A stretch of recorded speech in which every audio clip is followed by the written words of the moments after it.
The story begins in Shanghai City. In a quiet room, a woman with blue-green hair, Zhang Wangshan, is breastfeeding her newborn son. She tells her baby, Chenchen, how lucky he is to just eat and sleep, smiling that while she's losing sleep over him, it's worth it if he grows up healthy. Unknown to her, the baby is not ordinary. He is reincarnated and has the consciousness of his former life. As he feeds, he notes his brain isn't fully developed, yet he is aware. A blue, game-like status screen appears, identifying him as Lin Zichen, 33 days old, with a biological level of ordinary Tier 1.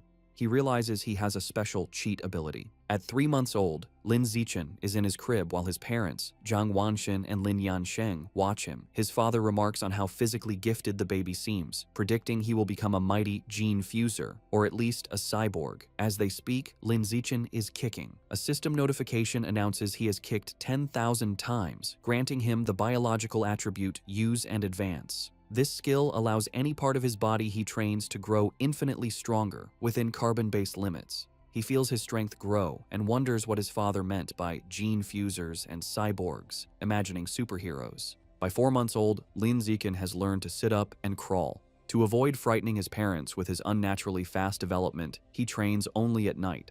Each time he crawls, his system rewards him with points. A month later, at 5 months old, he has mastered walking. At 6 months, he can finally sit up and crawl in front of his parents without it seeming too strange. While watching television, a news report on aberrant beasts shows gene fusers and cyborgs joining forces to fight them. For the first time, Lin Zichen understands this world is vastly different from his old one. He learns this Earth has mutated, giving rise to terrifying creatures called aberrant beasts. To fight them, humanity developed 2 paths. The first is mechanical ascension, where humans modify their bodies with technology to become powerful cyborgs. The second is gene modification, where humans fuse their genes with aberrant beasts, becoming gene fusers to fight monsters with their own power. Realizing the dangers, the reincarnated Lin Zichen resolves to use his system to grow up safely, evolve his abilities while laying low, and survive in this perilous world. One day, the doorbell rings. Zhang Wangshin opens it to a woman in a blue dress, Xu Ming, their new next-door neighbor. Xu Meng introduces her family, her husband, Shen Jianye, and their young daughter, Shen Qinghan, who clutches a doll. Lin Zichen looks at the little girl with purple hair. He acknowledges Shen Qinghan as his first friend in this new world, sensing their destinies will one day be tightly bound. Time passes, and Lin Zichen dedicates himself to training. At 7 months, thanks to his use and advanced skill, he has mastered running, jumping, and basic language by talking to himself, earning stat points for each activity. By 8 months, his training has progressed to doing sit-ups and push-ups in his crib. He is careful to practice only when his parents are not around. But one day, his mother, Zhang Wangshin, walks onto the balcony and is shocked to see her 8-month-old son doing sit-ups. She rubs her eyes in disbelief. However, being a web novel author, she dismisses it as a stress-induced hallucination. Lin Zichen immediately pretends to be asleep, breathing a sigh of relief and making a mental note to be more cautious. A few days later, while giving him a bath, Zhang Wangshin makes another shocking discovery. She screams for her husband, Lin Yansheng. When he rushes in, she points out that their 8-month-old son has defined abs. Lin Yansheng is stunned. He excitedly suggests their son might be a 1-in-a-million prodigy with a bright future as a powerful gene fuser or cyborg. Hearing this genius narrative, Lin Zichen is relieved his secret is safe, realizing how lucky he is to have 2 web novel authors for parents. Lin Zichen reflects that on this mutated Earth, he is not the only genius. He and his mother watch a news report about a 2-year-old from a martial arts family who can lift a 20 kilos dumbbell with one hand. Zhang Wangshin pulls her son close, proudly stating that her Chenchen is just as amazing. Lin Zichen is touched by his mother's confidence and wonders if he'll also be able to lift 20 kilos when he turns 2. By the time Lin Zichen turns 2, his training has paid off. He has kept a low profile while secretly developing his strength, easily lifting a 20 kilos weight with one hand in the storage room. His session is interrupted when his mother calls that Han Han, Shen Qinghan's nickname, is here to play. Startled, he puts the weight down and goes out. He opens the door to find Shen Qinghan, now also 2, offering him a tart. Lin Zichen internally remarks that due to their different mental ages, they don't play conventionally. While Han Han is a typical toddler, he uses every moment to train. He has found a unique way to spend time with her. Since she likes to stick close, she serves as a perfect, custom-sized weighted vest for his exercises. There is, however, one recurring problem, which he is reminded of when he feels a warm wetness and cries out that Han Han has peed on him again. Another year passes. At age 3, Lin Zichen's strength has grown exponentially, and he can lift a 40 kilograms weight with one hand. While watching TV, he sees a report about a 4-year-old prodigy lifting a 30 kilograms dumbbell and notes with satisfaction that he is already stronger. Despite his progress, his system still shows his biological level as ordinary Tier 1. He wonders what it would take to reach Tier 2. With these questions in mind, he steps out of his house for the first time. The world outside is a stunning, futuristic cityscape with beastmen and cyborgs, which he assumes are the gene fusers and cyborgs he's heard about. Accompanied by his mother and their neighbors, Shumeng and Shen Qing'an, he heads to the library. Since his parents don't let him use electronic devices, books are his best source of information. At the library, his mother points him toward the children's section, but Lin Zichen heads for advanced encyclopedias, with a worried Shen Qing'an following. The mothers watch in confusion. Shumeng asks why he likes these books, and Zhang Wangxin guesses it's his genius genes. While Shen Qing'an offers him cookies, Lin Zichen is absorbed in his reading.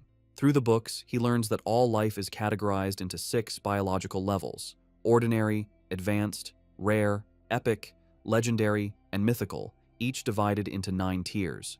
He realizes normal humans like his parents are at the bottom, ordinary Tier 1, as insignificant as ants compared to higher-level beings. This knowledge lights a fire under Lin Zichen. He must accelerate his training while maintaining his cover. His system alerts him to a new quest: read 100 million characters to be rewarded with the celestial root of wisdom. Excited to train both mind and body, he accepts. For the next year, Lin Zichen splits his time between physical training and voracious reading. At age 4, he and Shen Qing'an begin kindergarten, holding hands with the IR teacher, Ms. Zhang Mei. His hard work pays off. Soon after starting school, he breaks through to ordinary Tier 2. His physical prowess is immense. He can lift an 80 kilograms weight with one hand, high jump 1.2 meters, and sprint 100 meters in under 11 seconds. Outstanding stats for an adult, let alone a kindergartner. One day, he finds children surrounding a crying Shen Qing'an, calling her a bedwetter. Seeing his friend bullied, he knows he must act. He leaps dramatically into the center of the bullies. He glares and unleashes a terrifying threat. If anyone bullies Han Han again, he will pee on their bed every day. The childish but menacing threat works. The bullies burst into tears, vowing never to return to kindergarten. Shen Qing'an looks at her protector with admiration. This act unlocks a new achievement, the title of Kindergarten Kid King, and a new series of quests. He is delighted he can work on multiple quests at once. Half a year later, he completes his reading quest. Having read 100 million characters, he is awarded the Celestial Root of Wisdom, granting him a perfect eidetic memory and peak human learning ability. Time flies, and soon he and Shen Qing'an are almost 7, posing for their kindergarten graduation photo. Even during vacation, Lin Zichen does not rest, now strong enough to train with a massive 200-kilo barbell. During the vacation, his abilities reached new heights. He could leap over 2 meters high and had broken the 8-second barrier in the 100-meter dash with a time of 7.98 seconds. His mind was just as sharp. Boosted by his new attribute, he had already finished most of the elementary school curriculum. His new life began at Sunshine Elementary School. Because he was already self-studying advanced subjects, academic competitions were easy. He effortlessly took first place at the National Elementary School Academic Competition, just to unlock his title as quickly as possible. Whenever he had free time, he would give Shen Qing'an private tutoring. Though not an exceptional talent, she was diligent. With his help, her grades improved dramatically, and after one semester, she was ranked second in the class, with Lin Zichen holding first place. To speed up his quest, he also participated in school sports meets, breaking every record. Just when he thought his school life would continue in this predictable routine, a special new transfer student appeared. The teacher introduced the newcomer, a girl with long, silvery blue hair named Bai Shui. Lin Zichen immediately knew she was different. As she stood in the doorway, he could sense a faint, unusual aura that did not belong to a normal human. As the new transfer student, Bai Shui, walks to find a seat, the other students watch her curiously. Shen Qing'an leans over to Lin Zichen, whom she calls Xiao Chen, and whispers about how pretty Bai Shui's hair is, like winter snowflakes. However, Lin Zichen is not in the mood to discuss aesthetics. As Bai Shui sits near him, his mind is on the strange, non-human aura he senses from her. He wonders if she could be a gene fuser or the descendant of one. In the following days, Bai Shui proves to be an enigma. She doesn't speak to anyone and lays her head on her desk the moment class ends, remaining motionless. She barely even gets up for the restroom. At first, students are curious, even taking photos with her while she sleeps. But as her behavior doesn't change, they lose interest, and the classroom returns to its routine. This peace is shattered over a month later. A bizarre phenomenon begins. Bai Shui starts to secrete a viscous, white liquid. The substance has a foul odor and drips down her clothes and legs. The other students react with disgust, complaining about the terrible smell. A mean-spirited boy sneers a crude comment about the liquid and then pours his water bottle over her head, claiming he's washing her out. Humiliated and soaked, Bai Shui clenches her fist on the desk, and tears stream down her face as she begins to cry, her shoulders shaking with silent sobs. The bullies erupt in cruel laughter at her distress. Watching from their desks, Shen Qinghan turns to Lin Zichen with a worried expression, asking if they can help poor Bai Shui. Lin Zichen is confused. He had sensed Bai Shui was dangerous, so he can't understand why she is crying. He agrees to help. As he walks towards the bullies, he reevaluates his assessment. While he still doesn't understand her, he realizes that for now, she isn't a threat. She is just a weak girl being bullied, and he has to step in. Lin Zichen walks up to the main bully and grabs him by the collar, calling out his name, Guan Chun. With a menacing smile, he orders the boy to wipe the water off Bai Shui's desk. Guan Chun is terrified and stammers that he'll wipe it up right away. The other bullies know they are in trouble. Lin Zichen is notorious at school for being skilled at both academics and fighting. Not even 6th graders dared to mess with him. Knowing it's better to comply, they quickly grab tissues and clean up the mess. Once the desk is clean, Lin Zichen's gaze sweeps over the group. He commands everyone involved to apologize to her immediately. The bullies, sweating and terrified, quickly comply. They line up before her desk and bow their heads, offering apologies and promising never to bully her again. With the bullies gone, Bai Shui looks up, her eyes still tearful. She gratefully thanks both Lin Zichen and Shen Qinghan. Shen Qinghan puts a comforting hand on Bai Shui's shoulder, telling her that classmates are supposed to help each other. From that day on, Shen Qinghan makes it her mission to befriend the quiet, white-haired girl, always dragging Lin Zichen along. The three begin spending their free time together. Shen Qinghan is especially kind, always sharing her tastiest snacks with Bai Shui first. During one of these moments, as Shen Qinghan offers her a treat, Bai Shui hesitates. She looks at them and asks if they aren't disgusted by her because she smells so bad. She explains she's sorry for not trusting them, but since she was little, she has always been ostracized by everyone. Having someone be nice to her feels so unreal that she thinks she must be dreaming. Bai Shui looks up in surprise when Shen Qinghan tells her firmly that this is not a dream. Shen Qinghan smiles gently and says she knows what it's like, so she would never be disgusted by her. She declares that as long as Bai Shui is willing, they will be friends forever, pulling a slightly exasperated Lin Zichen into the promise. Overcome with emotion, Bai Shui tightly hugs Shen Qinghan. Tears of gratitude stream down her face as she thanks them for their kindness. After composing herself, she tells them she wants to give them a gift in return. She holds out a necklace with a pair of beast fangs, explaining it was a birthday present from her mother. She gives it to them, hoping it can be a symbol of their friendship. Shen Qinghan enthusiastically agrees, and the three children stand together in the schoolyard as the sun sets, joyfully declaring they will be friends forever. However, just as their newfound friendship was solidified, the unexpected happened. One day, Shen Qinghan is stunned to learn that Bai Shui has transferred out of the school. Lin Zichen confirms it, revealing that he saw her filling out the withdrawal papers. He flashes back to watching from the principal's office doorway.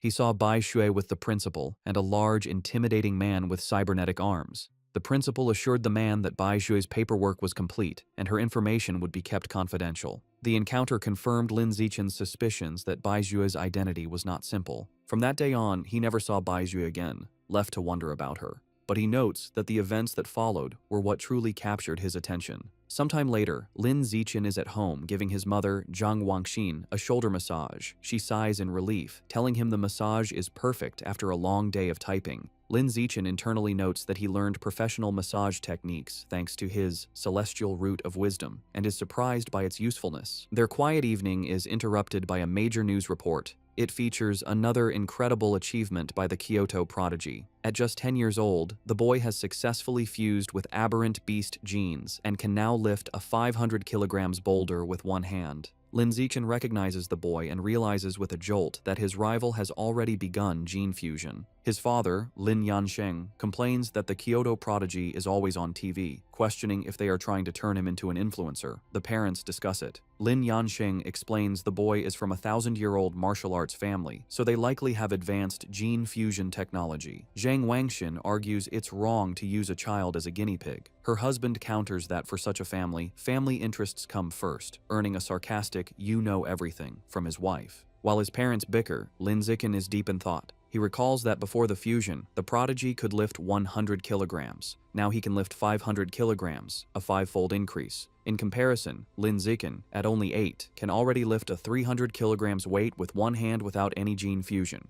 He concludes with a confident fist pump that his own potential is far greater. His confidence was soaring, but that feeling was short-lived. The next news report taught him the true meaning of fear. Breaking news shows a city in a neighboring country completely devastated by a massive explosion. The report states that based on footage, the attack was carried out by giant, aberrant rats. The screen shows horrifying images of monstrous rats swarming the ruins, capturing a screaming woman in their massive jaws, and then brutally devouring her. The news report continues, confirming heretics were responsible for the aberrant rat attack, fanning the flames from the shadows. At a press conference, an official from the devastated Sakura country pleads for international aid, explaining the heretics are a shadowy cult manipulating the beasts. Watching the news, Lin Zichen learns the cult is an anti-human organization of traitors who serve the aberrant beasts for their own gain. He feels relieved to be born in a powerful, stable country, giving him a safe place to grow stronger while laying low. His thoughts are shattered by sonic booms outside. He rushes to the window and pulls back the curtain to see a squadron of heavily armed cyborgs flying through the night sky. He wonders why so many are being deployed, hoping nothing bad is happening. The next morning, everything seems normal. Lin Zichen waits for Shen Qinghan, who runs up, apologizing for being late. As she approaches, he notices something strange.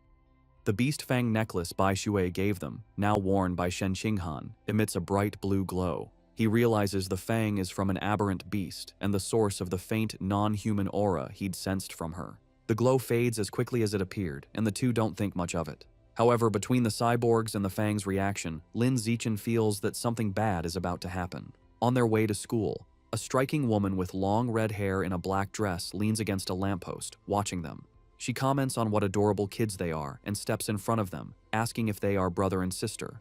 Shen Qinghan proudly corrects her, explaining they are childhood best friends. The woman smiles wistfully, remarking how she wishes she had a childhood friend too. Then, her expression turns sinister. She leans in, eyes glinting, and asks why they're going to school alone and where their parents are. As Shen Qinghan begins to answer, Lin Zichen quickly grabs her hand, cutting her off. He pulls her along, stating they're going to be late, leaving the mysterious woman behind. Once a safe distance away, he gently scolds Shen Qinghan, reminding her not to talk to strangers. She nods. After school, Lin Zichen leads them through a deserted alleyway. Shen Qinghan nervously comments on how creepy it is. Lin Zichen explains the area is scheduled for demolition, and everyone has already moved out. Their walk is interrupted by a familiar voice. The red-haired woman from the morning appears, commenting on how they are finally out of school. She's not alone. A large, muscular man named Sheng is with her. The woman tells Sheng she's got the kids over here. Lin Zichen is alarmed. He had deliberately chosen a different route, but she had somehow followed them. The woman tries to lure them closer with a sweet voice, offering them treats. Her accomplice, Sheng, grows impatient. He tells her to stop talking and just knock the kids out so they can get it over with. Without another word, Sheng rushes toward them with a cloth, shouting he's in a hurry to sell them for cash. As he closes in, Lin Zichen shoves Shen Qinghan out of the way and squares up to face him. He clenches his fist and throws a powerful punch with all his might. The blow connects squarely with Sheng's face, stopping the larger man in his tracks. The immense force sends Sheng flying backward down the alley with a pained cry. The red-haired woman watches in utter disbelief, shocked that an elementary schooler could send a grown man flying. On the ground, Sheng coughs up blood, stunned. With Sheng down, Lin Zichen turns to the red-haired woman. Before she can react, he lands a solid punch to her midsection, followed by a powerful uppercut that knocks her unconscious. Standing over the defeated kidnappers, his expression hardens. He picks up a nearby brick, his intentions grim. He reasons that with no cameras in the deserted alley, he must finish them off. If they live, his superhuman powers will be exposed, ruining his plan to lay low and grow stronger. Just as he is about to deliver the final blow, the ground trembles violently. A powerful earthquake shakes the alley, catching them off guard. A moment later, a massive, clawed hand smashes through a nearby building wall. A monstrous giant aberrant rat emerges from the dust and rubble, towering over them. The beast ignores the children and looms over the unconscious woman. But instead of devouring her, it decapitates her with a swift swipe of its claws. The rat then picks up her severed head as Shen Qinghan screams in terror. Recognizing the danger, Lin Zichen scoops the horrified Shen Qinghan into his arms. He tells her it's a giant aberrant rat and they have to get to safety.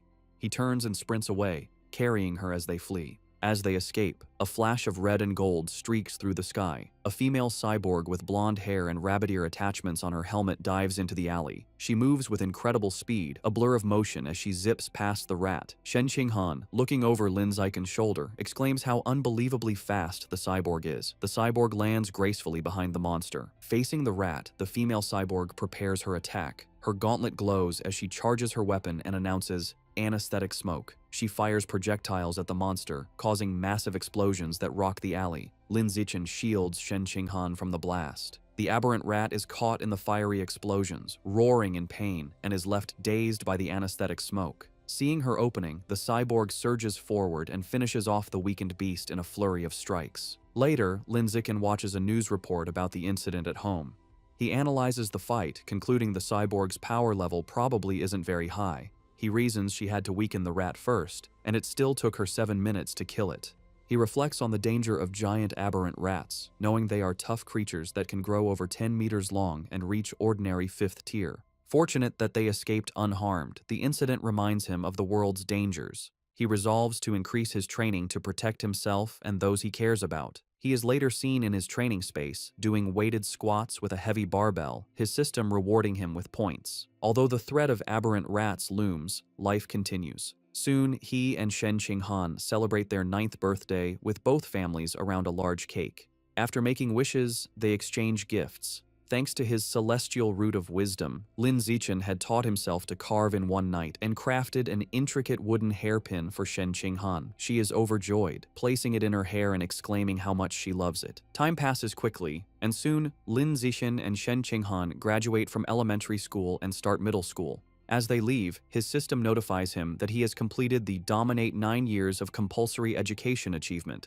unlocking the Kindergarten Kid King and Elementary School Top Dog titles. He becomes excited to unlock the Middle School Overlord title next, which will grant him the Survival of the Fittest attribute. During the break, he sticks to a high-intensity training regimen. His training includes 1,000 push-ups with a massive boulder on his back, granting him huge stat boosts. His hard work pays off. Just before school begins, after a 10 kilometers run, his system announces his biological level has broken through to ordinary 3rd tier. His physical attributes increase dramatically. He can now lift 700 kilograms with one hand, has a vertical jump of 4 meters, and can run the 100-meter dash in 6 seconds. As his power grows, he wonders what level the Kyoto prodigy has reached. Coincidentally, a news story airs on TV the night before school starts. The report reveals the now 14-year-old prodigy has fused with giant ant genes and can lift a 2,000 kilograms alloy block with one hand.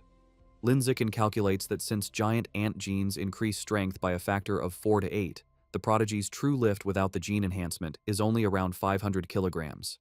This means Lin Zichen is still fundamentally stronger. He smiles, imagining how powerful he will become with future gene fusion. The next day, middle school begins. Because he was the city's top student, all the best middle schools tried to recruit him. He accepted the invitation from Shanghai Middle School, but only if Shen Qinghan could be in his class. During registration, they are welcomed by the principal and their new homeroom teacher, who express how much they are counting on him. After a few pleasantries, he makes an excuse and leaves with Shen Qinghan. The real reason he chose Shanghai Middle School was for its excellent athletic facilities. They had planned to play badminton on the school's court before classes officially started. On the court, an excited Shen Qinghan tells Lin Zichen, "Xiaochen, they should start." She serves with a flourish, calling out her fairy's curveball. Lin Zichen easily catches the shuttlecock mid-air, but their game is interrupted. A group of upperclassmen approaches, and their leader, in a backward cap, snatches the shuttlecock, informing them the court is reserved. His friends mockingly offer to let Shen Qinghan stay and spar with them. Shen Qinghan stands her ground, telling them they have to follow the rules, and they were there first. Lin Zichen, seeing them get too close to Shen Qinghan, steps in with a cold expression. He tells them to get away from her and reminds them of the first come, first served rule. The leader scoffs, arrogantly declaring he is taking the court. The leader holds the shuttlecock and tosses it up, but before he can serve, Lin Zichen moves. He declares that from now on, his rules are the only ones that matter. With a surge of power, he leaps and smashes the shuttlecock with incredible force. The shuttlecock rockets across the court, a white blur. It moves so fast, the leader barely has time to react. The force of the impact shatters his racket and sends his cap flying. The upperclassmen are left in shock, sweating and trembling. They wonder if Lin Zixin is even human, questioning if he's a gene fuser. One notes with terror that if the shot had been off by a little, their boss's head would have been taken off. Thoroughly intimidated, the upperclassmen bow deeply in apology. They tell Lin Zixin they understand the rules now and will be leaving immediately. They then beat a hasty retreat. Perhaps because word of the incident spread, no one ever dared to bully Lin Zixin or Shen Qinghan again. Aside from being bigger with better facilities, their new school life felt much the same. Academically, Lin Zixin was far ahead, having finished the middle school curriculum long ago. During class, he would read interesting books to pass the time. At night, after workouts, he would use his celestial root of wisdom to learn new skills online, quickly dabbling in cooking, photography, driving, swimming, and various sports. To unlock the middle school overlord title, he didn't just rank first in every subject, he also represented the school in national competitions. He stood amidst a mountain of trophies. To keep a low profile, he was careful not to win first place in every competition. A semester went by, and the title still hadn't unlocked. However, his performances earned him many fangirls who left stacks of love letters on his desk. He ignored them. Aside from tutoring Shen Qinghan, he focused on the upcoming school sports festival. He believed that if he completely dominated it, he should finally unlock the title. For the festival, he entered only 3 events: shot put, high jump, and sprinting, representing strength, jumping, and speed. He achieved an astonishing 201-meter throw in the shot put. Although he held back to avoid seeming too superhuman, he still easily took first place in all his events. Just as he was sitting with Shen Qinghan, admiring his gold medal, he felt a new power surge through his body. A system notification appeared, announcing that because his achievements far surpassed every other student, he had unlocked the Middle School Overlord title. With all 3 school-age titles unlocked, the Dominate 9 years of compulsory education achievement was complete, and he had obtained the new biological attribute, Survival of the Fittest. As the power flowed through him, he realized with satisfaction that the title had finally unlocked. As Lin Zixin and Shen Qinghan leave school, he considers his new Survival of the Fittest attribute. The ability lets a predator devour the life essence of other creatures to evolve. He wonders what life essence is, lost in thought until Shen Qinghan calls for him to wait. Snapping back to reality, he gets an idea. He asks Shen Qinghan if he can borrow her beast fang necklace. She agrees and hands it to him. The moment his fingers touch the fang, a system notification appears. It informs him he has devoured a trace of the abyssal giant butterfly's life essence, unlocking a new guidebook with 1% progress. A spectral image of a massive, dark butterfly with eyes on its wings appears around him. He is stunned to realize the fang is a butterfly's tooth. That night, hoping to learn more, he searches for abyssal giant butterfly online. To his surprise, the search returns no results. Realizing he'll have to study this exotic beast on his own, he remembers Bai Shui had given them a pair of fangs. He rummages through his bag and finds the second tooth. Holding the second fang, he once again absorbs its power. Another system notification confirms he has devoured a second trace of life essence, but the guidebook progress only increases to 2%. He looks at the fang with disappointment, realizing there isn't much life essence left in it. He concludes he must find another way to unlock the abyssal giant butterfly's full power. The next day after school, to boost his training and ensure a quick escape route from any aberrant beasts, Lin Zixin starts biking Shen Qinghan to and from school every day. As they leave the school grounds, a man calls out to him. Zixin, the man, in a tracksuit, stops them and introduces himself as Coach Guo from the school's martial arts team.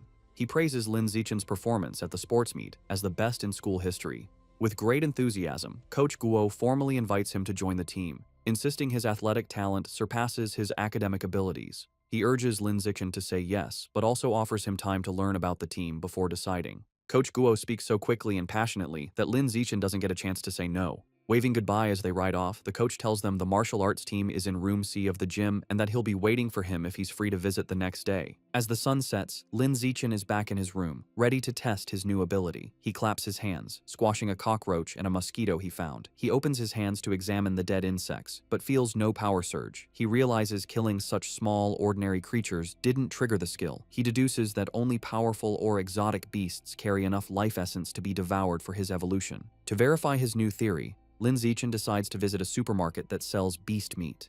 With Shen Qinghan on the back, he bikes them into the city. They soon arrive at a large, multi-story supermarket. Inside, they walk through the aisles, and Lin Zixin notes that while there is plenty of beast meat, it's all pre-packaged. He knows he can't test his theory without touching the meat. Just as he's feeling frustrated, he hears a butcher advertising fresh-cut beast meat. He spots a counter with a sign reading, "Fresh beast meat, not pre-packaged, safe to eat," where a butcher is cutting up large sides of meat. Telling a confused Shen Qinghan to wait, he says he's going to check out the meat. He doesn't explain further, eager to confirm his suspicions, and rushes to the counter. He reaches out and places his hand on a slice of freshly cut beast meat. The moment he makes contact, a powerful surge of purple energy flows into him. Just as he thought, the beast meat contains a strong surge of life essence. He clenches his fist in excitement, a wide grin on his face. Shen Qinghan watches, bewildered, wondering why he is so excited just from touching meat. She approaches him with a look of confused concern, asking how the meat feels. Trying to play it cool, Lin Zixin casually tells a bewildered Shen Qinghan that the meat just feels fresher than normal and asks if she wants to touch it too. She frantically waves her hands and refuses, saying he has touched it enough for both of them. Having confirmed his theory, Lin Zixin decides to buy some of the beast meat to try at home, surprising Shen Qinghan. He isn't surprised by her reaction, knowing beast meat is incredibly expensive. Even the cheapest option, the ghost shadow squid, costs nearly 1,000 yen per jin. Deciding to go with the squid, he picks up a package. Shen Qinghan panics at the price, telling him it's too expensive and that he should ask his mother first. Lin Zixin simply smiles and pats her head reassuringly. He tells her not to worry, making up a lie that his mom had already told him to buy plenty for both of their families. A flashback shows his mother, Zhang Wangshan, happily agreeing to cook a feast. Internally, Lin Zixin admits that while sharing is part of his plan, his other, more important reason is to test if he can absorb life essence through consumption, as he worries direct absorption might spoil the meat. At the checkout, he buys 3 packages of the ghost shadow squid for a hefty 29.94 yen. The female cashier thanks him. As they leave, Lin Zixin thinks about how expensive the meat was, wondering when they'll be able to afford it again. By the time they finish shopping, it is after 9 p.m. Knowing the city has been chaotic lately, they decide to head straight home for safety. On the ride home, Lin Zixin can't stop thinking about his experiment. Unable to wait, he discreetly places his hand on the package of meat in the basket. He immediately feels a familiar surge of purple energy. His system confirms he has devoured a trace of the ghost shadow squid's life essence. A new guidebook for the creature is unlocked, but his progress is only 0.1%. A spectral image of the menacing, multi-eyed squid appears in his mind. As they bike through the quiet streets, he does some mental math. He realizes devouring a small amount of meat only unlocked a fraction of its power. He estimates he'd need to devour 100 jins to reach 100% on the guidebook, costing a staggering 100,000 yen. He considers the squid's special ability, to dissolve into water and vanish, and decides the powerful skill is worth the price. His course is clear. He needs to make a huge sum of money, as he can't ask his family for that much. He then remembers his second reason for buying the meat, to test if absorbing its life essence would cause it to spoil. He glances at the package. It's been a while, but the meat looks perfectly fresh. He grins, delighted that absorbing the essence doesn't ruin the meat. As he continues to absorb its power, his progress bar for the squid climbs to 3%. His concentration is broken when Shen Qinghan shouts a warning. He slams on the brakes, screeching to a halt just inches from a couple in the bike lane, and apologizes. He scolds himself for not watching where he was going, then wonders why the lane is so crowded. Shen Qinghan points ahead. They see a tense standoff. A muscular, red-haired man is holding a woman hostage at knife point. Shen Qinghan recognizes the hostage in terror as their teacher, Cao Mei. The man shouts threats at the crowd. The area is surrounded by police officers who try to de-escalate the situation through a megaphone. The police captain holds back an officer, Ah Bing, telling him not to shoot recklessly. The captain explains the target is too close to the hostage and using her as a shield, making a clean shot impossible.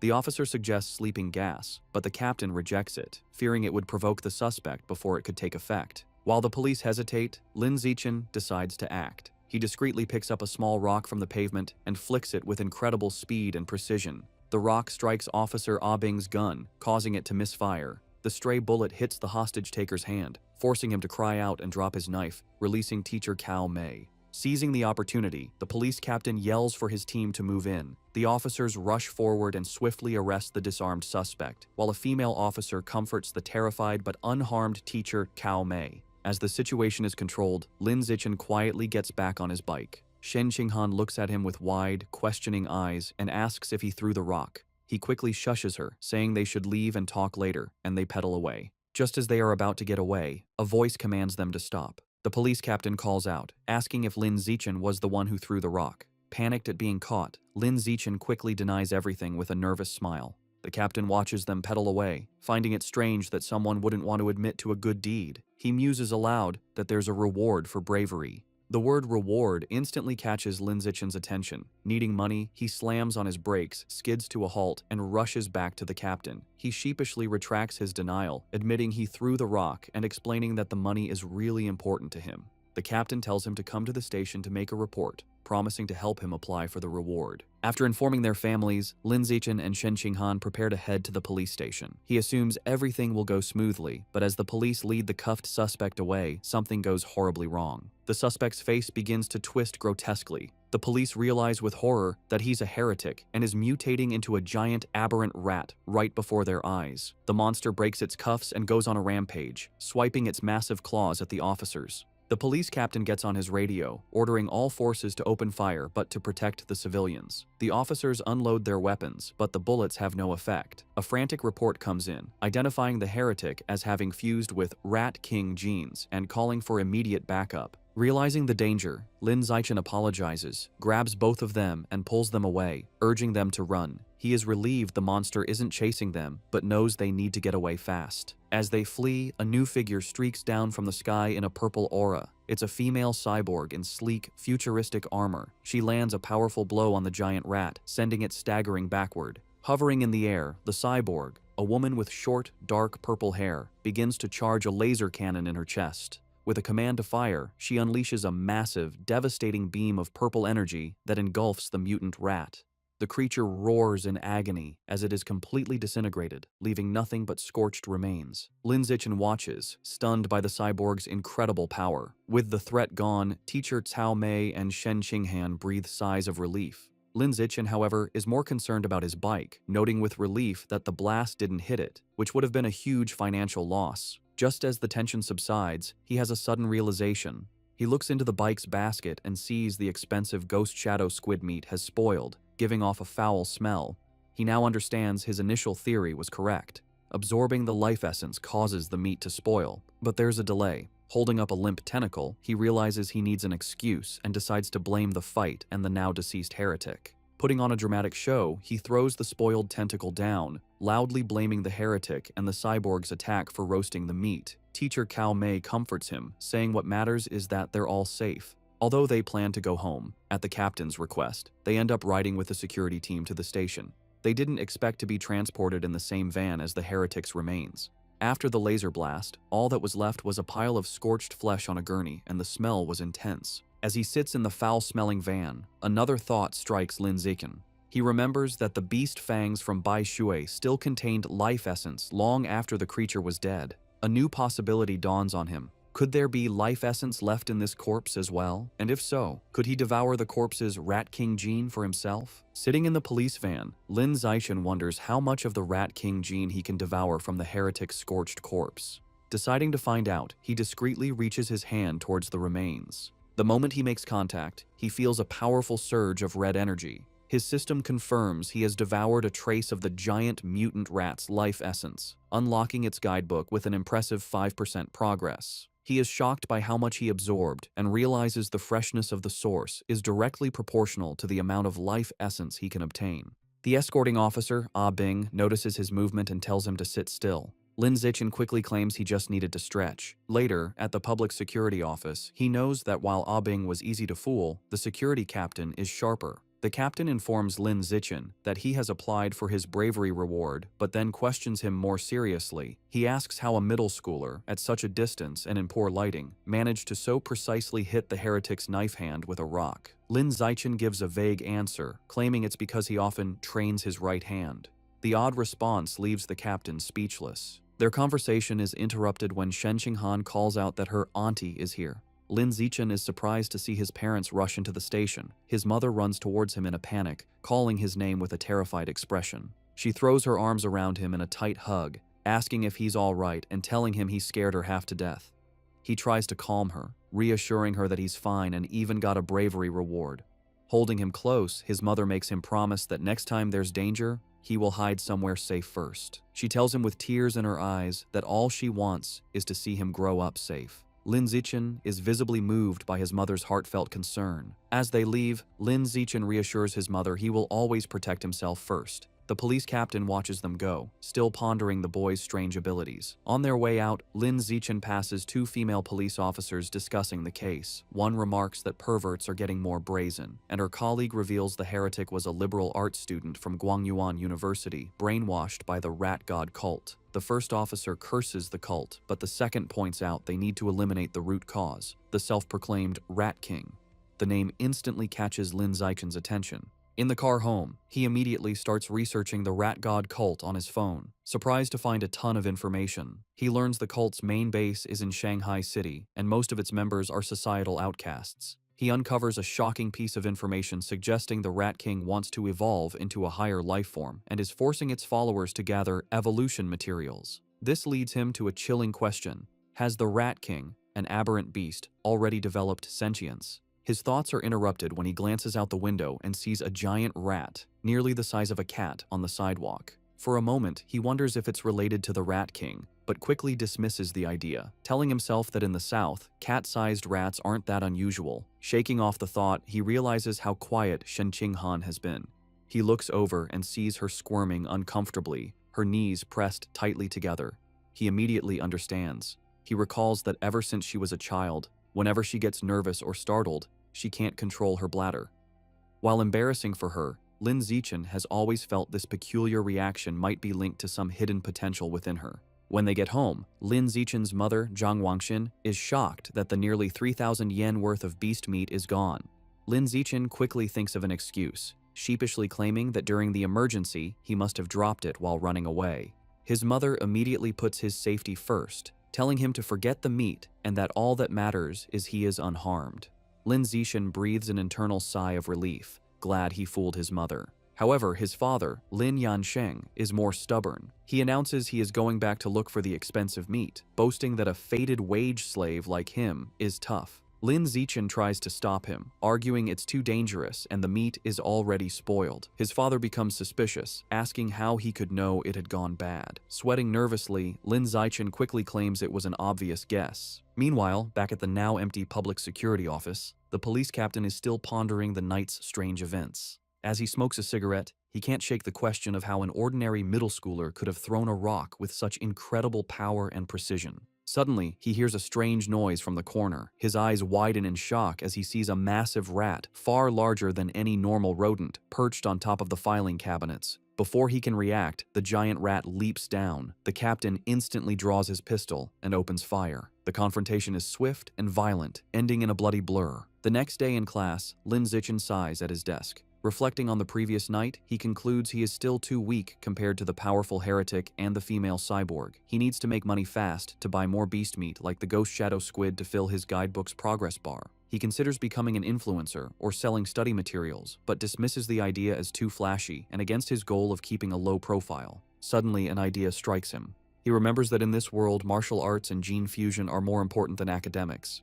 He decides it's time to act. Later, he heads to the gym where the martial arts team practices in Building C. He finds Coach Guo drinking from a thermos and greets him. A surprised Coach Guo asks if he is there to join or just to learn more about the team. Instead of answering, Lin Zichen leans in and discreetly asks if joining the team offers a chance to compete in city tournaments, and if the prize money is high. The coach smiles, confirming he would have a chance, and that prizes are worth tens of thousands. With his main concern addressed, Lin Zichen shakes the coach's hand and announces he is joining the martial arts team today. Coach Guo happily welcomes him. The coach gathers the team to announce their new member. He introduces Lin Zichen, reminding them of his performance as the sports meet champion. The other team members, Zhang Kai, Huang Tianxing, or Xing, Li Shutong, and Han Yiguo, introduce themselves.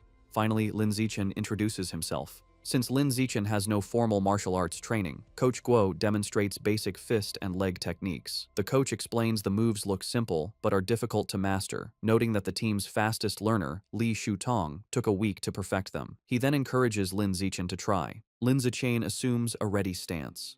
Thanks to his celestial root of wisdom attribute, which grants him heaven-sent martial insight, he has already memorized and understood every detail of the demonstration just by watching. As he practices the fist techniques, a system notification awards him points in vitality, strength, dexterity, and proficiency. He executes the hand and fist movements with flawless precision and speed. He transitions seamlessly into the leg techniques, performing powerful, fluid kicks. Another system notification grants him points for his leg muscles, dexterity, and proficiency. The coach and the team watch in stunned silence. The coach's jaw drops, and he almost fumbles his thermos, unable to believe it. He wonders how someone could learn the complex forms perfectly after one look. Staring at the flawless performance, a single thought forms in his mind. He must be a once-in-a-million martial arts prodigy. That evening in Shanghai, Lin Zichen's mother, Zhang Wangxin, calls him for dinner. He rushes out eagerly, spoon in hand, asking what she made. She proudly presents a large platter of the ghost shadow squid he wanted. The aroma is incredible, and he tells his mother how amazing it smells. She urges him to eat while it's hot. He takes a bite and praises her cooking as the best in the world. Pleased, she tells him to eat a lot, as she bought 3 full gins for him. As he eats, a system notification appears. He has devoured a trace of the ghost shadow squid's life essence by consuming it, bringing his guidebook progress to 3.01%. He realizes with frustration that eating the meat works just as well. If he had known, he wouldn't have spoiled the first batch by touching it. While they eat, a news report catches their attention. It's about a 14-year-old genius girl, the youngest cyborg in history after fusing with an energy core. Her energy system grants her superhuman abilities, lifting a 5,000-kilogram SUV with one hand, sprinting 100 meters in 3 seconds, and jumping 8 meters vertically. Watching this, Lin Zichen ponders the debate in his world. Between the Kyoto prodigy's gene fusion and this girl's cybernetics, which path is stronger? His thoughts are interrupted by another breaking news story. It announces that the security captain they met, He Chun-shan, was killed in his office. Surveillance footage showed he was attacked and devoured by a giant mutant rat that infiltrated the station. Medics are shown wheeling his body into an ambulance. Lin Zichen is horrified. He recalls the large rat he saw the night before and wonders if it was connected. He imagines a giant rat rampaging through the city. The captain's death is a grim reminder of the escalating danger. Staring intently, Lin Zichen decides he must intensify his training immediately. Following the police captain's death, Lin Zichen dedicates himself to a grueling training regimen. After intense practice, he can now sprint 100 meters in a blistering 4.61 seconds. His physical power has skyrocketed. His vertical jump is 5.3 meters, and he can lift an astounding 1,200 kilograms with one hand. In addition to his personal training, he continues his martial arts practice with the school team, hoping to boost his strength quickly for the upcoming tournament. The next morning at school, he heads to the gym to practice, with a curious Shen Qinghan tagging along. On their way, a girl with pink hair warmly greets Lin Zichen and offers him a bottle of fresh milk. He politely declines, thanking her, and walks past with Shen Qinghan, leaving the girl disappointed. Watching from a distance is his teammate, Zhang Kai. He clenches his fist in anger, resentful that the person who beat him at the sports meet is rejecting a gift from the girl he admires. Unable to contain his frustration, Zhang Kai rushes forward and blocks their path. He confronts Lin Zichen, scolding him for his poor manners and for hurting the girl's feelings. When Lin Zichen calmly explains he is allergic to milk, Zhang Kai refuses to believe him and calls him a liar. Enraged, Zhang Kai points at Lin Zichen and challenges him to a spar. He sets the terms. If he loses, he will never bother Lin Zichen again, but if Lin Zichen loses, he must drink the whole bottle of milk. Just as the challenge is issued, a new system notification appears. A new achievement mission has been triggered. Defeat 1,000 different opponents in formal competition for the survival of the fittest biological trait. A sly grin spreads across Lin Zichen's face. This is the opportunity he has been waiting for. Surrounded by a menacing purple aura, he accepts the challenge, his eyes glinting with anticipation as he agrees to the spar. Word of the duel spreads quickly through the school. 2 students excitedly decide to go watch the fight between the popular junior, Lin Zichen, and a senior. By the time they are ready, the gym is packed with onlookers in a large circle around the sparring area. The crowd is clearly on Lin Zichen's side. Many of his female fans cheer him on, telling him to teach his opponent a lesson, including the pink-haired girl from earlier who gets her phone ready. Zhang Kai scoffs, annoyed that everyone assumes he will lose. He internally admits Lin Zichen's talent has grown incredibly over the past month. He sees this duel as his last chance to put the rising genius in his place and show off his own strength. In contrast to his opponent's intensity, Lin Zichen seems unfazed. He casually states that he needs to go home for dinner and asks if they can make the fight quick. Taking this as an insult, Zhang Kai smirks and agrees to grant his wish. Coach Guo steps between them to officiate. He raises his hand to start, reminding them of the rules. However, before the fight begins, Zhang Kai shouts for them to wait. With a condescending grin, he offers Lin Zichen a handicap. He points out that he has trained for nearly 2 years, while Lin Zichen is a novice of only a month. To be fair, he declares he will let Lin Zichen have the first 3 moves. Lin Zichen simply agrees. The moment he agrees, Lin Zichen explodes into motion. He closes the distance in a blur, catching Zhang Kai by surprise. Before his opponent can raise his guard, Lin Zichen unleashes a single devastating punch. The blow connects with brutal force, sending blood flying from Zhang Kai's nose. He is knocked out instantly, collapsing unconscious on the gym floor. The entire gym is stunned into silence. Coach Guo's jaw drops as he stares in disbelief, shouting that the fight was over in one punch. The rest of the martial arts team and the crowd are equally shocked, calling the outcome ridiculous, unable to process that the duel was over in a single second. The silence is broken by a roar of celebration. Shen Qinghan throws her fist in the air, ecstatically cheering for Lin Zichen's victory. The other girls, including the one with pink hair, join in, shouting about how amazing he was. Standing over his defeated opponent, Lin Zichen receives a system notification. It informs him that by defeating a rival and winning the affection of the opposite sex, he has obtained priority mating rights.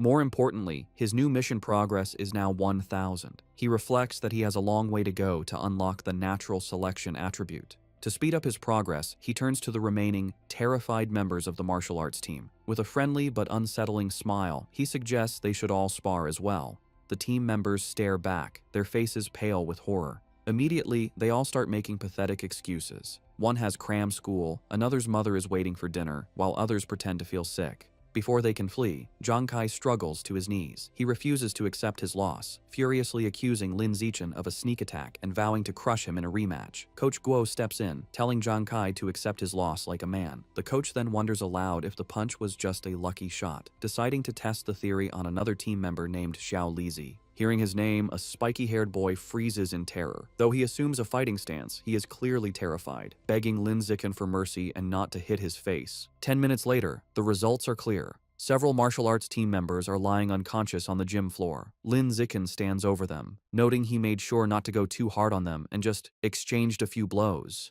However, when he checks his system again, he is disappointed. Aside from the initial victory, none of the other spars counted toward his achievement. The rival count remains at 1000. He realizes friendly sparring isn't enough. He has to defeat rivals in an official competition. As he thinks about this, a hand claps his shoulder. Coach Guo grins manically, declaring that Lin Zichen is a true genius. He exclaims that in just over a month, the newcomer has become the team's ace. Filled with new confidence, the coach proclaims that with Lin Zichen leading, their school will crush all others and take first place at this year's regional martial arts tournament. As Coach Guo celebrates, Lin Zichen has a moment of clarity. He realizes the coach is right. The upcoming tournament is the perfect opportunity to face many official opponents at once. He becomes determined, understanding that as long as he defeats them in an official competition, each victory should count toward his progress. His thoughts are interrupted when a defeated Zhang Kai calls his name. Having regained consciousness, Zhang Kai stands, points at Lin Zichen, and formally accepts his loss with a bizarre and overly graphic declaration of submission. His strange words leave everyone, including Shen Qinghan, Coach Guo, and Lin Zichen, completely shocked and disturbed. With the duel over, the spectators and coach quickly flee, leaving a bewildered Zhang Kai alone, complaining he hadn't finished his speech. In this world, high schoolers must choose between martial arts or academics. Given the world's dangers, the martial arts class is considered the superior choice. Determined not to be left behind, Shen Qinghan decides to join the martial arts class and begins training rigorously with Lin Zichen. Their daily routine is intense. They start with a 3,000-meter run, followed by an hour of hand-to-hand combat practice. After that, they do sit-ups and push-ups to build strength. To conclude each session, Lin Zichen gives Shen Qinghan a massage to relieve her muscle tension. Of course, Lin Zichen doesn't slack on his own training. He pushes himself to the limit daily, driven by the goal of winning the tournament and unlocking the natural selection attribute as quickly as possible. 1 month later, all their hard work is about to be tested.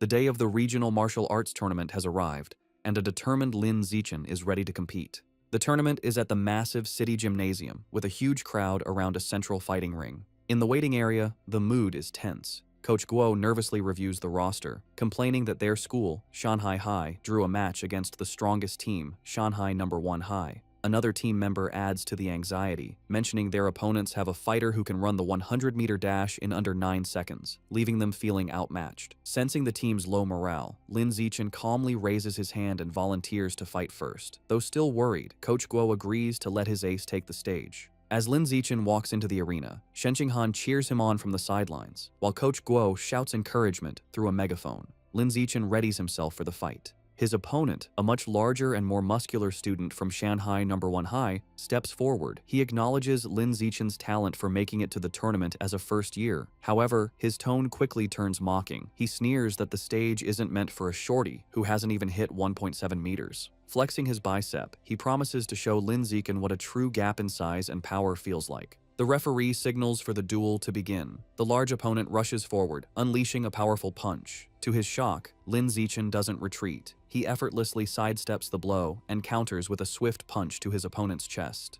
The impact is devastating. The force sends the massive student flying backward across the arena, knocking him out cold. The announcer stares in stunned silence before stammering a victory for Lin Zichen. On the sidelines, Shen Qinghan jumps to her feet, cheering that her Xiao Chen was amazing. The rest of the Shanghai High team erupts in celebration, mobbing their coach and shouting that Lin Zichen is insane, dismissing his opponent's strength as dead muscle. Meanwhile, on the other side, the coach for Shanghai No. 1 High is furious. He berates his defeated student for charging in blindly without using his footwork. Back in the ring, Lin Zichen receives a system notification confirming he has defeated another tournament rival, improving his ranking and bringing his elimination count to 2-1000. He clenches his fist, satisfied that these matches are what he needs to advance. The opposing coach, determined to stop this, calls his next fighter forward, a boy named Chen Feng, and orders him to crush the first year as quickly as possible. Chen Feng calmly agrees. He steps onto the stage and assumes a ready stance, looking far more composed than the last fighter. The announcer signals for the second duel to begin. Chen Feng immediately showcases his superior technique, moving with incredible speed and launching a flurry of attacks. Lin Zichen calmly meets the assault, blocking a powerful kick with one hand. However, the force of his block sends Chen Feng spinning wildly through the air before he crashes hard onto the arena floor, unconscious. Medics rush in with a stretcher and carry Chen Feng away, stating he needs a head scan. The crowd is left bewildered. They murmur among themselves, questioning what just happened and speculating that the student from Shanghai High must be insanely lucky. Some angry spectators shout that the tournament must be rigged, demanding a refund. However, the coach of Shanghai No. 1 High knows better. Clutching his head in despair, he realizes with dawning horror that this isn't luck. The first year from Shanghai High is the real deal. Back in the waiting area, the coach has a new strategy. He calls his next fighter, a spiky-haired boy named Gao Fei, and gives him strict orders to focus entirely on defense, warning him that he cannot afford to lose. Gao Fei, however, is brimming with confidence. He calmly tells his coach not to worry, assuring him he will win. As he walks to the ring, Gao Fei internally dismisses Lin Zichen's victories. He believes his opponent isn't strong and has only won through tricks. With his superior speed, running the 100-meter dash in under 9 seconds, and greater experience, he is certain he can't lose. The crowd is buzzing. Spectators discuss Gao Fei's reputation, marveling at his speed. One person mentions his father is a gene fusion user, explaining his enhanced abilities. The consensus is that Lin Zichen's impressive run is about to end, though they acknowledge his great potential. The announcer signals for the duel to begin. Ignoring his coach's instructions, Gao Fei immediately goes on the offensive, lunging at Lin Zichen with a powerful kick. He follows up with rapid strikes, unleashing his special technique, the flowing water-shattering rock fist. His coach watches in fury, shouting at his disobedient student for attacking. Gao Fei scoffs at defense, believing a genius like him doesn't need it. Meanwhile, Lin Zichen, easily evading the blows, finds the technique interesting and decides to learn it on the spot. Gao Fei grows frustrated as he can't land a single hit. He stops out of breath and demands to know how Lin Zichen is dodging his attacks. Unfazed, Lin Zichen calmly asks if he has any other moves, taunting him. Enraged, Gao Fei unleashes another desperate barrage of punches. Seeing the same predictable moves, Lin Zichen decides the time for observation is over. He thinks, "All right then, let's end this." He effortlessly dodges the final punch and counters with a single powerful kick to Gao Fei's midsection, ending the match instantly. The crowd is once again left in stunned, speechless silence. The silence is shattered by thunderous cheers from the Shanghai High supporters. Coach Guo and Shen Qinghan are ecstatic, shouting that their Xiao Chen is a beast and celebrating his third consecutive victory. The rest of the tournament proceeds just as easily. The next few opponents are even weaker. He effortlessly defeats each one, and soon he has single-handedly wiped out all 5 fighters from the opposing team. Over the next 2 days, the story is much the same. He continues his dominant performance, taking down 2 more schools by himself. Thanks to his incredible display, he successfully leads Shanghai High to win the championship. He and his team proudly pose with their medals and trophy. However, as he checks his system, his rival count is only 16,000. He realizes with disappointment that at this rate, it will take years to unlock the natural selection attribute. Despite his slow quest progress, there is a silver lining. He didn't expect Coach Guo to be so generous, but he gets the bulk of the tournament prize money, a full 20,000 yuan. Combining this with prize money from academic competitions, he now has around 30,000 yuan. That money doesn't last long. He immediately spends it all at the supermarket on a massive supply of ghost shadow squid meat. For the next several weeks, he devours the expensive meat at every meal. After consuming 30 jin, his codex unlock progress for the ghost shadow squid reaches 33%. His intensive training and consumption of beast meat pay off. By his second year of middle school, he breaks through to the next level, advancing from ordinary Tier 3 to Tier 4. His physical abilities reach new heights. He can now effortlessly lift 1890 kilograms with one hand, jump 5.65 meters vertically, and sprint 100 meters in just 4.49 seconds. Time flies, and soon he and Shen Qinghan graduate from Shanghai's middle school division. However, when the high school entrance exam results are released, their paths seem destined to diverge.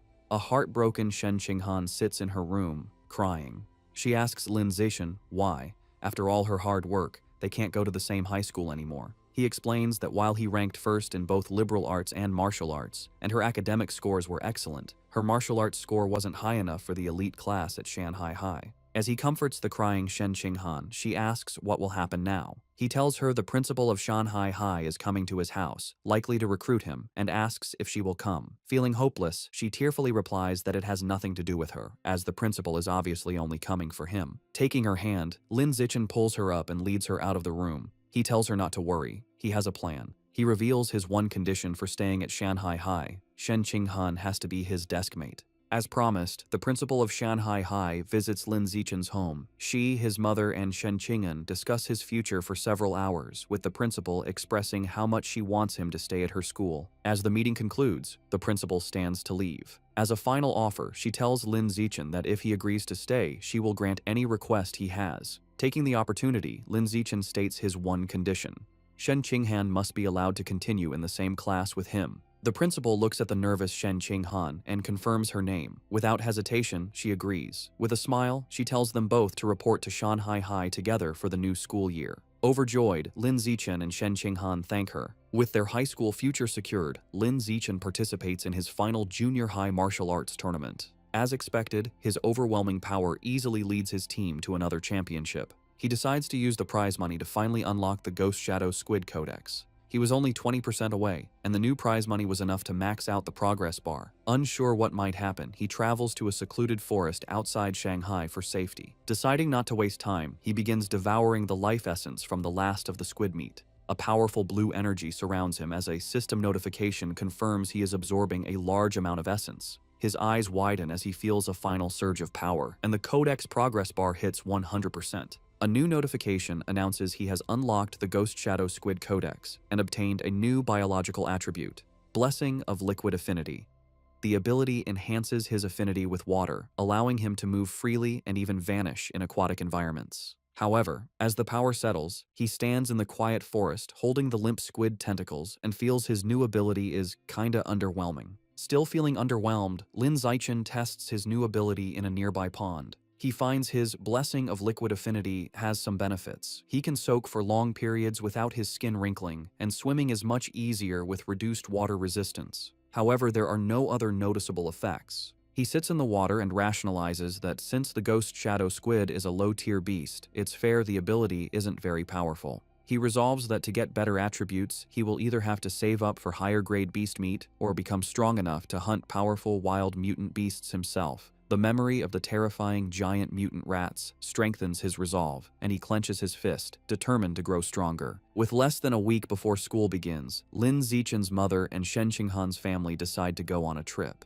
To better study his new liquid affinity, Lin Zixin suggests they go to the beach. As they stand in the ocean, Shen Qinghan shivers and complains the seawater is cold. Lin Zixin, however, feels perfectly at home. He tells her to ease into it, and then dives into the water, swimming with incredible speed.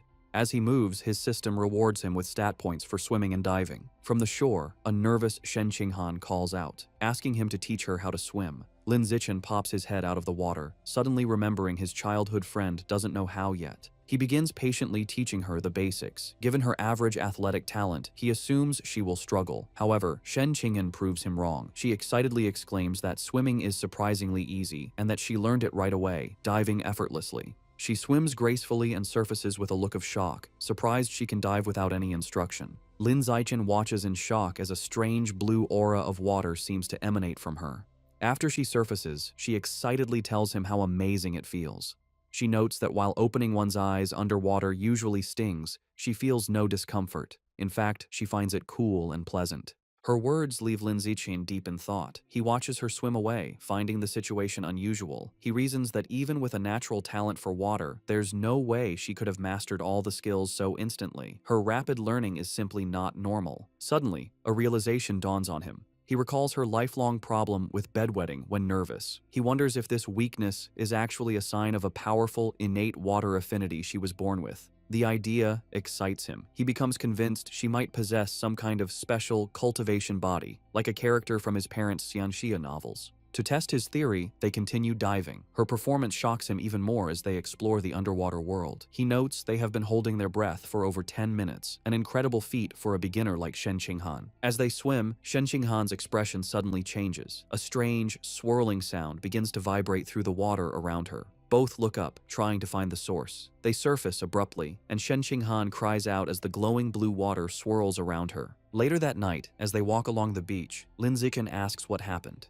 Shivering, she explains that underwater, she kept hearing strange and creepy sounds right by her ear. He comforts her and asks what kind of sounds. She tells him she couldn't understand the language, but it was a female voice that echoed non-stop until she surfaced. To help a frightened Shen Qinghan calm down, Lin Zichen brings her back to their hotel room. Later, he searches online for information about the strange female voice, but finds no results.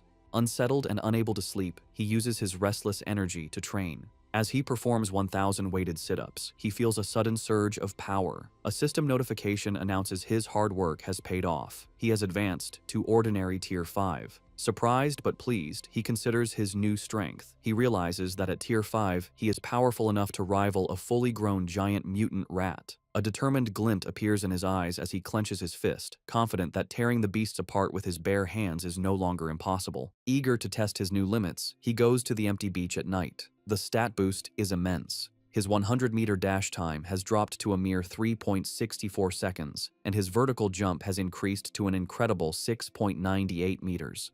To test his strength, he finds a nearby car and discovers he can now lift the 1,600-kilogram vehicle with one hand. With this new progress, his life moves forward. The vacation ends, and he and Shen Qinghan begin high school at Shanghai High. On their first day, they arrive early for class duty. Two new female classmates immediately recognize him, whispering excitedly about how handsome he is and how lucky they are to be on duty with him. While he is surprised his classmates know him, something even more unexpected happens. Simply performing class duty triggers a new system quest. The achievement requires completing 1,000 cooperative tasks for a new biological attribute, social animal. As he cleans the classroom with Shen Qinghan, he wonders what this new attribute will do. Since the school year has just begun, he takes the opportunity to visit the Mammoth supermarket after school. Now that he has unlocked the Ghost Shadow Squid Codex, he knows it's time to choose a new target for his ability. As he browses the expensive beast meat section, his eyes lock onto a new item.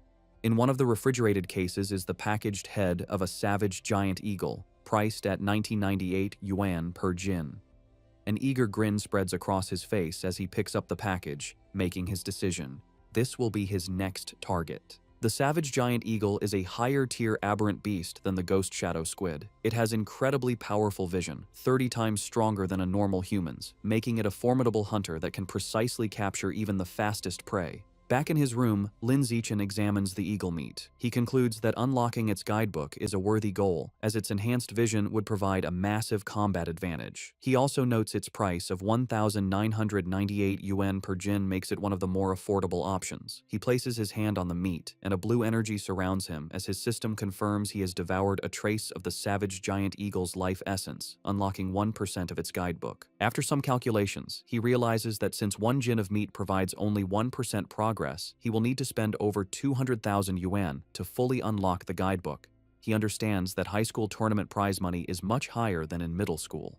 With renewed determination, he decides he must work harder in competitions to earn the money to unlock the Savage Giant Eagle's Codex before his second year. With the end of summer vacation, Lin Zichen's high school life at Shanghai High begins. On the first day, the teachers introduce themselves: the martial arts and homeroom teacher, the mechanical modification teacher, the gene fusion teacher, and the wilderness survival teacher. After their introductions, they ask the students to introduce themselves. Several students go first. A girl with long purple hair, Chu Yutong, says her specialty is in the arts. She is followed by an energetic pink-haired girl, Zhong Yijia, who shares her love for anime, cosplay, and sports. Next, a boy named Peng Huoguang says he likes to play video games at home. Soon, it is Shen Qinghan's turn. Being the center of attention makes her extremely nervous. With a blushing face, she manages to say her name is Shen Qinghan, that she enjoys drawing, and asks everyone for their future guidance. Finally, it is Lin Zichen's turn. His introduction is the shortest and most direct. He simply stands and states his name, asking for everyone's support.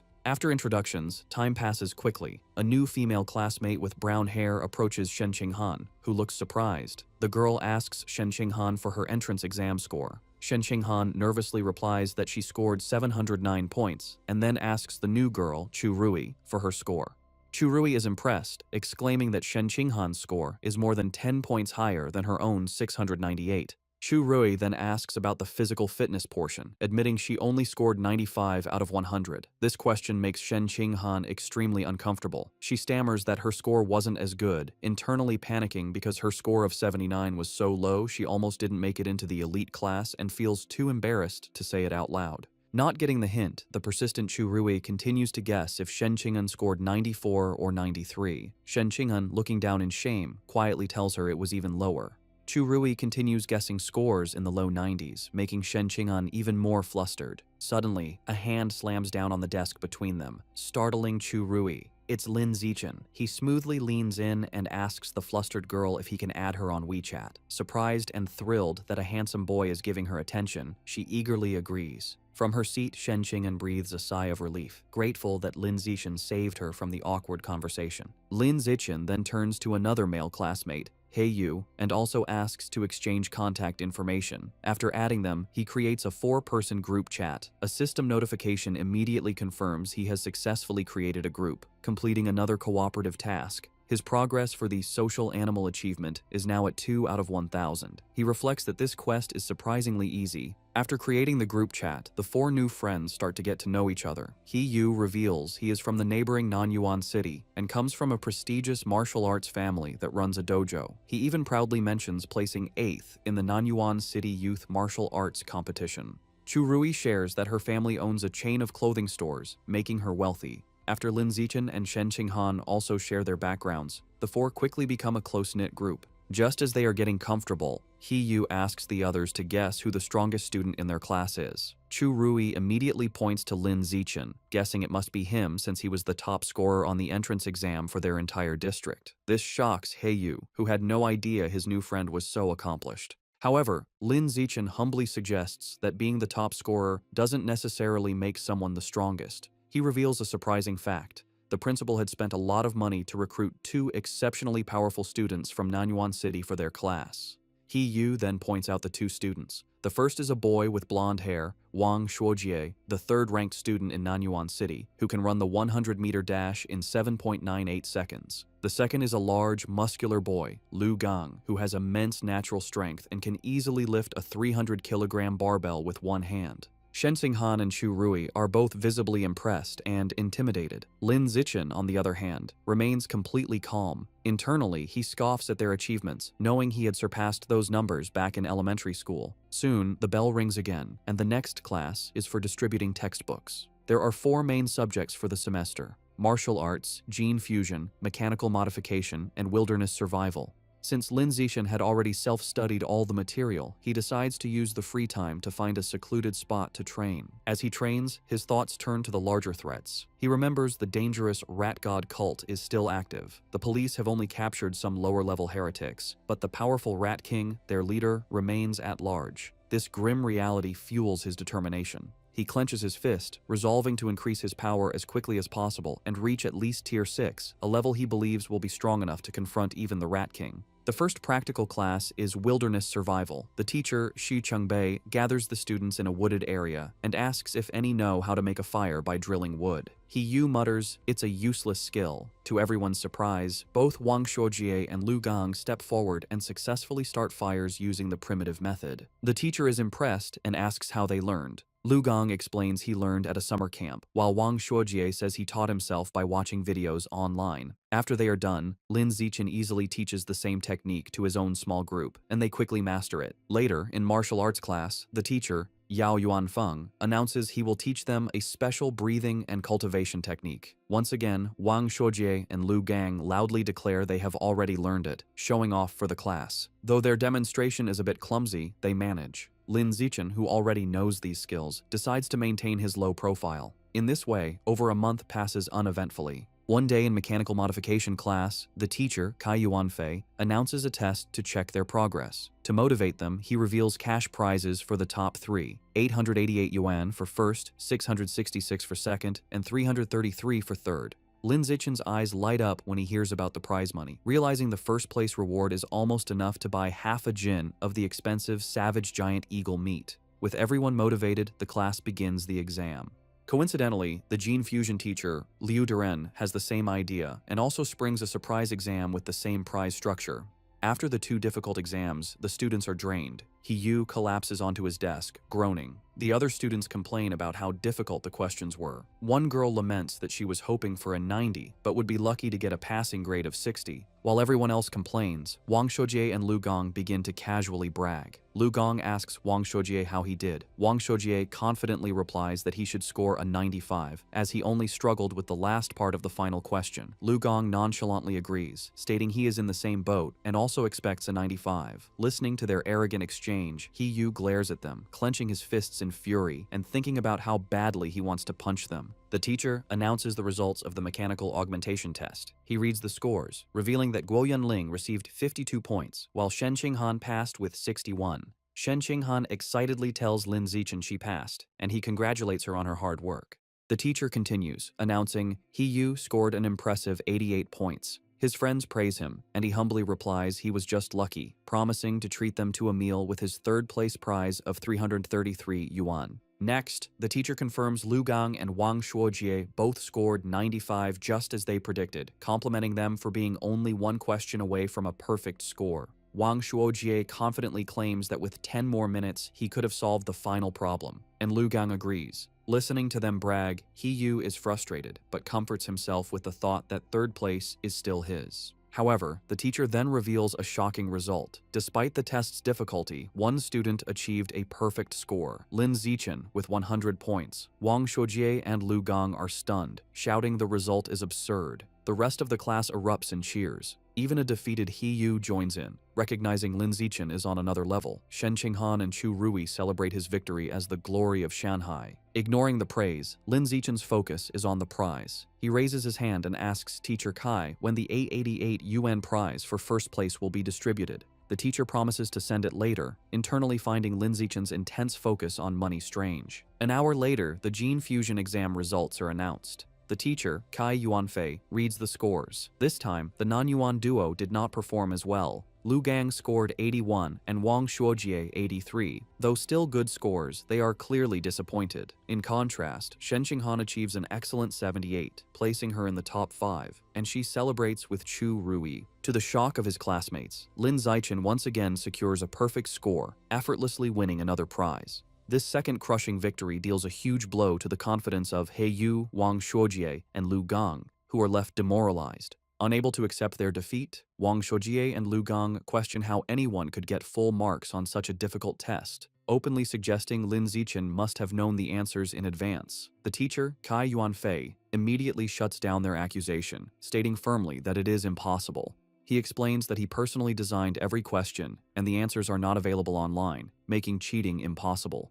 The two are left speechless. Their classmates are not so kind. He Yu and Chu Rui laugh, mocking Wang Shuojie and Lu Gang for being sore losers. He Yu calls them a disgrace to Nanyuan City, and Chu Rui adds that uncultured, ugly people always cause the most trouble. After lunch, the practical exam for wilderness survival begins. The teacher, Shi Chengbei, explains the rewards are the same, with cash prizes for the top 3. The exam has 3 parts: climbing, swimming, and making fire by friction. Having been beaten in the academic tests, Wang Shuojie tells Lu Gang they must redeem themselves in the practical exams. Lu Gang agrees, and both glare at Lin Zichen, vowing to crush him and wash away their shame. The exam begins with climbing, where speed determines the winner. As expected, Lin Zichen's superior physical abilities allow him to easily dominate. He scales the rock wall with incredible speed, leaving the Nanyuan duo far behind to secure first place. The tree climbing event ends the same. Lin Zichen again takes first, while a defeated Wang Shuojie complains he couldn't even see his shadow. While Lin Zichen excels, he notes his real concern is for Shen Qinghan.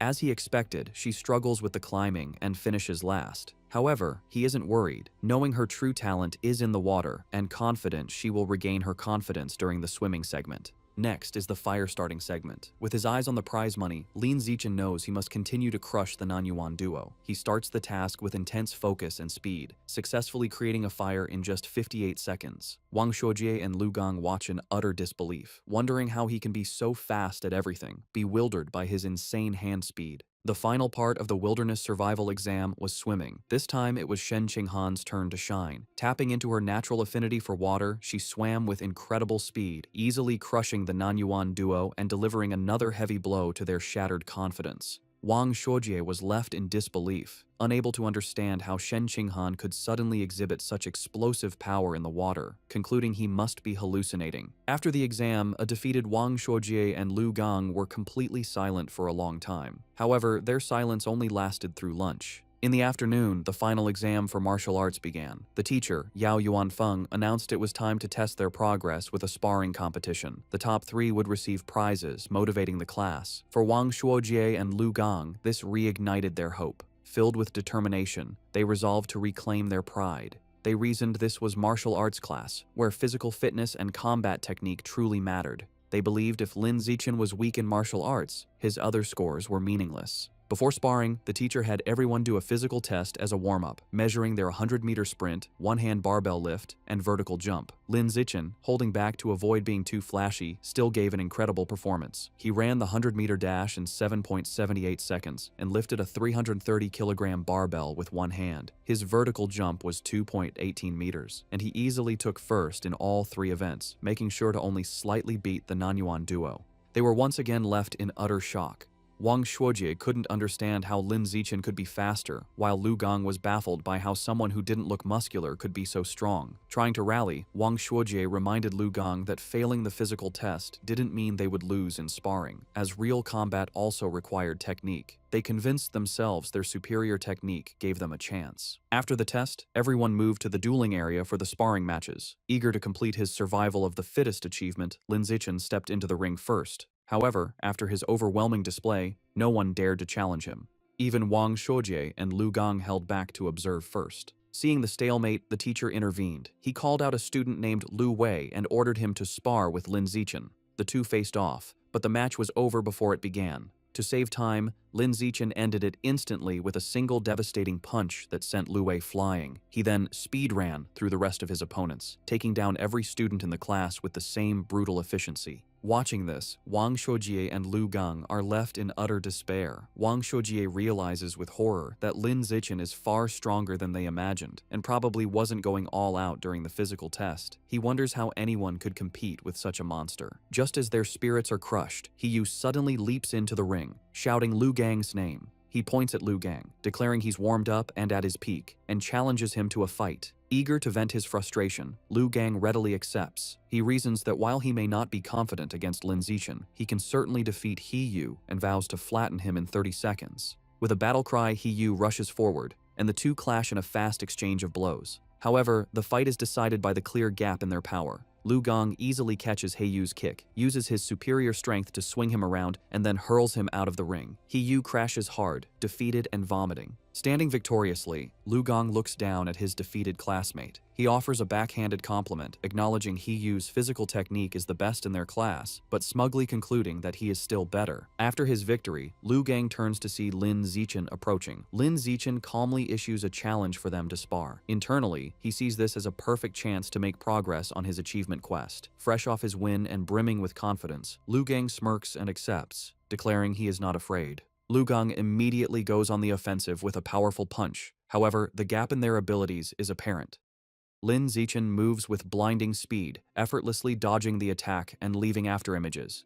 Before Lu Gang can register what happened, Lin Zichen counters with a swift kick. The powerful blow connects squarely with Lu Gang's back, and he is sent flying out of the ring, defeated in a single blow. With both Nan Yuan duo members utterly defeated, the other students begin to taunt the last one standing. They shout at Wang Shuojie, asking if he's going to avenge his fallen bro, and telling him the pride of Nan Yuan now rests entirely on his shoulders. They jeer, telling him not to chicken out. Annoyed, Wang Shuojie snaps at the crowd to shut up, claiming he was already planning to fight. He rushes into the ring to face Lin Zichen. As he stands before his overwhelmingly powerful opponent, he steels his resolve, telling himself that what is meant to come will come, and he must find a way to defeat him. Determined to win, Wang Shuojie shouts that he's going all out and rushes at Lin Zichen with a furious attack.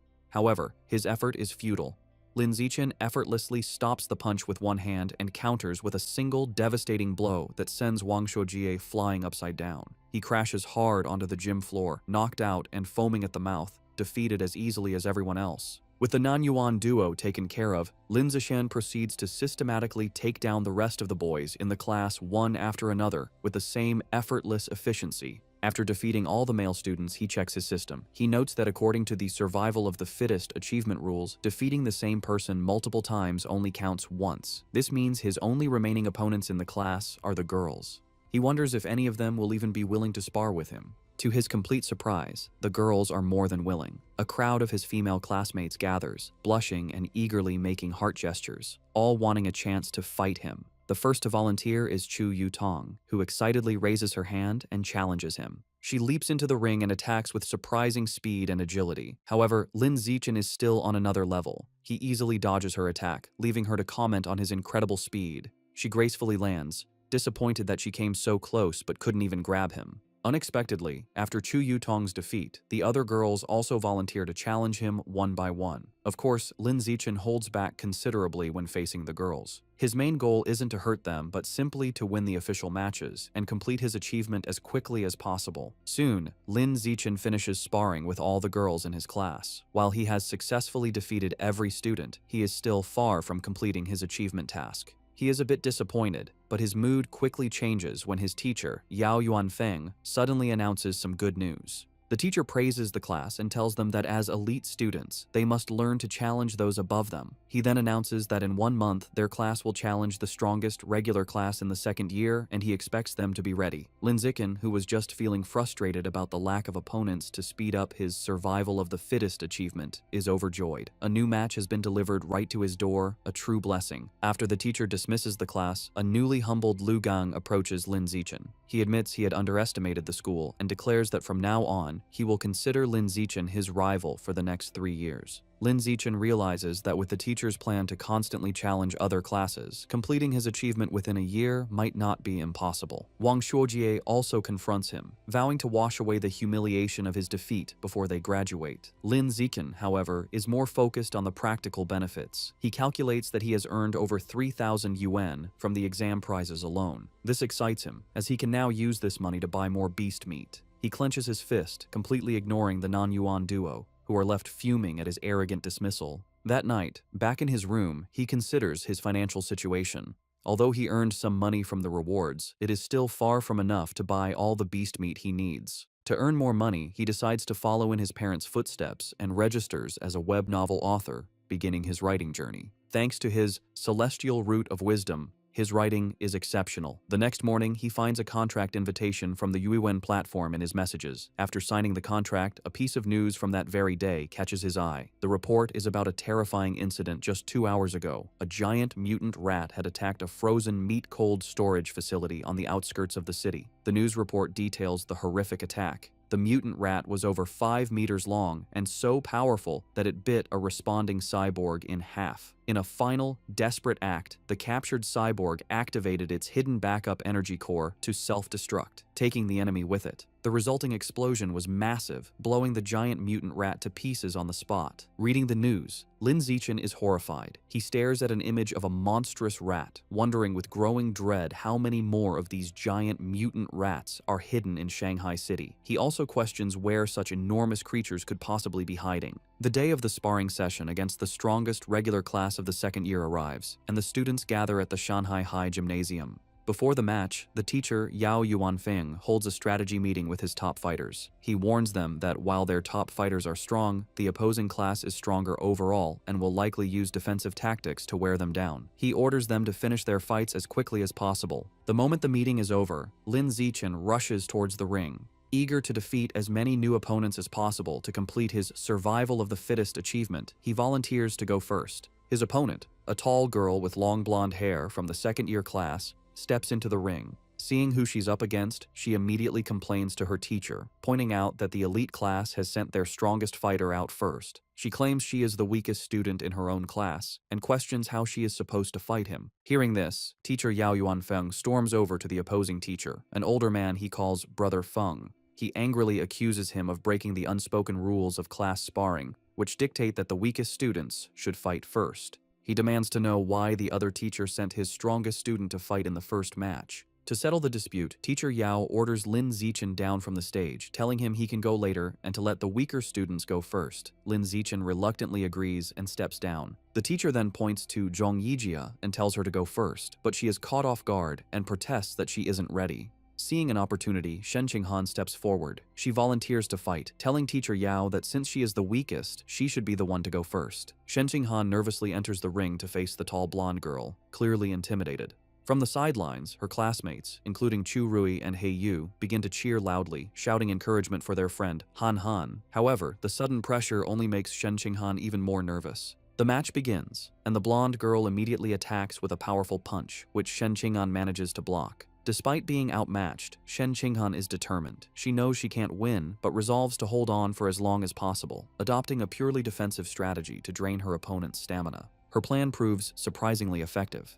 3 minutes later, the blonde girl is breathing heavily, surprised by Shen Qinghan's endurance. She realizes that if the fight continues, she will run out of stamina and decides she must finish the match quickly. She rushes forward with a final decisive punch. The blow lands, and Shen Qinghan is knocked to the ground, defeated. As she gets back on her feet, she is visibly embarrassed. The teacher, Yao Yuanfeng, praises her performance. He gives her a thumbs up, telling her she did great and that her defensive strategy was very smart. Lin Zichen also comforts her, patting her head gently. He tells her she did well, lasting over 3 minutes against a senior with an extra year of training, and that she has made big progress. Reassured, Shen Qinghan looks up at him with a happy smile. Following Shen Qinghan's defeat, another female classmate with brown hair from the elite class steps into the ring. Seeing that her senior opponent is running out of stamina after the previous match, she sees an opportunity and rushes in to attack. She throws a powerful kick, but the more experienced senior easily dodges the blow and counters with a swift punch to the face. The brown-haired girl is quickly overpowered and pinned to the ground, where she cries out in pain and is forced to surrender. Standing over her defeated opponent, the senior mockingly asks if she was looking down on the regular class by charging in so recklessly. She continues to taunt the girl, telling her that while she may not have her talent, she has trained for a whole year longer. She dismisses her, telling her to come back and fight again after she's trained for another year. Just then, Chu Rui steps forward. Filled with determination, she declares that she will avenge Shen Qinghan and crush the senior. Chu Rui proves to be a formidable fighter. She easily defeats her senior opponent with a single powerful punch. From the sidelines, Shen Qinghan cheers enthusiastically, calling out how amazing Chu Rui was. Lin Zichen tells Shen Qinghan that she was amazing too, explaining that Chu Rui's victory was easy only because Shen Qinghan had drained the senior's stamina first. Shen Qinghan smiles happily. 2 hours later, the sparring session continues, and the elite class has evened the score. Teacher Yao Yuanfeng approaches the second-year teacher, Brother Feng, and taunts him, pointing out that his class only has 4 fighters left and that he is confident his class will win the bet. However, he then turns to his students and warns them not to get complacent. He declares that the true strength of their class lies with their 4 top fighters, Lin Zichen, Wang Shuojie, Lu Gong, and He Yu. The real showdown is just beginning. Following his teacher's declaration, Haeyu is ordered to go up next. He cracks his knuckles with a determined look and enters the ring with a dramatic, ground-pounding pose. He strikes a fighting stance and theatrically asks his senior opponent if he is prepared to face his fists, which he claims are thirsty for battle. The senior, a boy with brown hair, smirks and tells Haeyu not to be so childish and overly dramatic. Annoyed, Haeyu immediately attacks with a swift kick, sending the senior crashing to the ground in defeat. Standing over his fallen opponent, Haeyu mocks him, questioning where he got the confidence to act so tough with such a low skill level and calling him trash. Just as Haeyu celebrates his victory, another, more formidable senior with purple-tinged hair stomps into the ring. He glares at Haeyu, calling him arrogant for his taunts. The senior immediately lunges with a powerful punch, vowing to teach his junior opponent some intensity. To the senior's shock, Haeyu moves with incredible speed, effortlessly dodging the attack. Haeyu then counters with a powerful kick that sends the senior flying, knocking him out. Seeing his impressive victory, Chu Rui and Shen Qinghan erupt in cheers, shouting encouragement for Haeyu. Fueled by his success, Haeyu goes on an incredible winning streak, defeating several more opponents in quick succession. After taking down 5 consecutive fighters, Haeyu stands exhausted, breathing heavily. Despite his fatigue, he puts on a brave face and defiantly shouts for the next opponent, boasting he can still take on 10 more. However, it's clear he is running out of stamina. His impressive run ends when he is defeated by his 6th opponent. With Haeyu eliminated, the situation looks dire for the elite class. They are now down to their last 3 fighters, while the second-year class still has 13 members remaining. With Haeyu defeated, Wang Shoujie is next. He unleashes his full power, going on an incredible winning streak and single-handedly defeating 10 opponents in a flurry of furious kicks and punches. However, the long series of battles takes its toll. During his 11th match, Wang Shoujie finally runs out of stamina and is defeated. Following him is Lu Gang, who quickly dispatches 2 more of the opposing team's top fighters in less than 10 minutes. With their opponents now down to their last fighter, teacher Yao Yuanfeng smugly suggests that the second-year teacher, Brother Feng, should just surrender. Brother Feng, however, remains unfazed. He smirks and calls forth his final student, Wang Jinhei, telling him it is his turn. A new challenger steps forward, an enormous, overweight student who towers over Lu Gang. Despite his opponent's intimidating size, Lu Gang is not impressed. Dismissing him as just a slightly larger fatty, he rushes into attack, confident he can beat him.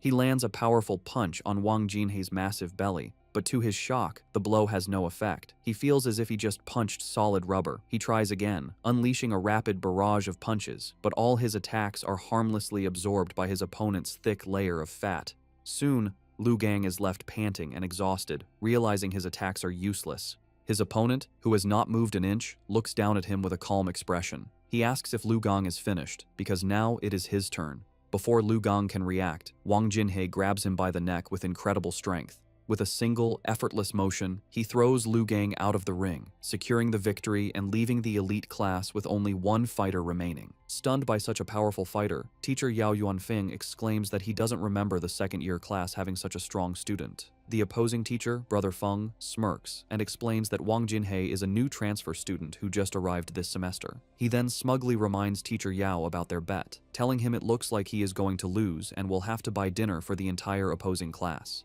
Realizing he has been tricked by his rival's secret weapon, teacher Yao clenches his fist in frustration, worried that not even Lin Zichen can defeat this monster. Despite his doubts, he puts on a brave face for his last student. He places a hand on Lin Zichen's shoulder and tells him it's his turn, encouraging him to just do his best and not worry too much about winning, as the experience will be valuable. Lin Zichen simply smiles and reassures his teacher that he will win, leaving the man speechless. As Lin Zichen steps into the ring, Wang Jinhei looks down at him, unimpressed. He dismisses his opponent as looking rather weak to be his class's final ace. From the sidelines, Shen Qinghan, Chu Rui, and the other girls from the elite class shout insults at Wang Jinhei, calling him an arrogant fatty and cheering for Lin Zichen to teach the dead pig a lesson. Annoyed by the taunts, Wang Jinhei decides to offer a handicap. He tells Lin Zichen he will stand still and allow him 10 free hits. He explains that he doesn't want Lin Zichen and his little fangirls to complain later that he was just bullying a smaller opponent. Lin Zichen happily accepts the offer. Wang Jinhei tells him to come at him with his full power. Without hesitation, Lin Zichen unleashes a single devastating punch to his opponent's massive stomach. The force of the blow is so immense that it sends the enormous Wang Jinhei spinning through the air before he crashes hard onto the floor, knocked out cold. Both classes are left in stunned silence, which is quickly broken by a massive, tearful cheer from the elite class as they celebrate Lin Zichen's incredible victory. A few moments later, Wang Jinhei slowly begins to regain consciousness, completely disoriented. He groggily wonders where he is and what just happened, muttering that the outcome was completely illogical and unscientific. After Lin Zichen's victory, the second-year teacher approaches Yao Yuanfeng, the elite class's teacher.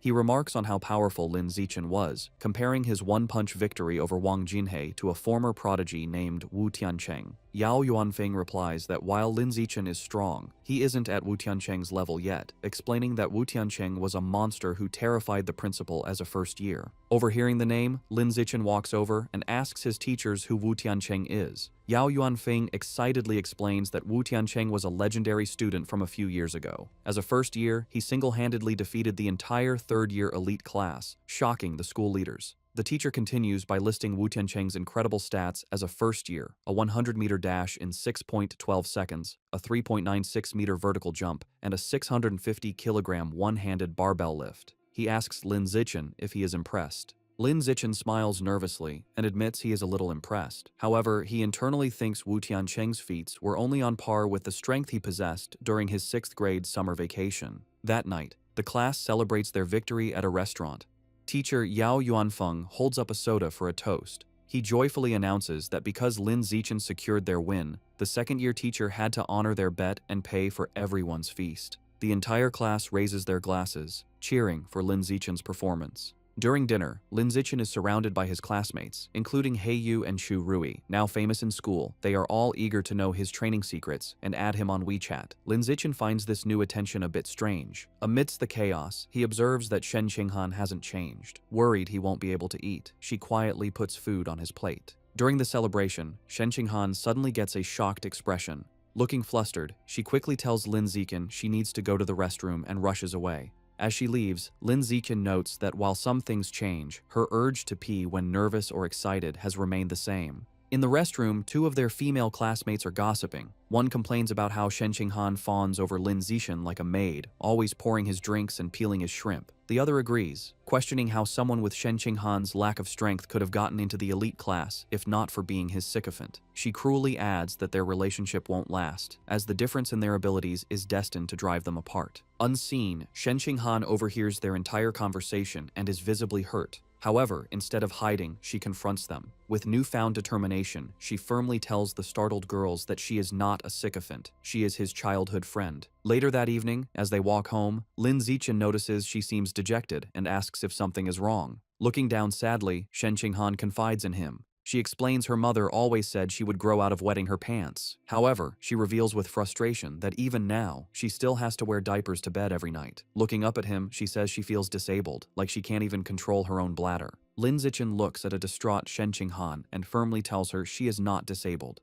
He gently places his hands on her shoulders to comfort her, explaining that her inability to control her bladder is actually a superpower that hasn't fully developed yet. Shen Qinghan looks up with wide, hopeful eyes, questioning if it's really a superpower. Lin Zichen confirms it, telling her that her natural talent in the water is a manifestation of this power. Intrigued, Shen Qinghan asks if his own amazing abilities are also because he has a superpower. Lin Zichen confidently replies that yes, just like her, he also has a superpower. Excited by the idea, Shen Qinghan wonders what kind of power she might have. Lin Zichen reassures her it will definitely be a very powerful one.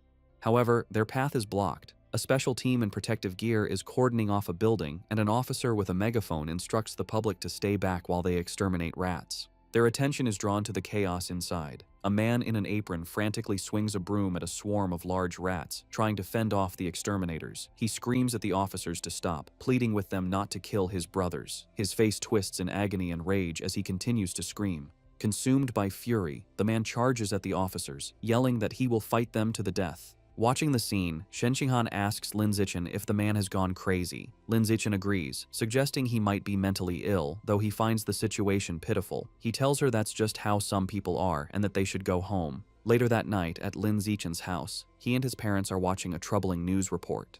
The anchor announces that a young female teacher went missing last week and is still not found. His mother, Zhang Wangshan, expresses her alarm, noting this is the 4th young woman to disappear this month. His father, Lin Yansheng, corrects her, stating it is the 5th. The The report continues, showing photos of the missing women, all young and attractive. It issues a public warning for young women to avoid going out alone at night. Worried, Zhang Wangxin tells her son he must not let Shen Qinghan go anywhere by herself. Lin Zichen smiles and promises to look after her. Meanwhile, at a public security office in Shanghai City, the man from the market has been taken into custody. A doctor in a lab coat is speaking with a police officer. The officer asks for the doctor's opinion, wondering if the man is mentally ill. The doctor replies he isn't certain, explaining that he has tried to communicate with the suspect, but the man has remained completely silent. The officer finds this strange, saying the man was screaming non-stop at the market earlier. Suddenly, the officer's eyes widen with a terrifying realization. Both he and the doctor whip their heads around to look at the man, who is now hunched over, surrounded by a dark, menacing aura. Before their horrified eyes, the man begins to transform, mutating into a monstrous, giant, aberrant rat. As the creature grows, the terrified officer screams into his radio, frantically calling for backup and requesting a cyborg team, yelling that the person in the interrogation room is turning into a giant, aberrant beast. The giant, aberrant rat rampages. A police squad opens fire, but the bullets barely slow it down. As the officers retreat, a female officer reports that headquarters confirmed all cyborgs are deployed on other missions. The director adds grimly that support won't arrive for 10 minutes and their ammunition won't last that long. Realizing they can't fight it head-on, the director orders his team to their car. Their new plan is to lure the monster into the suburbs to buy time. The female officer jumps into a police van and starts the engine, while another officer braces himself inside. They speed through the city with the giant rat in hot pursuit, leaping between buildings. The female officer urges them to go faster to give the cyborgs more time. The van races up a mountain road and into a tunnel, but the beast is relentless. It closes the distance with a terrifying roar, its massive tooth-filled maw open. The monster slams into the back of the van, causing it to lose control, flip violently through the air, and crash. Inside the overturned van, the female officer hangs upside down, injured. With a look of despair, she thinks that in the end, they still couldn't make it. Just as the giant aberrant rat roars in triumph over the wrecked van, a massive explosion engulfs it. Help has arrived. A female cyborg with short purple hair and sleek armor. Hovering in the air, she locks on and unleashes a barrage of powerful purple missiles. The projectiles slam into the monster, creating a series of fiery explosions as she gives the command to kill. After the smoke clears, the cyborg lands on the crater-filled road. She finds a large tunnel and realizes the rat escaped by digging its way out, noting the beasts seem to be getting smarter. However, she sees shredded flesh and blood on the ground and concludes the creature is seriously injured and couldn't have gotten far. She decides she has a good chance to track it down. The scene shifts to the city skyline at 3 a.m. In his room, Lin Zichen is at his computer, not training, but writing. He reflects on his progress as a web novel author. He has written daily for over half a month, and his novel is now nearly 200,000 words. More importantly, his paid income has already surpassed 10,000 yuan. He thinks about the novel's future potential, noting it is still in the new book period. He eagerly wonders how much money he will make once it is officially launched. Too excited about his novel's income to sleep, Lin Zichen decides to train.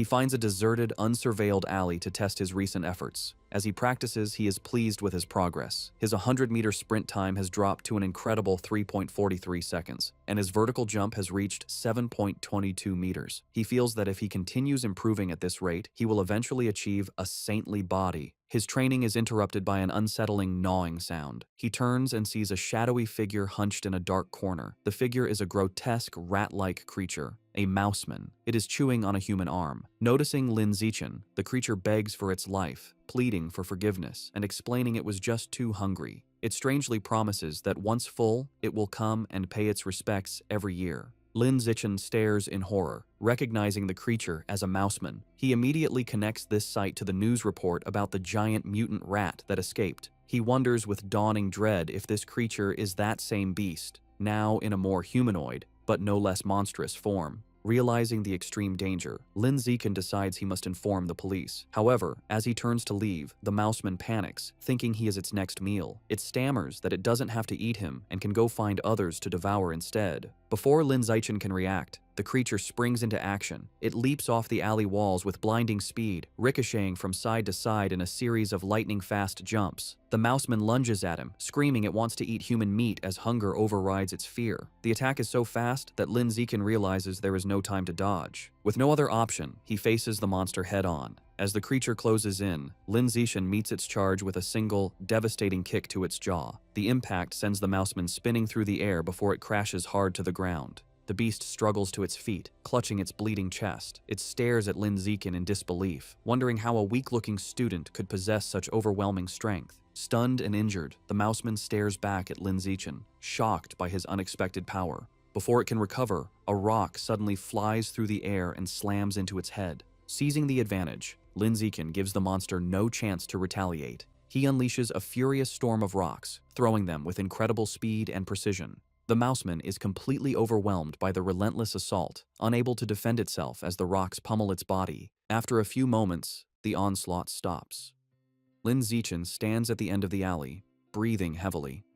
He watches the spot where the creature fell, noticing it is no longer moving. He approaches cautiously and finds his attack was more devastating than he imagined. The mouseman is obliterated, reduced to a steaming pile of skeletal remains. Wondering if the creature was truly dead, Lin Zichen touches the pile of bones. A surge of blue energy flows into him, and a system notification confirms he has devoured a trace of the giant mutant rat's life source, increasing his codex progress to 7%. He is disappointed to only absorb 2% this time, compared to the 5% from the scorched corpse. He theorizes the difference is due to the varying amount of Rat King gene each heretic had consumed. Realizing it was nearly morning and unsafe to stay, he heads home. Moments after he leaves, the purple-haired female cyborg lands in the empty alley. She stands over the steaming bones, wondering who could have killed the Rat Man. The scene shifts to a dark building where a sinister ritual is happening. A hooded cultist carries an unconscious woman to a large, glowing red summoning circle. He places her in the center and kneels, offering her to his Lord Rat God to enjoy. From the darkness, menacing, multi-lensed red eyes glare back. A deep, angry voice questions why there is only one woman, accusing the cultist of trying to starve it. The voice complains the offering isn't even a mouthful and threatens to make the cultist part of the sacrifice. The cultist prostrates himself in terror, desperately begging to explain. Still on the floor, the terrified cultist explains that young women have become cautious lately, rarely going out at night and always traveling in groups, making them hard to capture. The massive, shadowy rat god looms over him, its deep voice commanding that if women are too difficult, he should catch young men instead. The cultist immediately agrees. Suddenly, a large, bloody chunk of raw meat is thrown onto the floor. The cultist greedily grabs it and begins to devour it raw, thanking his Lord Rat God for the blessing. As he eats, the ritual reaches its gruesome climax. Massive red tentacles emerge from the summoning circle, wrapping around the unconscious woman and lifting her into the air.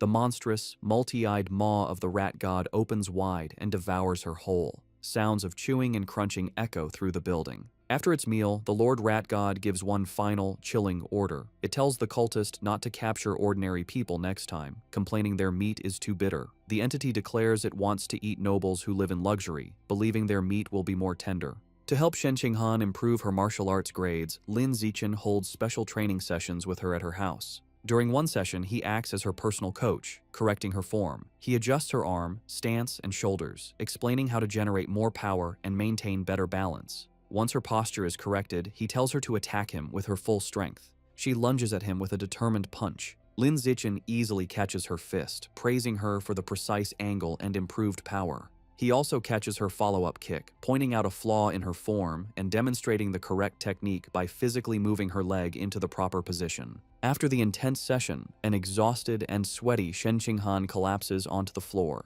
She catches her breath, telling him that even though she is exhausted, she can feel her martial arts strength has genuinely improved. Still kneeling on the floor, a motivated Shen Qinghan tells Lin Zichen that training 3 times a week isn't enough and asks if they can do it every day. Lin Zichen tells her that isn't necessary, explaining her body couldn't handle a daily high-intensity regimen. Shen Qinghan agrees and decides to stick with their current schedule. Just then, Lin Zichen's phone buzzes. As he takes it out, Shen Qinghan leans in curiously, asking if it's a special news report. He looks at the screen and sees 2 major headlines. The first announces that the Jishin Corporation will provide free treatment for former mechanical prodigy girls left disabled by early mechanical modifications. The second, more shocking report reveals a genius from Beijing University has successfully fused with the 1,000-threaded spider beast gene, breaking the record for the youngest person to undergo a dual gene fusion. Lin Zichen's eyes widen as he reads the second story, immediately realizing this genius must be the same prodigy from the capital he has been competing with for years. Most people cannot undergo gene fusion until adulthood, as a younger body can't withstand the backlash from beast genes and risks severe mutation.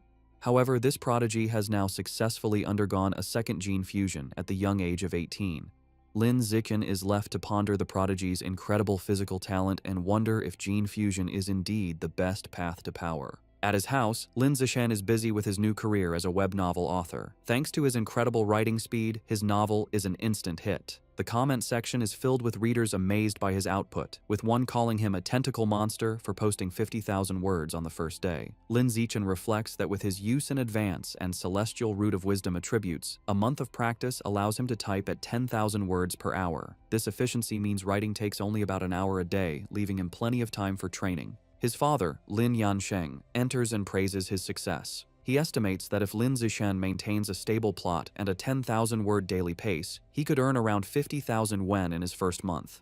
He adds that once the novel's word count grows, making 100,000 yuan a month would not be a problem. Lin Zichen is thrilled. With an income of 50 to 100,000 yuan a month, he will no longer have to worry about funding his quest to unlock the exotic beast codex. He sets a firm goal. He will use his first 2 months' fees to finally unlock the savage giant eagle codex. The scene shifts to his martial arts class, where the teacher, Yao Yuanfeng, announces a sparring session to assess progress. Lin Zichen's overwhelming power is on full display. He completely crushes the field, effortlessly defeating every opponent with powerful kicks and punches. No one lands a single hit on him. After the session, his teacher presents him with his prize money. Lin Zichen reflects on the successful day, pleased that he not only earned another 888 yuan, but also gained crucial experience points toward his survival of the fittest achievement. While Lin Zichen dominated, Shen Qinghan's results were not as stellar. As usual, she ranked last. Her friend Chu Rui tries to comfort the dejected girl. However, her training with Lin Zichen has clearly paid off.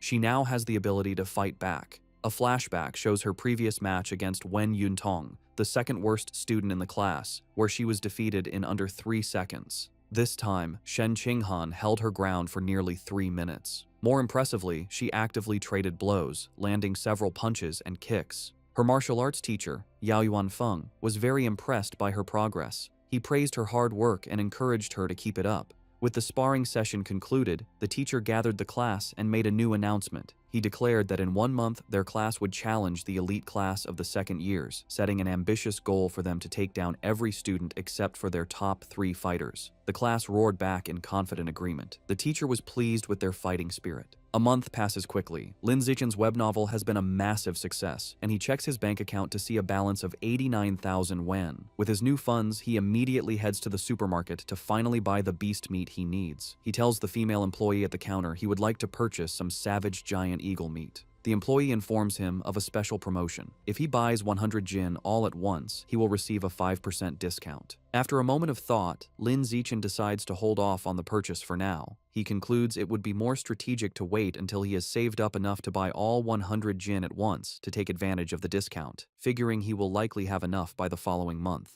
The next day at school, Shen Qinghan excitedly tells Lin Zichen the cafeteria has a new stir-fry counter, and she has heard the chef's dishes are delicious. He agrees to go with her. They arrive at the counter, where several chefs are busy, and both are impressed by the amazing aroma. After getting their food, they sit down at a table. Lin Zichen comments that it was a good thing they arrived early, as a long line has already formed. Their meal is interrupted by a loud argument in the line. One student accuses another of cutting, but the second claims his desk mate was saving his spot. The argument escalates, with the first student insisting saving a spot is still cutting, and the second becoming defiant. Shen Qinghan recognizes one of the voices and points out to Lin Zichen that their friend, He Yu, is the one arguing. She asks if they should check on him. Lin Zichen glances over and calmly tells her it probably isn't necessary, observing that He Yu has an aggressive presence and seems to have already scared the other guy off. Lin Zichen's assumption is incorrect. The student He Yu was arguing with stands his ground, looking down at He Yu with a condescending expression and calling him a punk. He Yu finds himself surrounded as the student is joined by his friends.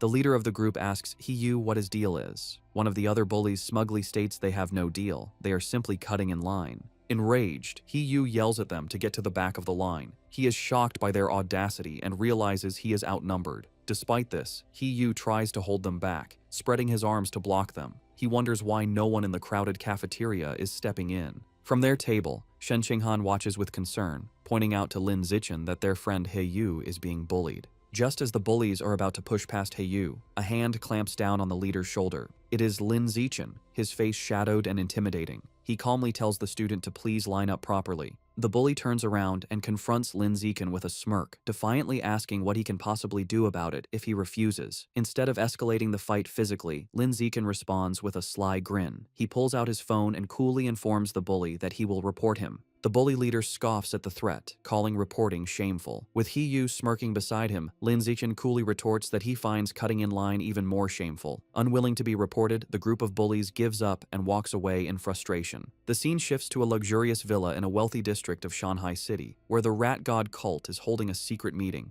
Their leader, a man in a black hooded robe, sits on a throne-like chair and addresses his followers. He announces that one of their members, Sha Qiang, is dead, explaining that he went crazy at the market and was killed after provoking the security squad. Another cultist mutters that it is good riddance. The leader then introduces a new young man who will be taking Sha Qiang's place. He relays a new, chilling order from their Lord Rat God. From now on, they must only capture and sacrifice noble elites, as their god finds ordinary people to be too bitter. This new directive causes concern. Two members speak up, arguing that capturing nobles is too risky. They reason that while a missing ordinary person might be overlooked, a missing noble would cause serious trouble.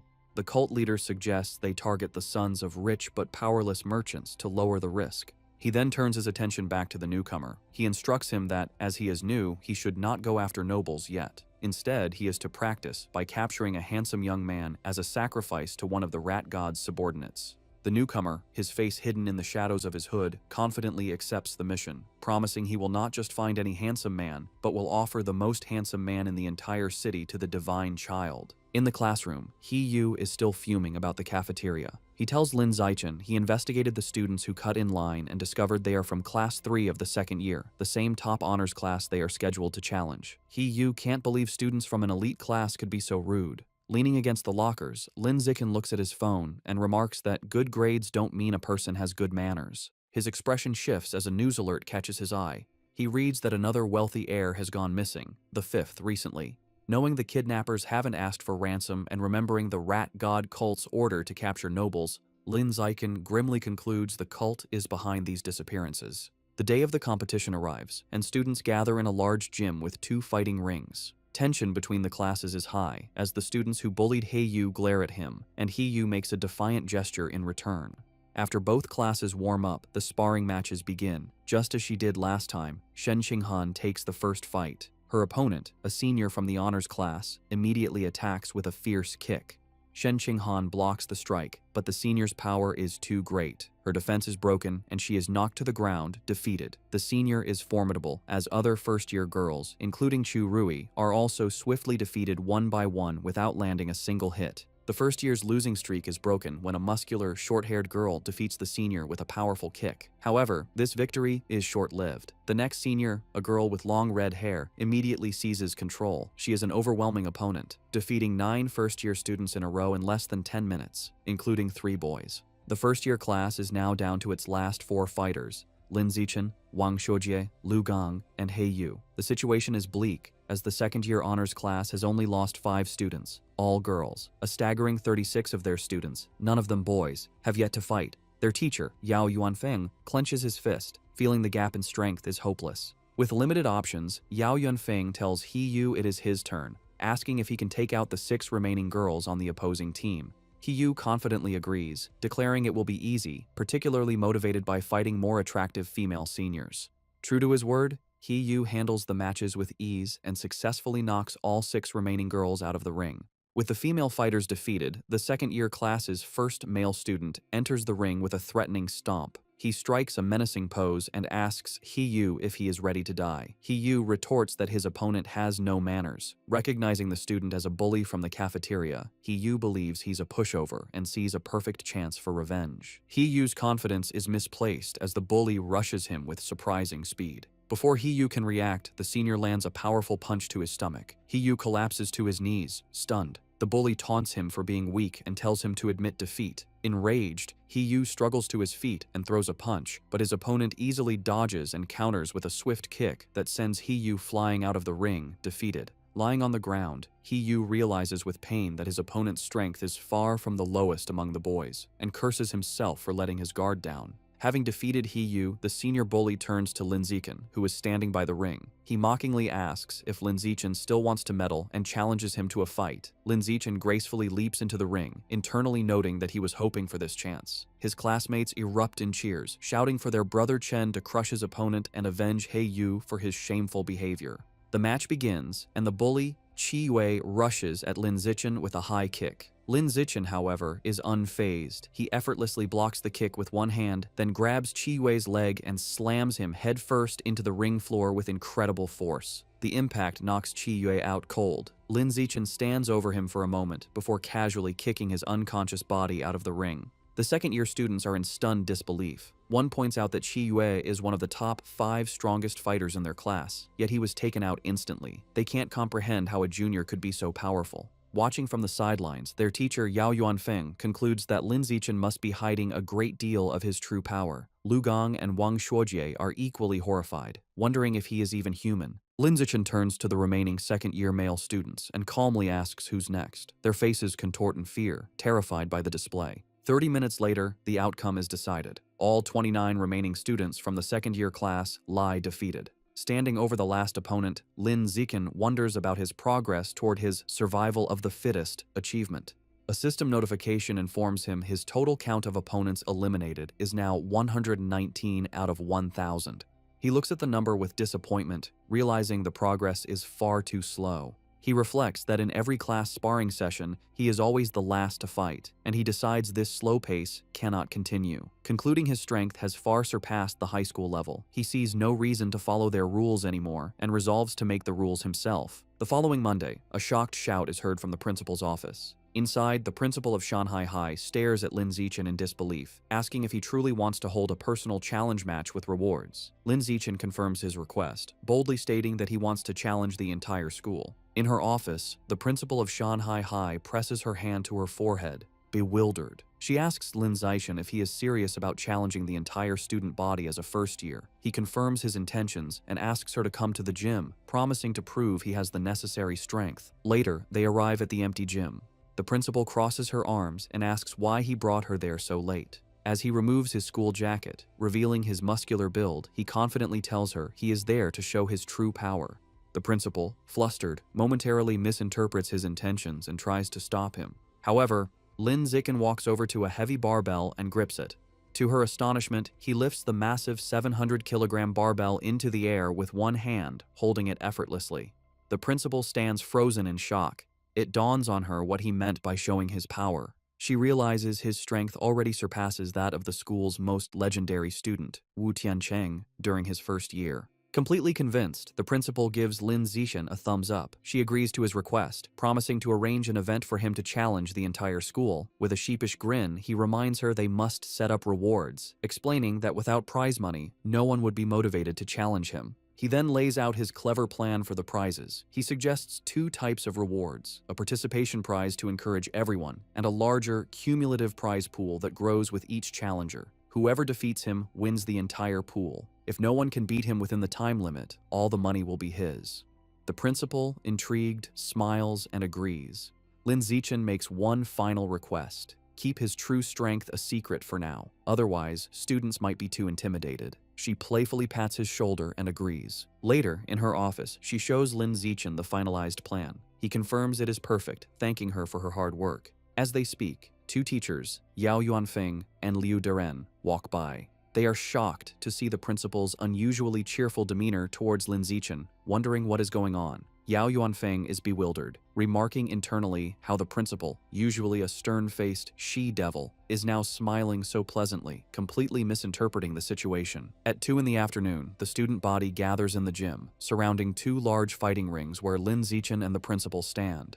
The principal takes the microphone and begins the announcement.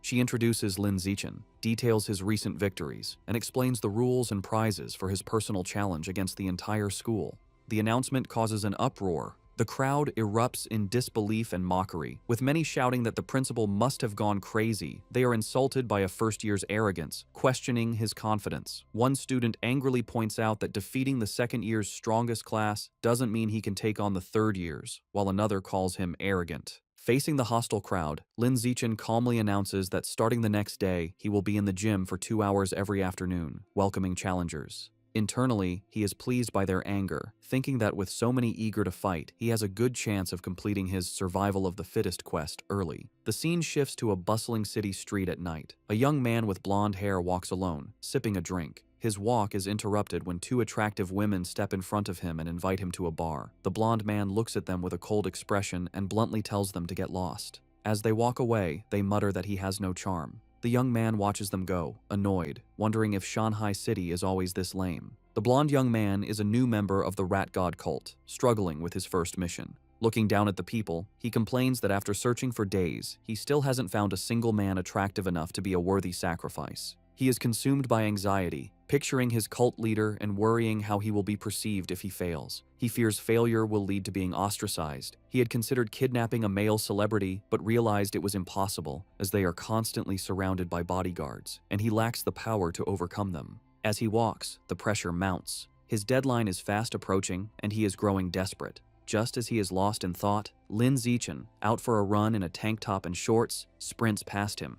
The blonde man turns, and his eyes widen. He is immediately struck by Lin Zichen's appearance, thinking he has finally found an incredibly handsome man. He has found his target. The blonde cultist watches Lin Zichen run, feeling triumphant relief. After searching for so long, he has found the perfect target without even trying. A wide, sinister grin spreads across his face as he confirms his decision. Lin Zichen will be his sacrifice. He begins to follow his target, watching as Lin Zichen turns down a deserted industrial alleyway. Seeing the secluded area, the cultist's face twists into a horrifying black-eyed grin. He knows this is the perfect opportunity. Deciding it is time to strike, he unleashes his power and undergoes a grotesque transformation, his body contorting into a monstrous beast with a massive, tooth-filled maw. However, just as the transformed cultist is about to attack, a brick comes flying out of nowhere and smashes directly into its head with a sickening, bloody impact. The transformed cultist stumbles, clutching its head in pain and confusion after being struck by the brick.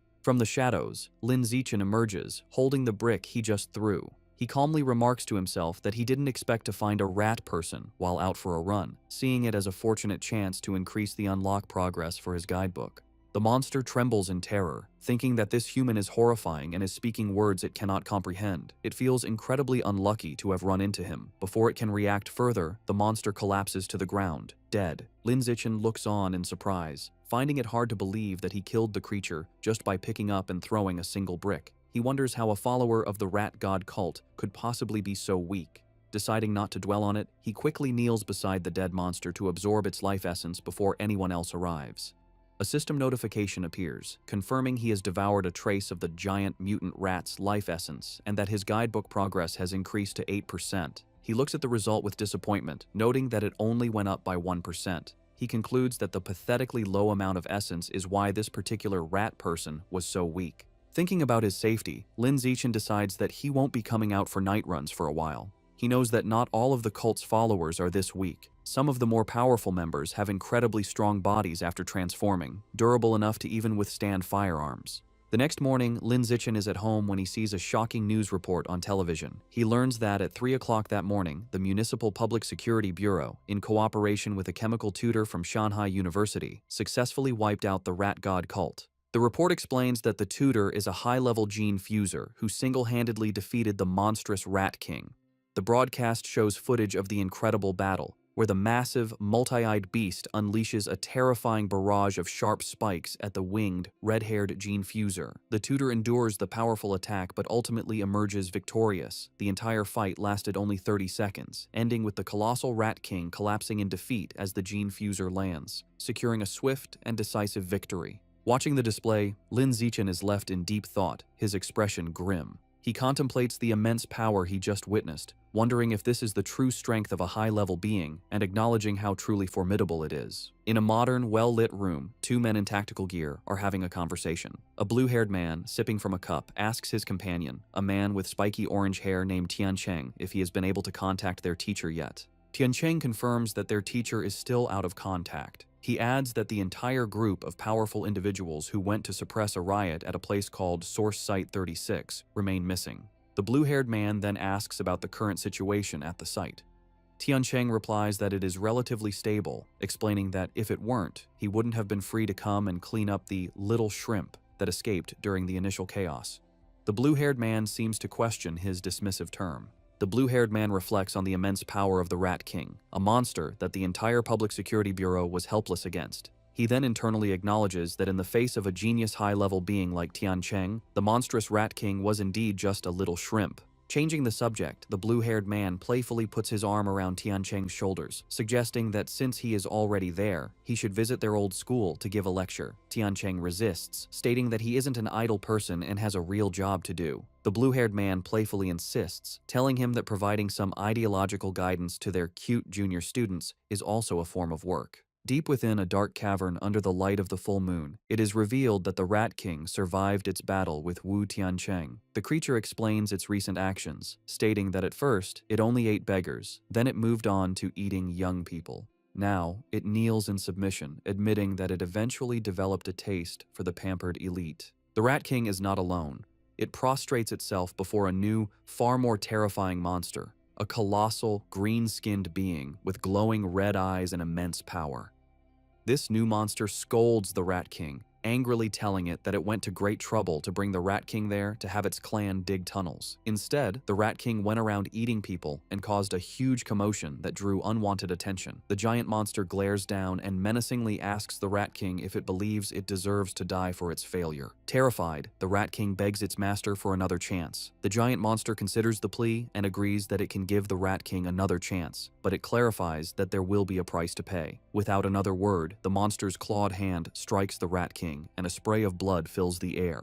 Deep in the cavern, the giant green monster continues punishing the Rat King. Having ripped out one of its eyes, the monster holds the bloody orb and remarks that while the sewer rat's eyes smell foul, they taste delicious. The monster then grabs the cowering Rat King, acknowledging its cleverness for hiding and sending a subordinate to pose as the Rat King to be defeated by the authorities. This reveals the creature Wu Tiancheng fought was merely a decoy. However, the monster delivers a final, chilling warning. If the Rat King fails to dig tunnels as commanded, it will still die. Meanwhile, back at Shanghai High, the day of Lin Zichen's personal challenge has arrived. As he walks toward the gym, he is the subject of intense gossip. Students point him out as the arrogant first year who dared to challenge the entire school, with many eager to watch.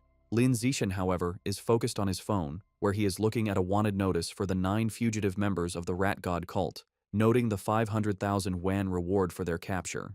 He thinks of them as a walking fortune, but his practical nature takes over, and he reminds himself that if he ever encounters one, his first priority is to stay safe before thinking about the bounty. He arrives at the gym to find it packed with students surrounding the fighting rings, just as he had hoped. Looking at the sea of potential opponents, he knows the large turnout is not just due to his challenge, but also because of the final part of his plan, the participation prize. To motivate the crowd, Shen Qinghan stands on the sidelines with a megaphone, announcing that every participant will receive a lottery ticket for a chance to win generous prizes. The announcement works perfectly, and the male students erupt in excitement. They shout about the amazing prizes, including the latest game consoles and smartphones, though one boy is more interested in the possibility of touching Shen Qinghan's hand during the lottery. This same boy eagerly reaches forward to be the first volunteer. However, before he can finish speaking, a female student leaps over him, stepping on his head as she declares she will go first. This opens the floodgates, and a massive, chaotic crowd of female students rushes forward, trampling the boys as they all clamor for a chance to fight Lin Zichen. Soon, the fighting ring is filled with a large group of girls who have surrounded Lin Zichen, eagerly declaring they want to challenge him. The challenge, however, quickly becomes his female classmates fawning over him. One girl touches his arm, excitedly exclaiming how strong he feels, while another caresses his face, admiring how handsome he is. Completely surrounded, Lin Zichen thinks the situation has taken a strange turn. He feels reluctant to fight girls, but steels his resolve. Knowing that to complete his achievement, he has no other choice, he begins to concentrate his power. With a series of gentle but firm pushes, he sends the girls flying out of the ring one by one. Finally, he unleashes a wave of energy that repels them all at once, apologizing as they are cleared from the ring. After the chaos has settled, Lin Zichen checks his system. A notification shows his progress for the survival of the fittest achievement has now reached 309 out of 1,000. Despite being defeated, the female students are undeterred. One girl with pinkish hair eagerly raises her hand, shouting she wants to challenge him again. However, Lin Zichen stands firm and coldly announces that according to the rules, defeated challengers may not re-challenge. The girls are crestfallen, with one complaining about the unfair rule. A large, muscular student and his friends step forward, and their leader cracks his knuckles, angrily declaring it is now his turn to teach the arrogant junior a lesson. This proves to be an empty threat. Lin Zichen effortlessly defeats opponent after opponent with single punches, and his system shows his survival of the fittest progress has climbed to 419 out of 1,000. Soon, he stands triumphantly atop a massive pile of unconscious students and calmly asks who is next. Just then, a new, more formidable challenger steps forward, declaring he is still there to fight. He leaps into the ring, and the other students immediately recognize him as Yan Xiaoxuan, the overlord of the second year's top honors class. They begin to murmur, wondering who will win. The consensus is that Yan Xiaoxuan has the advantage, recalling his legendary reputation for once defeating an entire class single-handedly, though he was eventually put in his place by a third-year instructor. Yan Xiaoxuan lands in the ring and addresses Lin Zichen, telling him he was once arrogant just like him, but was taught a valuable lesson. He explains that he learned there is always someone stronger. He then launches into a condescending monologue, offering to teach Lin Zichen a life lesson. Completely ignoring the speech, Lin Zichen turns to the teacher and simply asks if he can begin. The flustered teacher quickly declares the start of the match. Before Yan Xiaoxuan can finish his advice, Lin Zichen interrupts him with a single, devastating kick that sends him flying across the ring. As Yan Xiaoxuan crashes into the far wall, Lin Zichen casually puts a finger in his ear, remarking with relief that it is finally quiet.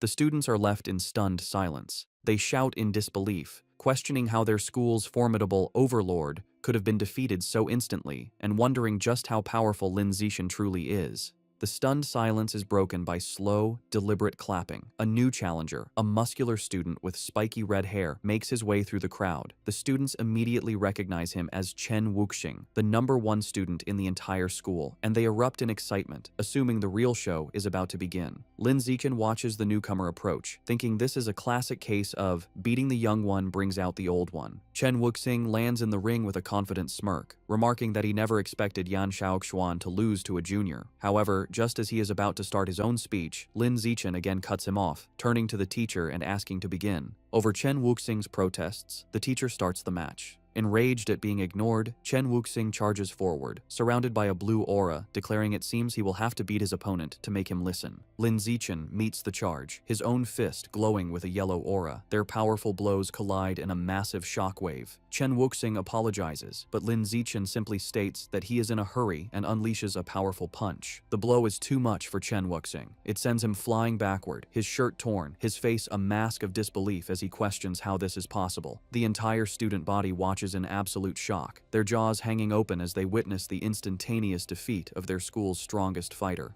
With the school's strongest fighters defeated, Lin Zichen turns to the still stunned crowd. He points to a random student and tells him to get in the ring to fight. The student points to himself in disbelief, and Lin Zichen confirms it, stating they haven't fought yet. The student nervously asks him to be gentle, but Lin Zichen smiles and reminds him that if he participates, he will get a lottery ticket. Motivated, the student rushes into the ring, and Lin Zichen promises to go easy. His promise is short-lived, as he immediately knocks the student out with a single punch. A system notification confirms that his achievement progress for survival of the fittest has increased by 1. Seeing this, the rest of the student body realizes there is no shame in losing to someone so overwhelmingly powerful, and they still have a chance to win the lottery prizes. Renewed enthusiasm sweeps through the crowd as they all surge forward, motivated by the prospect of winning a new smartphone. What follows is a systematic and effortless series of victories for Lin Zichen. He stands his ground, easily dispatching every student who challenges him, with his system's counter ticking up by 1 with each defeated opponent.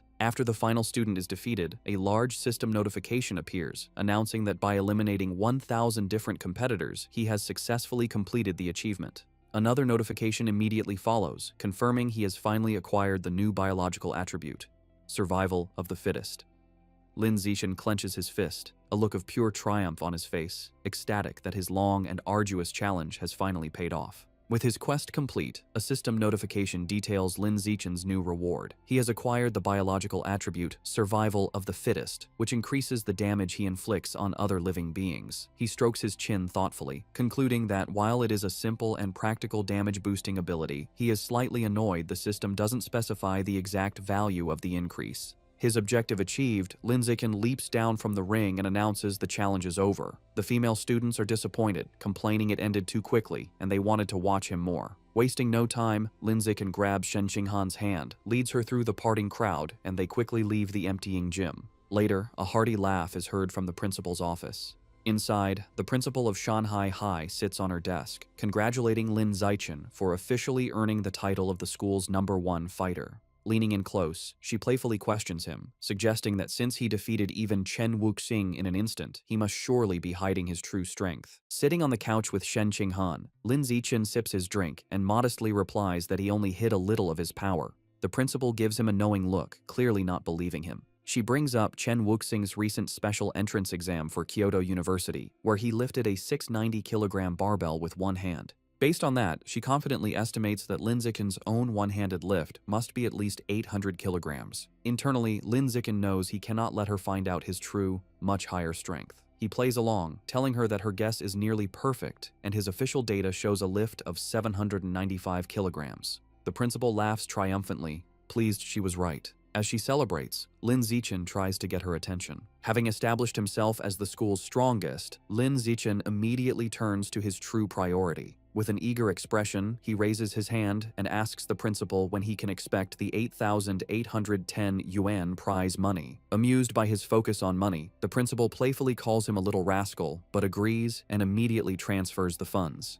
Just as the principal begins to discuss his new responsibilities, Lin Zichen interrupts, asking if there is anything else he can do for her. He then makes a special request. Since both he and Shen Qinghan enjoy swimming, he asks for use of the gym's swimming pool. He clarifies that he wants exclusive access, meaning the pool should be closed to everyone else whenever they use it. The principal smiles and readily agrees. Internally surprised at how easily she consented, Lin Zichen adds one more condition. He explains that he dislikes being watched in his swim trunks, so he will be covering the security cameras during their private sessions. This statement causes Shen Qinghan to blush furiously. The principal's mind immediately jumps to a suggestive conclusion. Thinking about the implications of a boy and girl being alone in a pool with the cameras covered, her imagination runs wild, picturing a romantic and steamy encounter between the two of them. Playing along with her own misunderstanding, the principal retrieves a key from her desk, telling Lin Zichen that she will, of course, satisfy all of his requests. She hands him the key, officially designating the pool as their exclusive, private swimming area.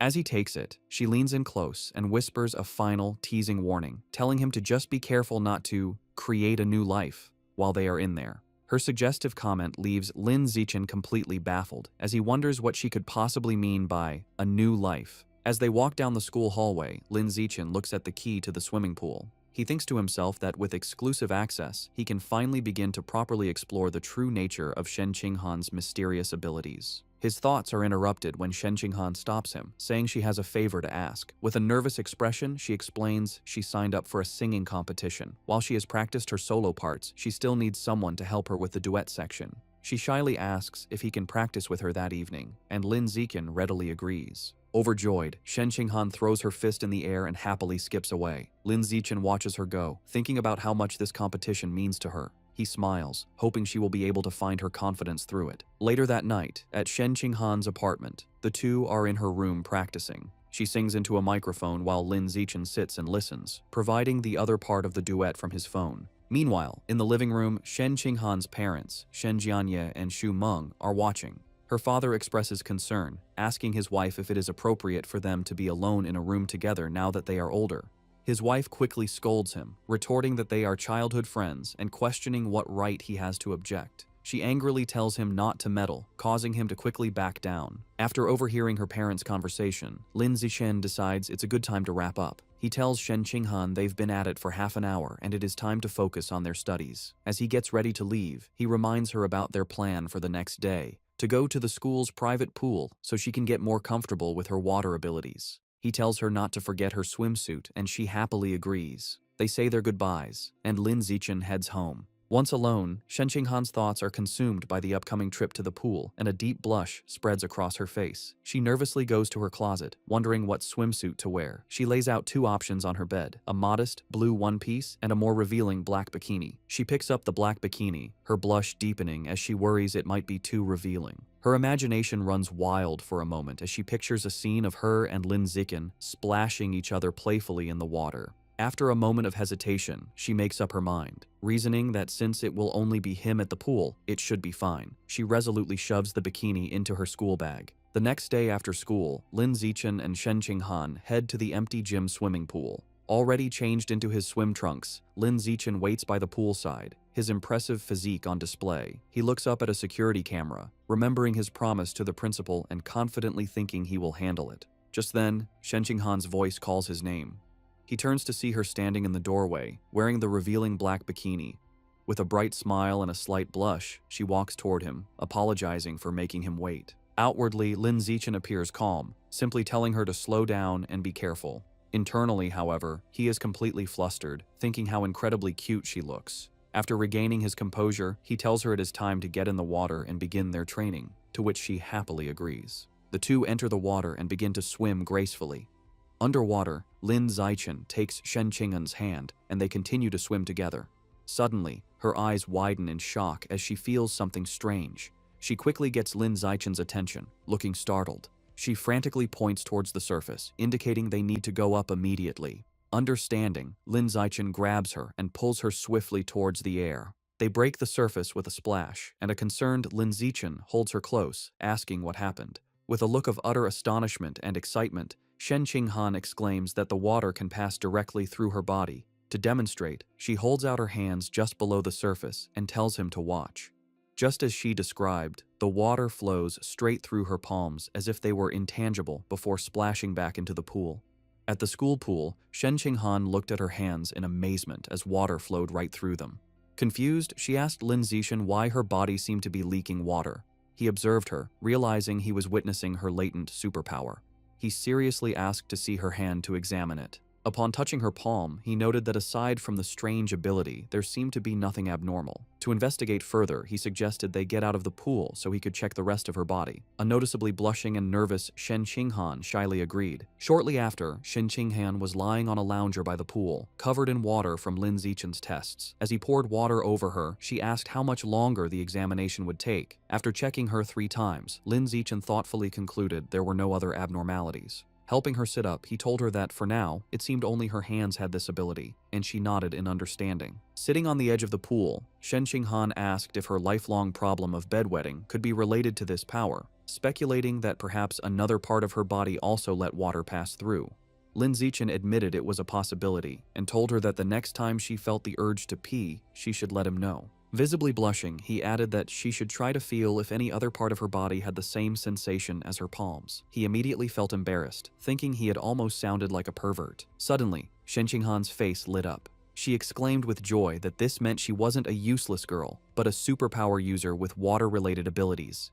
With newfound determination, she thought that maybe, if she managed to fully develop her power, she could finally stand by Lin Zichen's side as a worthy partner. The story continues in a bustling city at night, with large holographic ads for cyborgs. Lin Zichen enters a supermarket, where a friendly female clerk welcomes him. He confidently walks to the counter, slides a card across it, and makes an astonishing request: 100 jin of the expensive savage giant eagle meat. The clerk is shocked by the massive order. She nervously takes his payment card and a note with a delivery address, stammering her agreement. As Lin Zichen leaves, the clerk watches him go, wondering which wealthy young master could be so extravagant. Despite her surprise, she professionally completes the order form, even asking for a good review with a smile. Later, in a secluded industrial area, Lin Zichen receives his delivery. He reflects on his finances, noting he had just received 120,000 yuan from his web novel, bringing his total funds to 210,000 yuan. He thinks this is more than enough to cover the cost. Looking at the large box of beast remains, he prepares to unlock its power, telling himself it's time to see what surprise the codex will give him as he places his hand on the meat. Immediately, a powerful vortex of white energy erupts and surrounds him. A blue system notification confirms he is devouring the savage giant eagle's life source, and the Codex unlock progress has reached 100%. He then receives a vision of the eagle's power, the magnificent white bird soaring high, diving into the water, and hunting a massive purple squid-like creature with its powerful talons. As the vision fades, Lin Zichen stands in a radiant blue light. A final system notification announces he has successfully unlocked the Savage Giant Eagle Codex and acquired a new biological attribute, Eye of the Sky. A system notification explains his new ability, Eye of the Sky. It informs him that his field of vision and ability to track moving objects are greatly enhanced. As the power activates, his eyes glow with a brilliant golden light, the pupils becoming intricate and eagle-like. Putting his new skill to the test, Lin Zichen's perspective expands dramatically, giving him a panoramic bird's-eye view of the city. The power is incredibly precise, allowing him to zoom in on a single man in a crowd and even read the text on his phone from an immense distance. He marvels at how powerful an eagle's vision truly is. Afterward, Lin Zichen returns home. He is surprised to find his parents, Lin Yansheng and Zhang Wangxin, watching a grim news report about a high-level gene fuser who mutated in public, resulting in hundreds of casualties. The footage shows a horrific winged monster holding a truck above a scene of destruction. The broadcast then cuts to a heated debate. A man argues that gene fusion is a flawed path, claiming humans should be able to unlock their own latent potential and evolve. This is immediately challenged by another man who calls the idea a fantasy, angrily questioning how they could fight aberrant beasts without gene fusers, pointing out that traditional martial artists can't even stop bullets. Watching the debate, Lin Zichen's parents discuss the issue. Lin Yansheng remarks that gene fusers are like uncontrollable bombs. Zhang Wangxin dismisses his concerns, explaining that government regulations are very strict and the probability of such an incident is incredibly small. She adds that a more pressing issue is that gene fusers often lose their ability to have children. Lin Yansheng agrees, suggesting it's best to save their genetic material or have a child before the fusion process. As they were talking, Zhang Wangxin suddenly noticed her son had returned. She became flustered, realizing they had been having a conversation not meant for his ears, and greeted him with an embarrassed blush. Seeing their awkwardness, Lin Zichen suggested they all have dinner. While the family ate, Lin Zichen announced that his school would hold a campus singing competition the next day, and Shen Qinghan had signed up. His parents were thrilled. Lin Yansheng declared the entire family had to go cheer her on, and Zhang Wangxin enthusiastically agreed, adding that Shen Qinghan was like a daughter to her. Lin Zichen calmly agreed. The night of the competition was a massive event with a large, brightly lit stage and an energetic crowd. True to their word, Lin Yansheng and Zhang Wangxin were in the audience, cheering wildly for Shen Qinghan with supportive headbands and a large, glowing sign. Before the show, in an empty classroom, Lin Zichen was helping Shen Qinghan prepare. He gently applied makeup to her face. When she opened her eyes, she noticed he was staring intently at her. Blushing, she shyly asked why he was looking at her like that. Lin Zichen simply smiled and told her she looked beautiful. His sincere compliment made Shen Qinghan, dressed in an elegant black gown, blush even more deeply. Their intimate moment was interrupted by their friend, Chu Rui, who peeked in. She teasingly asked if they were finished with their affectionate display. A flustered Shen Qinghan frantically explained she had only asked for his help because of his excellent makeup skills. Chu Rui playfully dismissed her excuses, teasing them for acting like an old married couple. Lin Zichen is holding multiple makeup brushes, reinforcing his makeup master reputation. Shu Rui explained she only came to remind them they were on stage after the next two performers. With a final wave, she left. After she was gone, Lin Zichen told Shen Qinghan he would walk with her to prepare. However, Shen Qinghan remained seated, looking extremely nervous and trembling. With a deeply flustered expression, she shyly tugged on his jacket, struggling for words.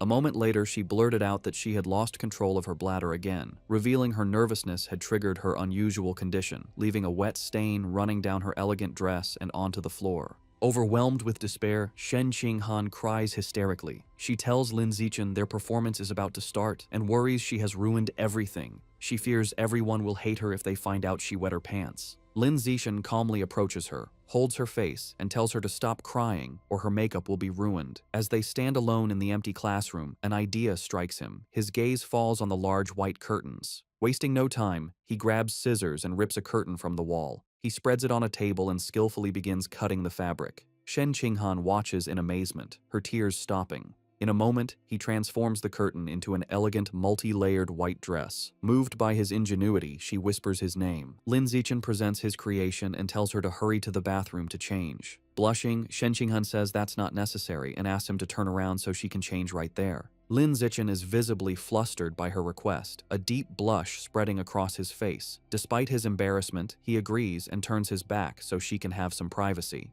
Behind him, Shen Qinghan sensually removes her ruined black dress. Although he isn't looking, Lin Zichen can hear everything, and he remains flustered as she stretches playfully in her underwear behind him before putting on the new dress. Once changed, Shen Qinghan tells Lin Zichen he can turn around. He sees her looking stunning in the impromptu gown. She thanks him, smiling brightly and explaining that after her cry, she's no longer nervous. Lin Zichen wishes her luck, affectionately patting her head as she beams at him. Soon, an announcer calls Li Chuxin and Shen Qinghan to the stage. They deliver a vibrant, energetic performance, captivating the crowd. After, the announcer builds suspense before declaring them the winners. The two friends embrace joyfully as the audience cheers wildly. In the crowd, Lin Zichen stands with his father, applauding proudly with a satisfied smile. The next day, a teacher enters the classroom and is shocked to see the window, angrily demanding to know who cut up the curtain. As punishment, Lin Zichen and Shen Qinghan must clean the entire classroom. While mopping, Lin Zichen thinks it's a fitting atonement.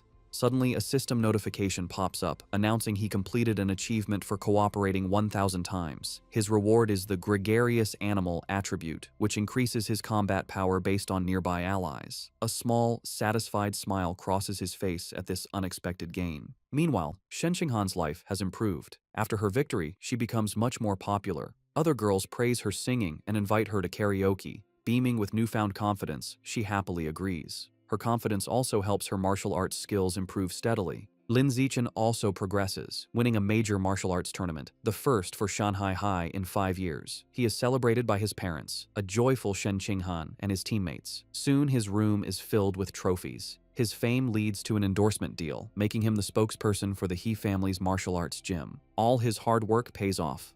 Between his endorsement deal and his web novel income, Lin Zichen has amassed over 900,000 yuan. Looking at his bank balance, he concludes it's more than enough to unlock the next codex. Lin Zichen goes to a secluded area to pick up his next order from the friendly supermarket clerk. Inside the large box are the remains of a hidden dragon, a large lizard-like creature known for stealth. Placing his hand on the meat, Lin Zichen begins the absorption process, and a powerful blue aura erupts around him. A system notification confirms he is devouring the hidden dragon's life source, and the codex unlock progress reaches 100%. A moment later, another notification announces he has unlocked the hidden dragon codex and acquired the new attribute, natural camouflage. The system explains his new power. The ability allows him to reduce his presence by lowering his internal life signs and lets him hide his true biological level. Lin Zichen immediately understands the skill's dual applications. He can become stealthy for ambushes, or hide his true strength to lull enemies into a false sense of security. With his main objective complete, he remembers he needs to buy a cake for his mother and walks through the city. His thoughts are interrupted by a shout. He turns to see a startling scene, a beautiful red-haired woman being forcefully escorted by 2 guards in tactical gear. Suddenly, a young man involved in the arrest calls his name in surprise. Lin Zichen recognizes him as Zhang Kai, a senior from his school. His attention is drawn to Zhang Kai's powerful cybernetic legs. Zhang Kai explains nonchalantly that after failing to get into high school, he became a biker and broke his legs so badly in an accident they had to be amputated. Zhang Kai explains he was lucky enough to join a mechanical modification experiment run by the Mechanical God Group, which unexpectedly transformed him from a disabled person into a cyborg. Curious, Lin Zichen asks about the arrested woman. A guard explains she is a remnant of the Rat God cult, the only female among 9 fugitives. Just then, Zhang Kai's colleague calls for him to leave. As he hurries off, he waves goodbye, promising to talk later, and Lin Zichen waves back. Watching them go, Lin Zichen becomes suspicious. The public security department searched for the Rat God cult fugitives with all its resources and found nothing, yet the Mechanical God group captured one with ease. He concludes this group is not to be underestimated. His thoughts are interrupted by a call from his mother, Jiang Wangxin. She asks if he bought the cake and when he'll be home. He says he's on his way and will be back soon, and she reminds him to be careful. The scene shifts to a lively birthday celebration. Since their birthdays are a day apart, their families always celebrate together. Their parents are gathered, singing "Happy Birthday." For their 18th birthday, they stand side by side and blow out the candle on their cake. After, their mothers tell them to exchange presents. As they happily give each other gifts, their happy moment is shattered as the room begins to tremble violently. The families are thrown off balance, someone shouting if it's an earthquake. Lin Zichen instinctively grabs Shen Qinghan to steady her, but Lin Zichen immediately senses this is no ordinary earthquake. Something feels terribly wrong. Deep beneath the city, the true cause is revealed. A massive cavern teeming with an endless swarm of rats, their red eyes glowing as they surge upwards. The next morning, a TV news report dismisses the previous night's event. An anchor explains that Shanghai City is not on a tectonic plate boundary, so a major earthquake is unlikely, and advises citizens not to panic. At breakfast, Lin Zichen finishes his meal and tells his parents he is leaving for school. His father tells him to be careful. Outside, Shen Qinghan is waiting and cheerfully asks to walk to school together, to which he agrees. As they walk, she happily remarks that since they have celebrated their 18th birthday, they are officially adults. Lin Zichen adds that the college entrance exams are also approaching. Shen Qinghan admits she gets nervous just thinking about it. Some time passes, and Lin Zichen finally saves up enough money to unlock his next codex. He begins the absorption process, and a powerful purple energy swirls around him as he targets the void crocodile. A system notification confirms he is devouring the creature's life source, and the codex unlock progress reaches 100%. He receives a vision of a large crocodilian beast with fish-like fins swimming powerfully, trying to escape from the savage giant eagle. A final notification announces he has successfully unlocked the Void Crocodile Codex and acquired a new biological attribute, danger perception. The system explains this ability allows him to sense hostility from other creatures within a certain range and makes it easier to judge their biological level. Lin Zichen thoughtfully concludes this will be a useful skill for preventing sneak attacks. To test his new power, he goes to a busy shopping mall. As he walks through the crowd, he uses his danger perception and can now see the power levels of everyone. He observes most people are ordinary Tier 1 or Tier 2, confirming the vast majority are normal people. While browsing the supermarket, he decides on his next target for the codex. He sees packages of life and death toad meat, which he speculates could grant a self-healing ability.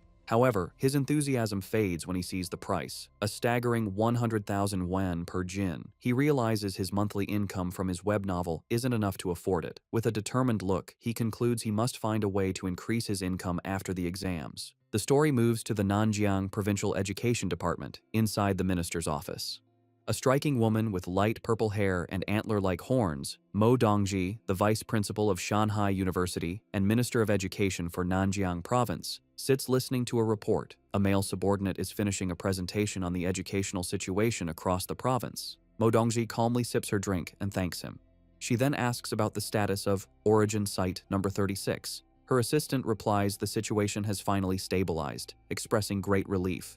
He explains that if it hadn't, the entire province would have been doomed. With nothing else to discuss, Mo Dongji tells him he can go. After he leaves, Mo Dongji is alone with her thoughts. She muses to herself that it has been many years since she last accepted a disciple. She walks to the large window, which looks out onto a beautiful tropical beach, and stares at her own reflection. The martial arts college entrance exam is an intense, 9-day ordeal. The first day consists of a written exam in the morning and a physical fitness assessment in the afternoon. From the 2nd to the 8th day, students are sent into a forest for a week-long practical combat and survival test. The final 9th day is dedicated to an aptitude test for gene fusion and mechanical modification. The story picks up on June 7th, the first day of the exam. Lin Zichen and Shen Qinghan walk together, but she is clearly on edge. She nervously tugs on his sleeve, confessing how tense she is, her primary fear being that she might lose control of her bladder again. Lin Zichen looks at her with a warm smile.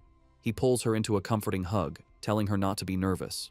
Holding her close, he reminds her that her theoretical knowledge is solid and she has already taken precautions by wearing a diaper, so she just needs to do her best. His closeness makes her blush. Flustered but comforted, she promises she will do her best and tells him he needs to do his best as well.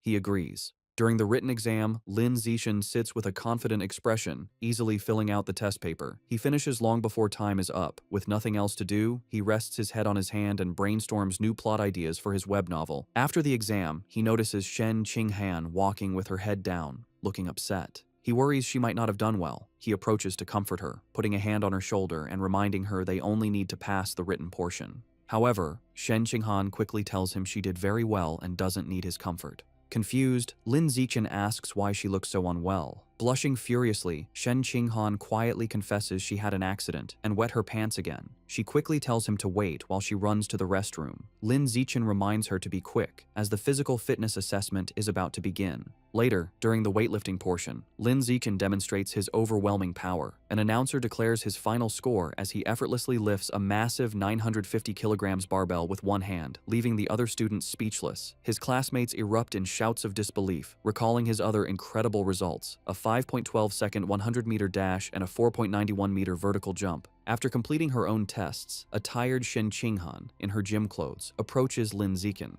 He asks how she did. With a weary but proud smile, she reports her impressive scores: a 9.32-second 100-meter dash, a 1.62-meter vertical jump, and a 125-kilogram lift. She adds with a small sigh that her results are still nothing compared to his. Lin Zichen praises her, telling her that with scores like that, she is a top-tier female student. He gives her an affectionate pat on the head, and she looks up at him with a happy expression. Sometime after, their classmate Heyu runs up, excitedly announcing their written exam scores are available. He tells them he heard Wang Shuojie and Lu Gang scored in the high 80s, and he himself got an 80. As he asks about their scores, a nervous Shen Qinghan checks her phone. Her face lights up with joy as she exclaims she got an 82. Heyu is stunned. They both turn to Lin Zichen. He calmly holds up his phone, showing a perfect score of 100. Shen Qinghan cheers for him, while a dumbfounded Heyu mutters that Lin Zichen is as freakishly talented as ever. Later, as they walk home, Shen Qinghan expresses her nervousness about the next phase, the week-long practical test in the forest. Lin Zichen takes her hand and reassures her, telling her not to worry because he will stay by her side and protect her. Comforted, she agrees to stick close to him. Meanwhile, in a private room, two mysterious figures discuss the exam. One man in a formal suit and a sinister plague doctor mask hands a small wooden box to a younger man. The masked man instructs his subordinate to make good use of his position as a safety officer. The young man takes the box. Inside are 10 dark, seed-like objects, which the masked man calls demon seeds, that will aid him in his mission. The masked man promises that if the young man succeeds, he will be recommended to become a full member of their organization. The young man seems more interested in a different reward, stating he would prefer a rare, different fruit. The masked man scoffs, calling him short-sighted. He explains a single fruit could only help him evolve to a mid-tier rank, whereas joining their organization opens the door to evolving into a truly advanced being. After a moment, the young man is convinced, agreeing that becoming an official member is the more valuable prize. A convoy of buses travels through a dense, foggy forest. An announcement informs students they are about to arrive at the practical exam location. Inside a bus, Shen Qinghan is sleeping on Lin Zichen's shoulder. He gently wakes her, letting her know they have arrived. An automated voice directs students from Entrance 9 to get off the bus and proceed to the assembly point. The students gather at a large staging area where the rules of the week-long exam are explained. Numerous score tokens are hidden throughout the forest, some in hard-to-reach places and others carried by beasts. Safety officers are stationed near dangerous creatures, but calling for their help results in immediate disqualification. The most powerful beasts and the highest scores are located deep within the forest. A student's final grade is determined by the points from tokens and a performance review based on camera footage. With 100,000 students competing for 50,000 tokens, at least half will fail to score any points. The exam encourages both cooperation and competition. Students can team up to share tokens or steal them. An official announces they have 1 hour to prepare. Immediately, students begin trying to form alliances. One student loudly tries to recruit teammates by boasting about his father. Their attempt is quickly shut down by a strict female instructor who warns them against such open recruiting.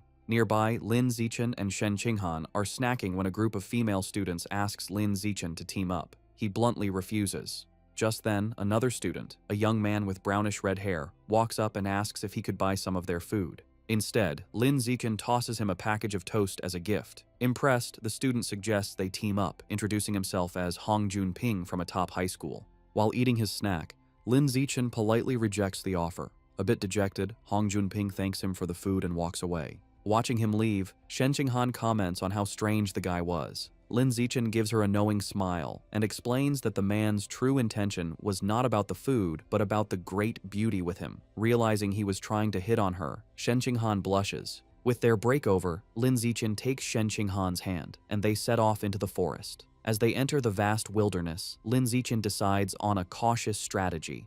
To help Shen Qinghan acclimate, they begin by searching for score tokens in the safer outer regions. To aid their search, Lin Zixin activates his Eye of the Sky ability, his eyes glowing with golden light. His enhanced vision lets him instantly spot a target. He tells Shen Qinghan he has found a token at the top of a nearby tree and instructs her to get it. Eagerly, Shen Qinghan leaps high into the air with incredible agility. A moment later, she triumphantly holds up a token with the number 1 on it, happily shouting to Lin Zixin that she got it. With his Eye of the Sky active, Lin Zixin systematically scans the area, directing Shen Qinghan from one hidden token to the next. Soon, she has collected a small handful of 1-point tokens. Overjoyed, Shen Qinghan throws her arms around Lin Zixin in an excited hug, exclaiming how amazing he is. Their celebration is cut short as they are surprised by an unexpected arrival. It is Hong Junping who greets them with a smile. He holds up a large score token, stating he has already gathered 28 points. He claims he wants to repay Lin Zixin, but internally, his motive is to get to know the incredibly cute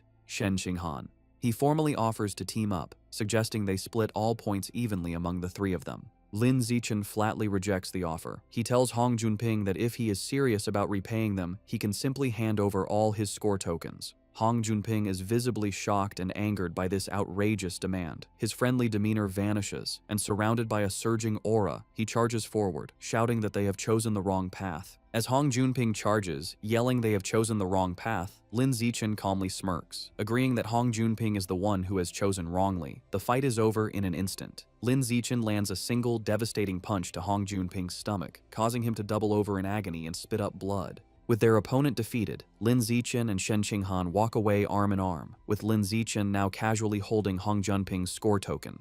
Behind them, their attacker lies unconscious. A concerned Shen Qinghan asks if he will be alright, but Lin Zixin nonchalantly reassures her that he didn't even use any real force. Over the next few days, Lin Zixin continues to guide and train Shen Qinghan. He helps her find more score tokens, pushes her to improve her strength by having her lift massive boulders, and teaches her practical survival skills like hunting wild boars. Their time is not all work. They also enjoy simpler moments, like gathering fresh fruit. They work as a perfect team, easily fending off other students who try to ambush them. When tired, they rest together under a makeshift roof. As Shen Qinghan sleeps on his shoulder, Lin Zixin looks at her fondly, wishing the peaceful moment could last longer. Finally, they arrive at the central area of the forest. Shen Qinghan points out a wooden sign that ominously reads, "Danger, Aberrant Beast Zone."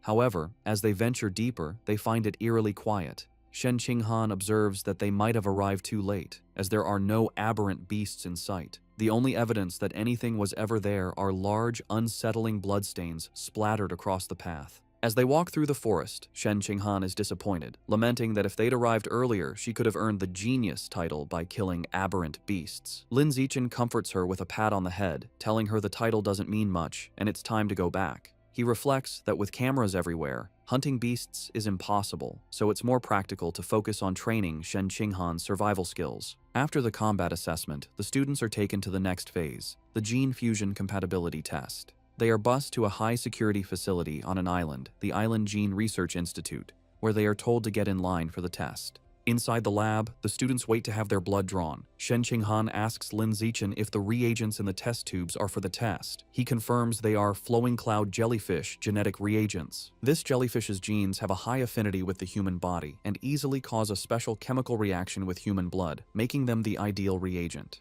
The procedure involves injecting the student's fresh blood into the jellyfish reagent to observe the chemical reaction, which determines if a student is suitable for gene fusion. While waiting, a nervous Hiyu expresses his hope to pass the gene fusion test, not wanting to go through the mechanical modification test. Chu Rui adds that the mechanical test is rumored to be painful, like being burned, as it involves implanting special metal alloys into the body. This thought terrifies Hiyu, who begins praying. After their blood is drawn, the students wait about an hour for the results. As scores come in, a girl celebrates her 8% compatibility, which qualifies her to be a gene fuser, while another is dejected over a 4% score. Another classmate is relieved to have barely passed with 6%. The students discuss the grading scale. 6% is passing, 8% is excellent, and 10% is required for top universities. They also mention the famous Kyoto prodigy has a compatibility of 16%. Hearing this, Lin Zixin silently wonders what his own score will be, thinking that since his physical attributes are superior, perhaps he could reach 20%.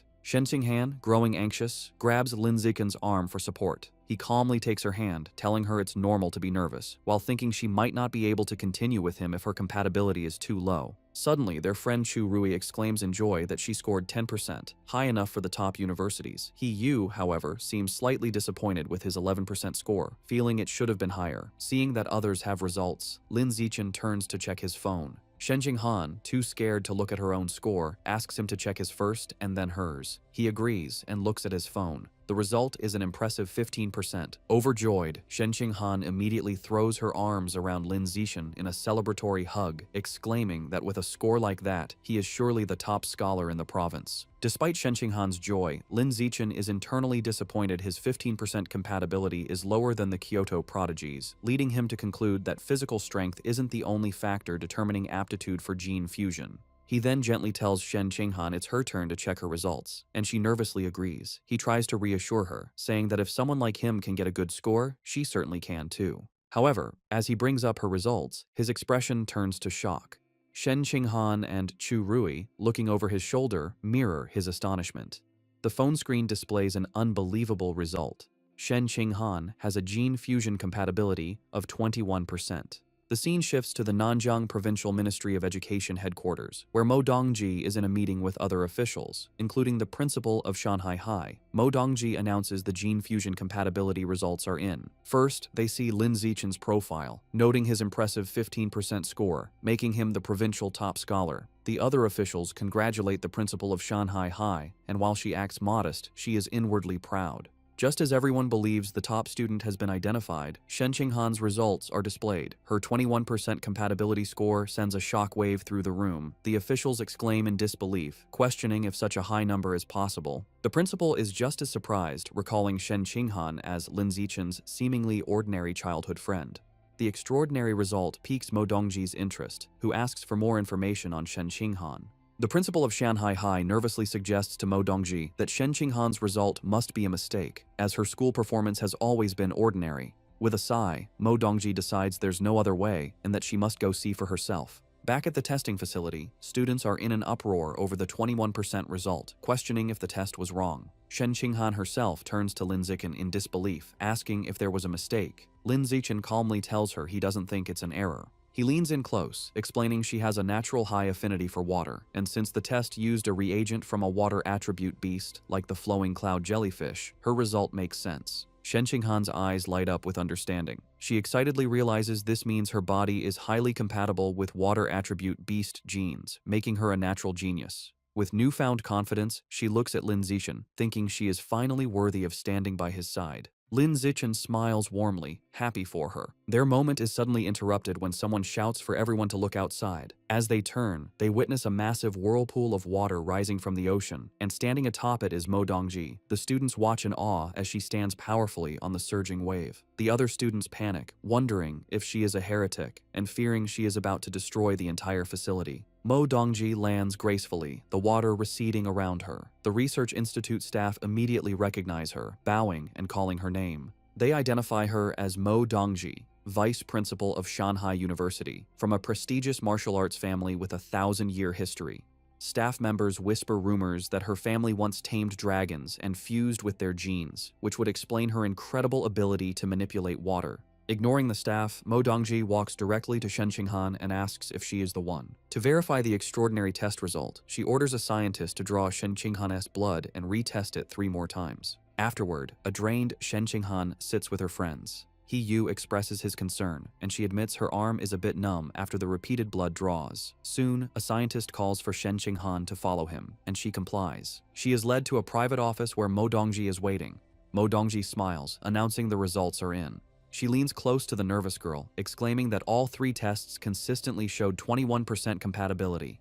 Getting straight to the point, Mo Dongji makes a life-changing offer. She wants to take Shen Qinghan as her disciple. Shen Qinghan is completely stunned, stammering at the sudden request. To demonstrate the power she could learn, Mo Dongji effortlessly levitates water from a glass on her desk, swirling it in a controlled vortex. She tells Shen Qinghan that as her student, she will easily be able to perform such feats. Overwhelmed, Shen Qinghan asks for time to think, wanting to consult Lin Ziqin first. Mo Dongji dismisses her hesitation, stating there is nothing to consider, as becoming her disciple offers only advantages, while continuing her impressive display of water manipulation. Mo Dongji asserts her authority, stating that as Provincial Minister of Education and Vice Principal of Shanghai University, she has decided Shen Qinghan will attend her university now that they have a master-disciple relationship. She leans in close, asking the nervous Shen Qinghan if she has anything to say. Overwhelmed and intimidated, Shen Qinghan meekly replies that she has nothing to add. Feeling completely railroaded, she nervously adds Mo Dongji's contact info to her phone.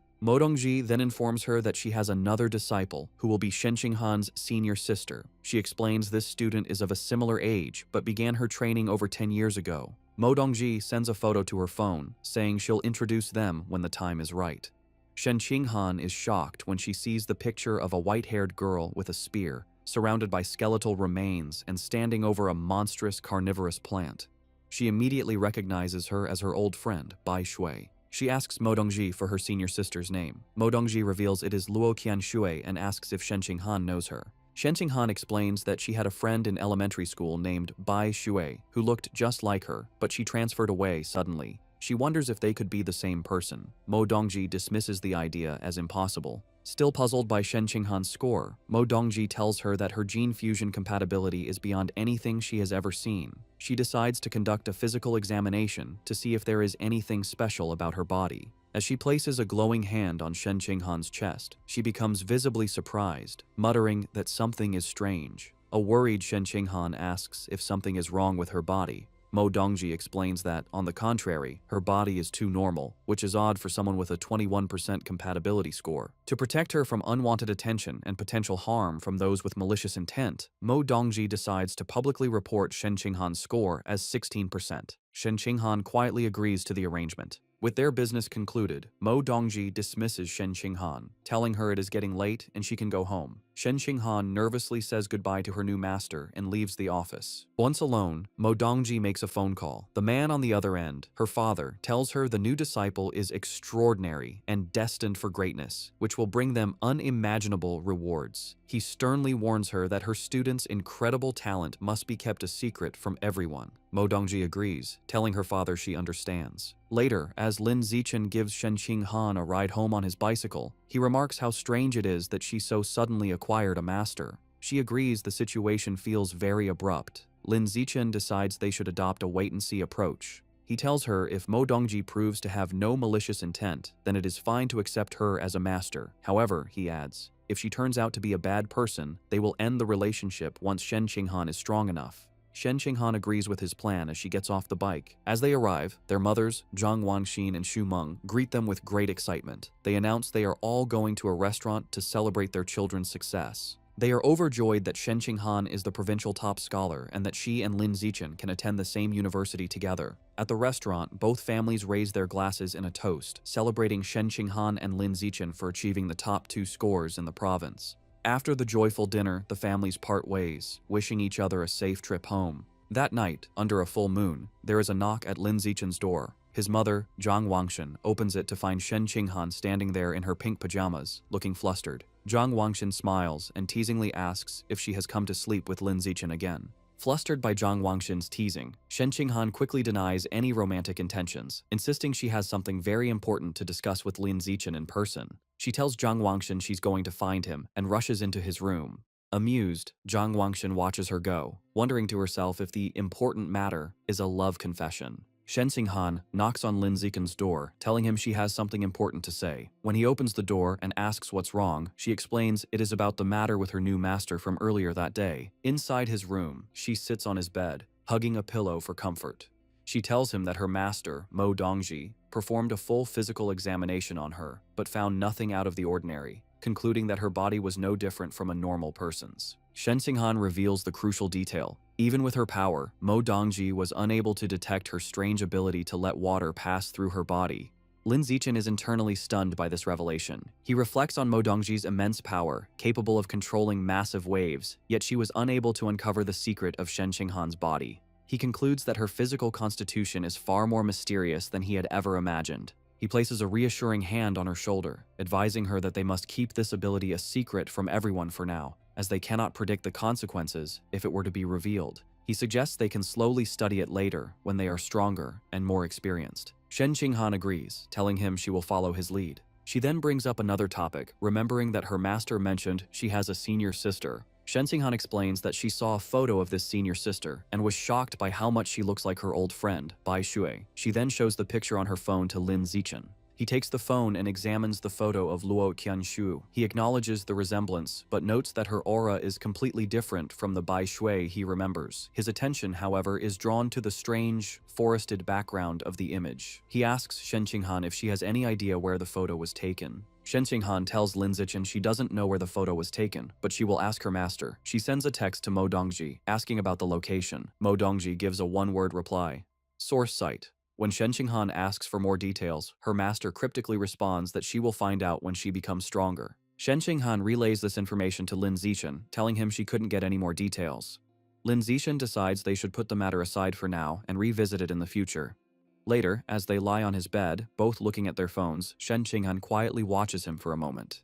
She then asks him if men like women who wear cheongsams. The question catches Lin Zichen off guard, and he internally wonders if she was influenced by her master, Mo Dongji, who wears a similar traditional dress. He blushes as he imagines Shen Qinghan in a cheongsam, thinking to himself that it would look very good on her and admitting that it depends on the person. Sensing his response, Shen Qinghan leans in closer, pressing him on whether he likes them. A completely flustered Lin Zichen stammers that he supposes he does. She continues her questioning, asking about stockings and whether he prefers black, white, or nude-colored ones. He wonders why she is asking such strange questions.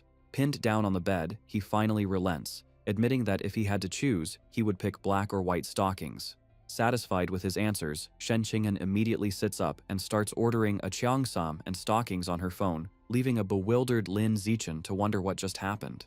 Their conversation is interrupted by a knock at the door. It is Zhang Wangxin who has brought a bag for Shen Qinghan. She explains that Shen Qinghan's mother sent over some toiletries and told her to just sleep over for the night. A completely flustered Shen Qinghan takes the bag, stammering that she never asked her mother to send anything, and wondering why she would act on her own. As she leaves, Zhang Wangxin cheerfully tells them not to worry, as they are both adults now, so it is perfectly fine for them to sleep over together before closing the door. An awkward silence fills the room as both Shen Qinghan and Lin Zichen blush, unsure of what to do next. Resigning herself to the situation, Shen Qinghan sits on the bed and opens the bag, stating that she will just change her diaper and go to sleep. However, as she looks inside, she pulls out an object with a surprised expression, asking what it is. To her absolute horror, she realizes she is holding a box of those things for safety. Utterly mortified, she wonders what on earth her mother was thinking by packing such an item in her bag. In a complete panic, she stammers that she is going to change her diaper and scrambles off the bed, tripping over her own feet and falling face first onto the floor in her haste to escape. Lin Zichen is left sitting on the bed, completely bewildered by the chaotic scene and wondering what is going on. Lin Zichen and Shen Qinghan have been accepted into the Evolution Academy of Shanghai University. Lin Zichen tells Shen Qinghan, who is sitting on the back of his bicycle, to hold on tight because they're about to get going. She obliges, wrapping her arms around his waist. They have both also signed up for the He family's martial arts gym and are on their way to a promotional event today. As they ride through the bustling city streets, Lin Zichen suddenly notices that a strange group of people is blocking their path. A man in black and gold robes, accompanied by several men in white karate uniforms, stands before them and asks if he is Lin Zichen. Surprised, Lin Zichen stops the bike and asks them who they are. The man introduces himself as Liu Chuanwu, the dean of Shanghai University's Budo Academy. However, he clarifies that he is not there in his official capacity, but as a representative of an organization called Tianren-Ge. Tianren-Ge is a conservative organization that opposes gene fusion and mechanical modification, preferring to fight threats with traditional martial arts. Lin Zichen recalls hearing about them, but internally dismisses them, thinking their ideology is misguided and deludes its followers. Liu Chuanwu formally invites Lin Zichen to join Tianren-Ge. Ignoring him, Lin Zichen simply asks them to get out of his way. As Lin Zichen tries to pass, Liu Chuanwu places a hand on his shoulder to stop him, asking for a moment to talk. Attempting to persuade him, Liu Chuanwu offers him a new phone as a gift, but Lin Zichen is clearly made uncomfortable by the insistence. Later, Lin Zichen, Shen Qinghan, and Liu Chuanwu are sitting in a cafe. Liu Chuanwu explains that his organization, Tianren-ge, researches how to unlock the potential of pure-blooded humans without gene fusion or mechanical modifications. He passionately claims that their goal is to help humans break through the ordinary biological barriers and evolve into advanced, rare, or even epic beings. To prove his point, he tells Lin Zichen that they have already achieved some results and shows him a video on his phone. In the video, Liu Chuanwu, who states his own biological level is ordinary tier 9, is seen facing a formidable opponent. He explains that the video shows him defeating a high-level gene fuser. Lin Zichen is shocked to recognize the winged man in the video as Wu Tiancheng, the powerful prodigy who had single-handedly taken down the rat god cult. The fight in the video unfolds, showing Wu Tiancheng leaping high into the air and unleashing a deadly shower of sharp feathers down on Liu Chuanwu. The feathers pierce Liu Chuanwu's body, leaving him bloodied, while Wu Tiancheng lands gracefully back on the fighting stage. Despite his injuries, Liu Chuanwu charges forward with incredible force and lands a devastating punch on Wu Tiancheng, sending the powerful gene fuser flying out of the ring. As the video ends, Liu Chuanwu passionately argues that the human lineage is already invincible and does not need to borrow power from other species, proclaiming that pure-blooded humans who follow their path of cultivation are the true future. Lin Zichen looks at the phone, his expression a mixture of shock and disbelief. He wonders if the video could be fake, questioning if it was edited or if Wu Tiancheng was paid to lose on purpose. Liu Chuanwu dismisses his doubts, stating firmly that the video is completely unedited. He adds that he will continue to challenge other high-level gene fusers and invites Lin Zichen to come and watch anytime. Lin Zichen then asks why they don't just post the video online to better promote Tianren-ge. Liu Chuanwu explains that they would like to, but those in power do not allow it. With a surge of anger, he elaborates that the authorities believe that as long as a method doesn't raise a person's biological level, it has no future and is not worth promoting. He slams his fists on the table in frustration, arguing that without wider promotion, they cannot attract more people to their research, which makes achieving a breakthrough incredibly difficult. After all, he says, qualitative change requires quantitative change. He then looks at Lin Zichen with hope, telling him that if a genius like him joined them, he wouldn't get stuck at ordinary tier 9 for 50 years like he has. Liu Chuanwu is certain that Lin Zichen would be able to evolve into a high-level being. Lin Zichen is taken aback by this information, internally noting that Liu Chuanwu has been stuck for 50 years, but only looks about 50 years old himself. Seemingly reading his thoughts, Liu Chuanwu reveals a startling secret. He tells Lin Zichen not to be fooled by his appearance, as he is actually almost 100 years old. He explains that he has been able to maintain his youthful appearance thanks to their special cultivation methods. Skeptical, Lin Zichen searches online for the dean of Shanghai University's Budo Academy. The results confirm Liu Chuanwu's story. An encyclopedia entry lists his birth date as March 1929. Lin Zichen is surprised their cultivation method can grant such longevity and briefly wonders if his parents could learn it. He continues to scroll and learns that in his youth, Liu Chuanwu was the young master of the Liu family, a top martial arts clan. When the era of gene fusion began, his family's refusal to adapt led to their decline, with their dojo falling into ruin. The information also reveals a personal tragedy. Liu Chuanwu's insistence on the traditional path resulted in his wife and children leaving him as they chose to embrace gene fusion. Looking at the article, Lin Zichen thinks about his relationship with Shen Qinghan, confident she would never leave him. His research is interrupted when he scrolls further and sees something that shocks him. Under the relationships section, it lists his ex-wife as Yuan Dongji, which Lin Zichen recognizes as another name for Shen Qinghan's new master, Mo Dongji. He also sees that the profile pictures for his son, Yuan Xusheng, and daughter, Yuan Xiaoyi, are grayed out, making him wonder if they have both died. Lin Zichen looks up from his phone at Liu Chuanwu, concluding this man should not be underestimated. Noticing the intense stare, Liu Chuanwu smirks. He proudly states that maintaining his youthful appearance at nearly 100 years old is proof of the great potential of pure-blooded humans, and it is for this reason that Tianren-ge exists. He passionately declares that Tianren means humanity will conquer the heavens. He argues that those who rely on gene fusion will never surpass the beasts they take their power from and will eventually be destroyed by them. He makes the same argument for mechanical modification, stating that because many materials come from aberrant beasts, it is also a path that can never truly surpass its origins. He slams his fists on the table, clarifying that Tianren-ge is not completely against these methods, but is against humanity betting its entire future on them. He believes they should be used as an early-stage solution while they research a better long-term path.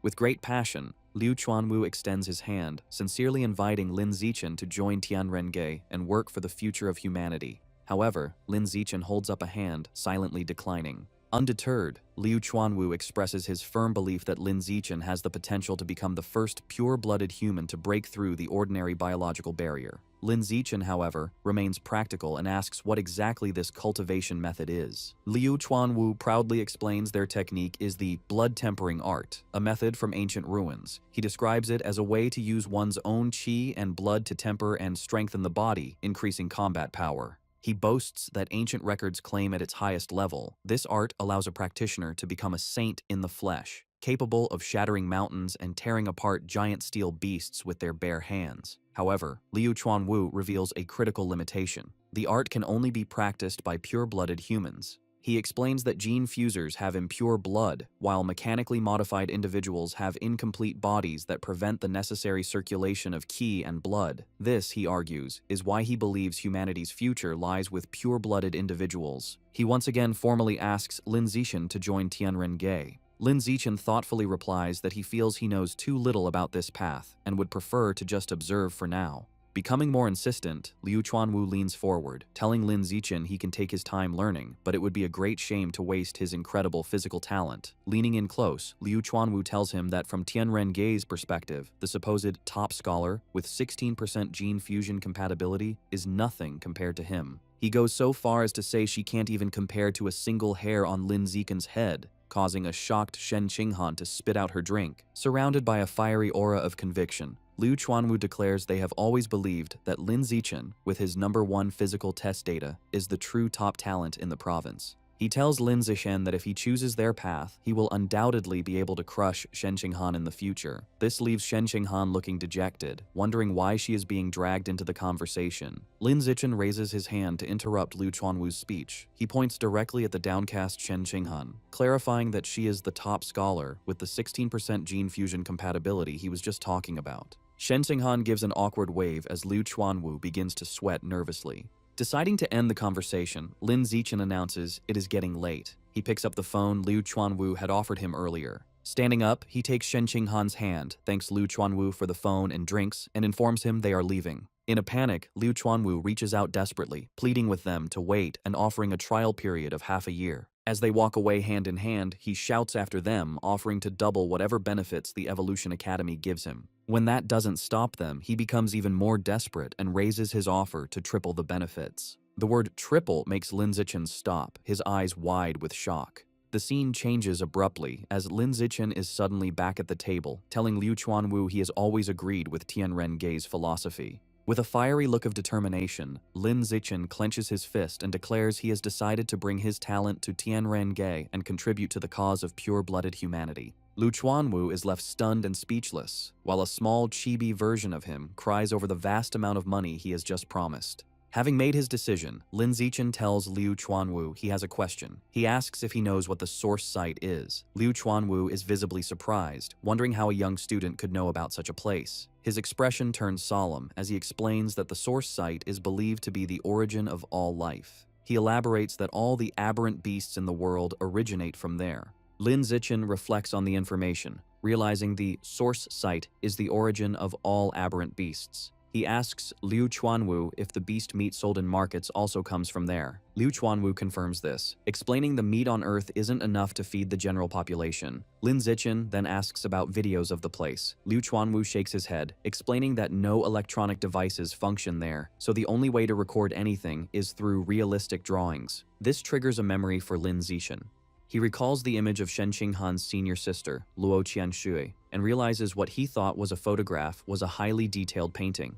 Their conversation is interrupted by Lin Zichen's phone ringing. It is their friend He Yu, asking where they are, as the promotional event at the gym is about to start. Lin Zichen assures him they are on their way. He stands, puts on his backpack, and tells Liu Chuanwu they have matters to attend to and must leave. Before they go, Liu Chuanwu hands Lin Zichen a blue book titled Blood Tempering Art, explaining it contains the detailed cultivation methods. However, he offers a caution, stating there's a threshold for practicing it. One must reach ordinary tier 4 and have sufficient ki and blood. He suggests that since Lin Zichen's physical test data is close to tier 4, he should study the book over the summer and begin practicing once he advances. Lin Zichen takes the book and casually stuffs it into his bag. To Liu Chuanwu's surprise, Lin Zichen reveals that he has already reached ordinary tier 6, so he plans to start practicing as soon as he gets back. The scene shifts to a high-rise building. Inside, a young woman with a ponytail is training intensely, delivering a powerful kick to a heavy bag that sends it swinging. She stops when she hears someone whistling happily. Turning, she sees Liu Chuanwu walking in with a spring in his step. Curious, she asks the dean what has made him so happy. Liu Chuanwu boasts to the young woman with a proud expression. He claims that thanks to his charisma, he recruited the student with the top physical test scores in the province into Tianrenge. The young woman is shocked and asks if it is true. Liu Chuanwu shows her his phone with Lin Zichen's contact information, claiming it was all his personality, but she demands the truth. Under pressure, Liu Chuanwu nervously admits he had to offer Lin Zichen triple the benefits the Evolution Academy was offering. The young woman screams in horror, reminding him their organization is already heavily in debt. Liu Chuanwu tries to calm her by massaging her shoulders, reassuring her he has set up dates with 3 wealthy women to cover the costs, while she looks annoyed. Changing the subject, Liu Chuanwu asks how long it took her to sense her qi and blood when she first practiced the blood tempering art. She recalls it was 10 years ago and says it took about a week. He then asks how long it took to master blood control, and she replies, 2 months. Liu Chuanwu strokes his chin, praising her talent as expected of the former Kyoto exam runner-up. He admits that even he, a self-proclaimed genius, took 2 weeks to sense his qi and blood. The young woman looks sad, asking him not to mention her past title. She laments that since giving up gene fusion to join Tianrenge, she hasn't evolved into a high-level being in years, and feels people mock her for fading into obscurity. Liu Chuanwu places a comforting hand on her shoulder, telling her to let them laugh. He assures her that in a few years, when she evolves, she will be the one beating them up. The young woman sighs, noting she has tempered her body twice, but still hasn't opened an acupoint. She asks about Lin Zichen, wondering how long it will take him to sense his qi and blood. Liu Chuanwu estimates that since Lin Zichen's physical data is exceptional, it should take him about 10 days. Hearing this, the young woman gets a mischievous look, declaring she will have to properly teach this new genius junior. Later that night, the city is quiet. In his room, Lin Zichen sits cross-legged on his bed, meditating with the blood-tempering art book open. He thinks to himself that sensing qi and blood was simple, noting he did it in just 3 seconds. Reading the book, he decides the next step is to control the qi and blood to temper his body, starting with his right arm. He focuses his energy, and his right arm becomes engulfed in a flame-like aura. A system notification confirms he is using qi and blood to temper his skin, increasing his skin strength and proficiency. Half an hour later, Lin Zichen tests the results. He takes a knife and swings it forcefully against his arm. To his satisfaction, the blade bounces off without a scratch. He realizes one session of tempering has made his skin impervious to blades, understanding now how Liu Chuanwu withstood Wu Tiancheng's attacks. Wondering how strong he will become after 5 sessions, he continues his cultivation. 3 hours later, an exhausted Lin Zichen sits on his bed, sweating. He calculates that at this speed, he can finish tempering all the skin on his body within a week, noting that while his arms are done, it consumed a third of his qi and blood. His rest is interrupted by a phone notification late at night. He checks it and sees a message from Shen Qinghan. She asks if he is asleep and says she has a surprise, inviting him to her room. Curious, he agrees to go over immediately. As he leaves, he wonders what kind of surprise this could be. In the hallway, he runs into his mother, Zhang Wangxin. She knowingly asks if he is going to see Shen Qinghan, explaining the girl had messaged her about the surprise. With a teasing smile, she tells him to hurry up so Shen Qinghan doesn't get anxious. Lin Zichen knocks on Shen Qinghan's door and announces his arrival. She invites him in. He opens the door and is stunned to find Shen Qinghan on her bed, completely wrapped in a thick duvet, her face flushed red. When he asks what is going on, she shyly replies that this is the surprise. His imagination runs wild, and he wonders if the surprise is that she intends to offer herself to him, visualizing a scandalous scene involved with caution tape. Shaking off inappropriate thoughts, he nervously jokes to himself that she surely just wants to show him a glow-in-the-dark watch. However, Shen Qinghan insists he just needs to come over and look. Still blushing, Lin Zichen walks over and sits on the edge of the bed. She softly tells him to lift the cover and see. He looks down and sees her face is a deep red, her eyes looking up at him with a shy, almost seductive expression. Lin Zichen feels his heart racing, his face equally hot as the atmosphere becomes tense and ambiguous. Unable to wait, he reaches out and lifts the white duvet to reveal the surprise underneath. When he lifts the quilt, Lin Zichen is left completely stunned by the surprise waiting for him. Shen Qinghan is lying on the bed, blushing, wearing the tight white cheongsam she bought online. Lin Zichen's face turns bright red at the sight of her, utterly shocked. Shyly, Shen Qinghan asks him if the outfit looks good on her. Nervous and unable to look away, he manages to nod and say she looks great. Encouraged by his reaction, she admits that she also bought black stockings and asks if he'd like to see how they look on her. Sweating nervously, he agrees with excitement, telling her to put them on so he can see. As Lin Zichen watches, Shen Qinghan slowly begins putting on the black stockings, which makes him blush even more. Once she's done, she asks again if she looks good. He assures her she looks stunning and that the outfit suits her perfectly. Playfully, she tells him the stockings feel very nice and invites him to touch them. He approaches and gently touches her leg, agreeing that they feel very comfortable. Lying down on the bed, Shen Qinghan moves closer to him and asks which feels better to the touch, her legs or the stockings.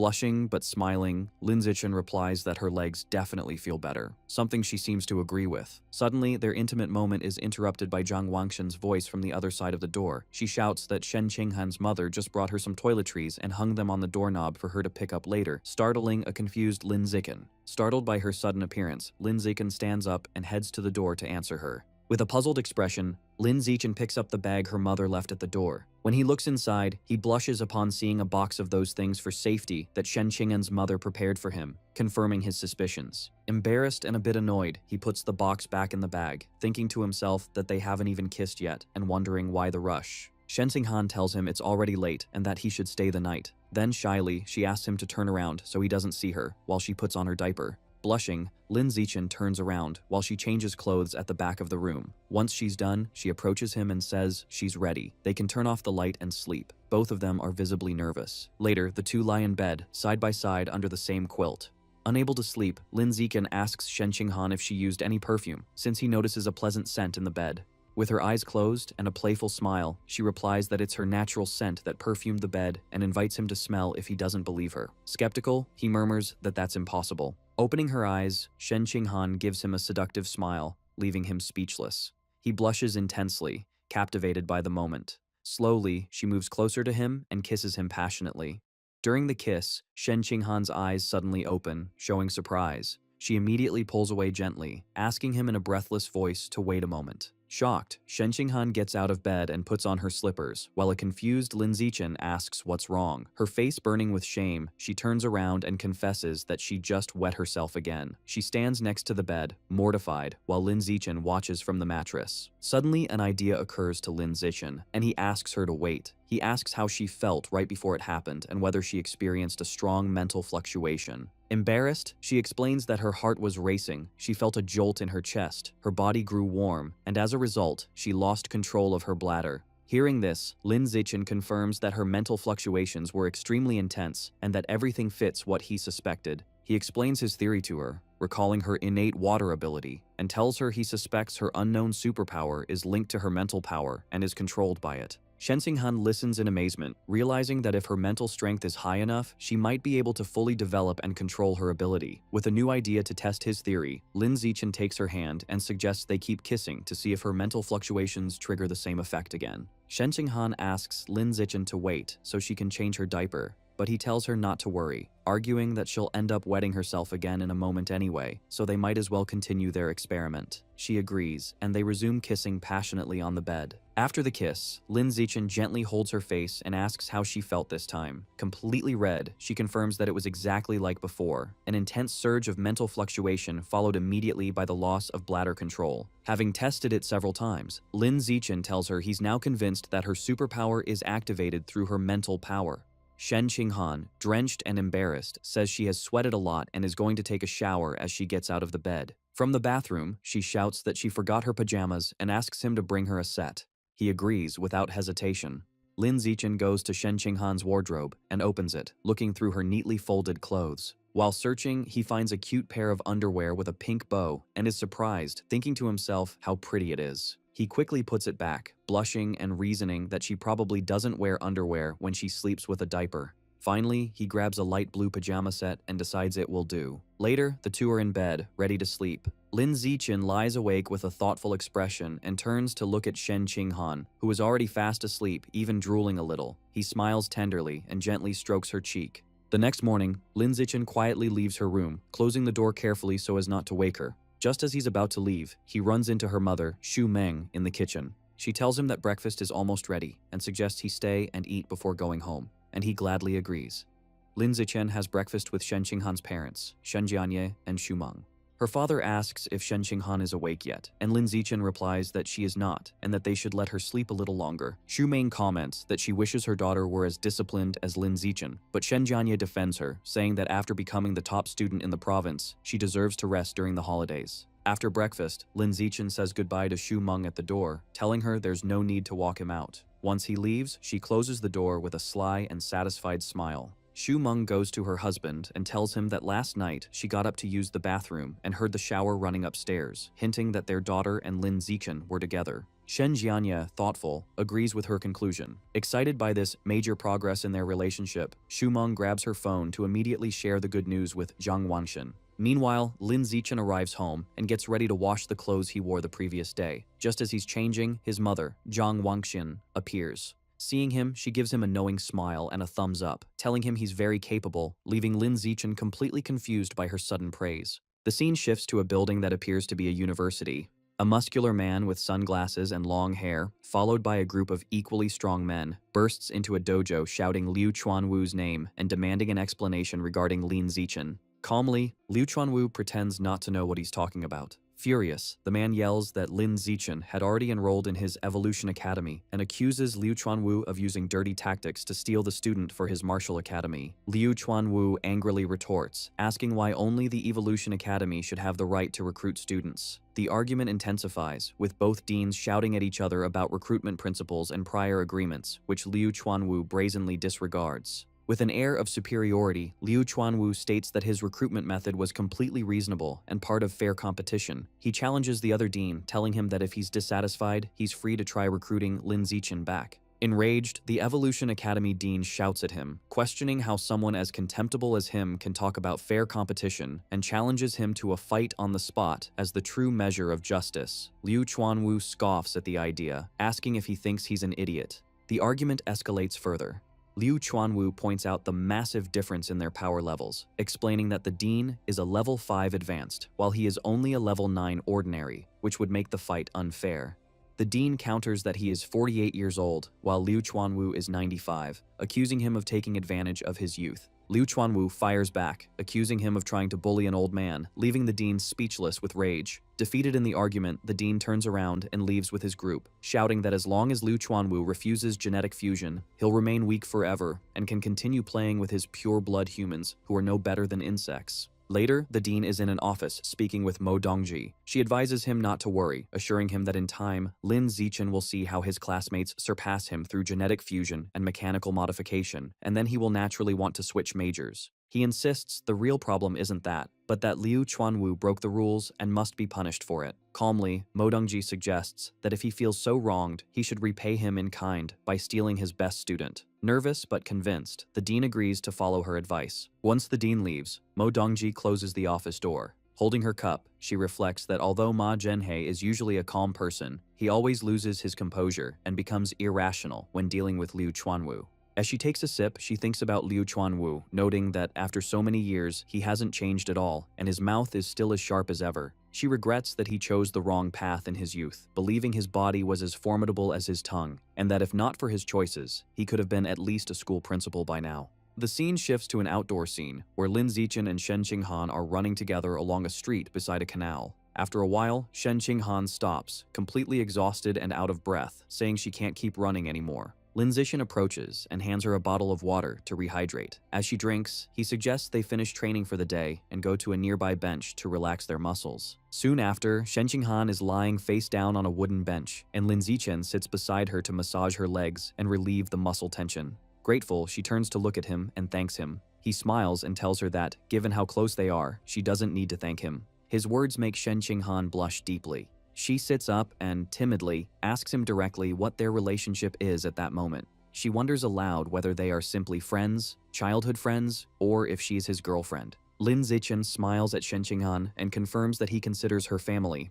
Blushing, Shen Qinghan asks what kind of family he has in mind, and then asks him what kind of family he would like them to be. Shyly, she suggests that they could be fiancés, to which he agrees, filling her with joy. Happily, she sits closer to him on the bench. Shen Qinghan then proposes that they get married right after they graduate from university. Lin Zichen happily agrees to her plan, and they both seal their agreement with a pinky promise. Later that night, at Lin Zichen's house, he is sitting on the living room sofa with his parents, Lin Yansheng and Zhang Wangxin. Suddenly, someone knocks on the door. Lin Yansheng goes to open it and is surprised to see who it is. It is Dean Ma Zhenhe, who greets him and apologizes for the late visit, explaining that he wanted to talk about Lin Zichen's choice of academy. Lin Yansheng is confused, wondering why the dean would come to talk about that so late when the matter was already decided. Ma Zhenhe hands him a gift, 2 fish, explaining they were a present from a student. Lin Yansheng invites him in, telling him they can talk in the living room where Lin Zichen is. In the living room, Ma Zhenhe tries to persuade Lin Zichen, pointing out that his 15% gene fusion compatibility promises an incredible future, and it would be a waste of his talent to pursue the path of a pure-blooded human. He continues, arguing that while Tianrengei's intentions may be good, their theories have shown no real progress and are a trap that will only harm Lin Zichen in the long run. He urges Lin Zichen to listen to his advice, forget the pure blood path that will only lead to mediocrity, and choose the Evolution Academy instead. Lin Zichen listens to the dean's plea with a serious and unreadable expression. His mother, Zhang Wangxin, is confused by the conversation and asks for clarification, stating that she thought her son had already enrolled in the Evolution Academy. At this point, Lin Zichen addresses his parents, admitting he forgot to tell them that he joined Tianrengei a few days prior. He explains that he has already transferred to the Budo Academy to follow the path of a pure-blooded human, leaving his parents utterly shocked by the news. His mother anxiously asks him what is going on. Lin Zichen explains his reasoning, stating that he agrees with Tianrengei's philosophy. He says that because the dean of the Budo Academy, Liu Chuanwu, showed great sincerity by offering him triple the benefits, he agreed to join for a 6-month trial period.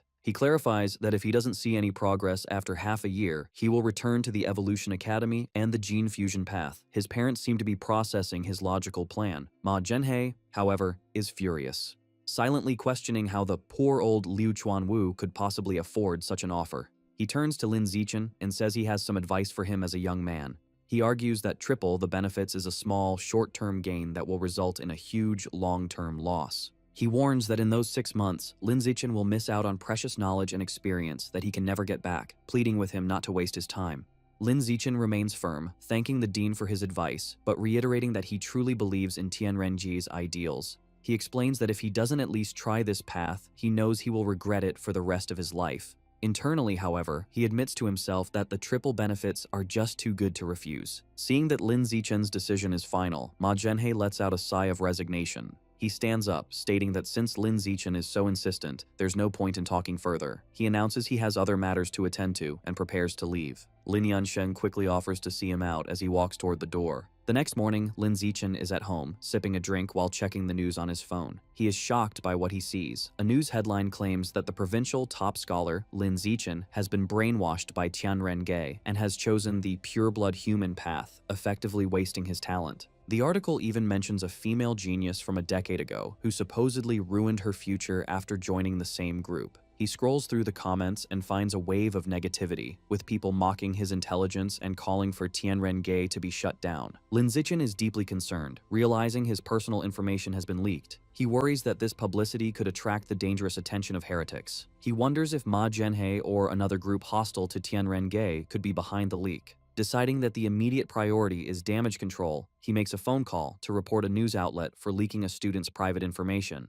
2 hours later, Lin Zichen is sitting on his couch, relieved that the article has been taken down. However, his phone starts buzzing with notifications. He sees messages from a group chat where his classmates are questioning why he joined the misleading Tianrengei. They also mention that his photos have been leaked online, and the internet is buzzing with discussions about him. He looks stressed, realizing that with his face now public, his situation has become even more complicated and dangerous. That night, Shen Qinghan appears at Lin Zichen's door in a pink nightgown, cheerfully announcing she will be sleeping there. Later, as they lie in bed, she sees him reading the negative news about himself and remarks on how awful people are. Lin Zichen calmly explains that in power struggles, those who follow the rules are at a disadvantage, while those who ignore them gain the upper hand. Shen Qinghan suggests asking her powerful master, Mo Dongji, for help.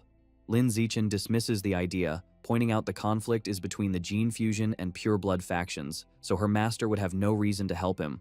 Undeterred, Shen Qinghan insists on trying and messages her master. A short while later, she shows her phone to Lin Zichen. Mo Dongji has replied that the problem is solved. Shen Qinghan is amazed it was handled in just half an hour, and Lin Zichen is equally shocked. A quick online search confirms all news related to him has been completely erased. Lin Zichen is left wondering why Mo Dongji would help him, speculating if it's because she's doting on her new disciple, or due to some sentiment for her ex-husband. Regardless, he acknowledges he has benefited. He asks Shen Qinghan to thank her master for him. Playfully, she leans in close and asks how he plans to thank her. When he asks what she wants, she tells him to kiss her. The two lean in for a kiss, both blushing. Later, Lin Zichen sits cross-legged on his bed, meditating as a white, misty energy swirls around him. He takes a deep, controlled breath. A system notification announces his biological level has increased to ordinary tier 7. He opens his eyes, powerful and covered in sweat, exclaiming he has finally finished tempering his entire skin.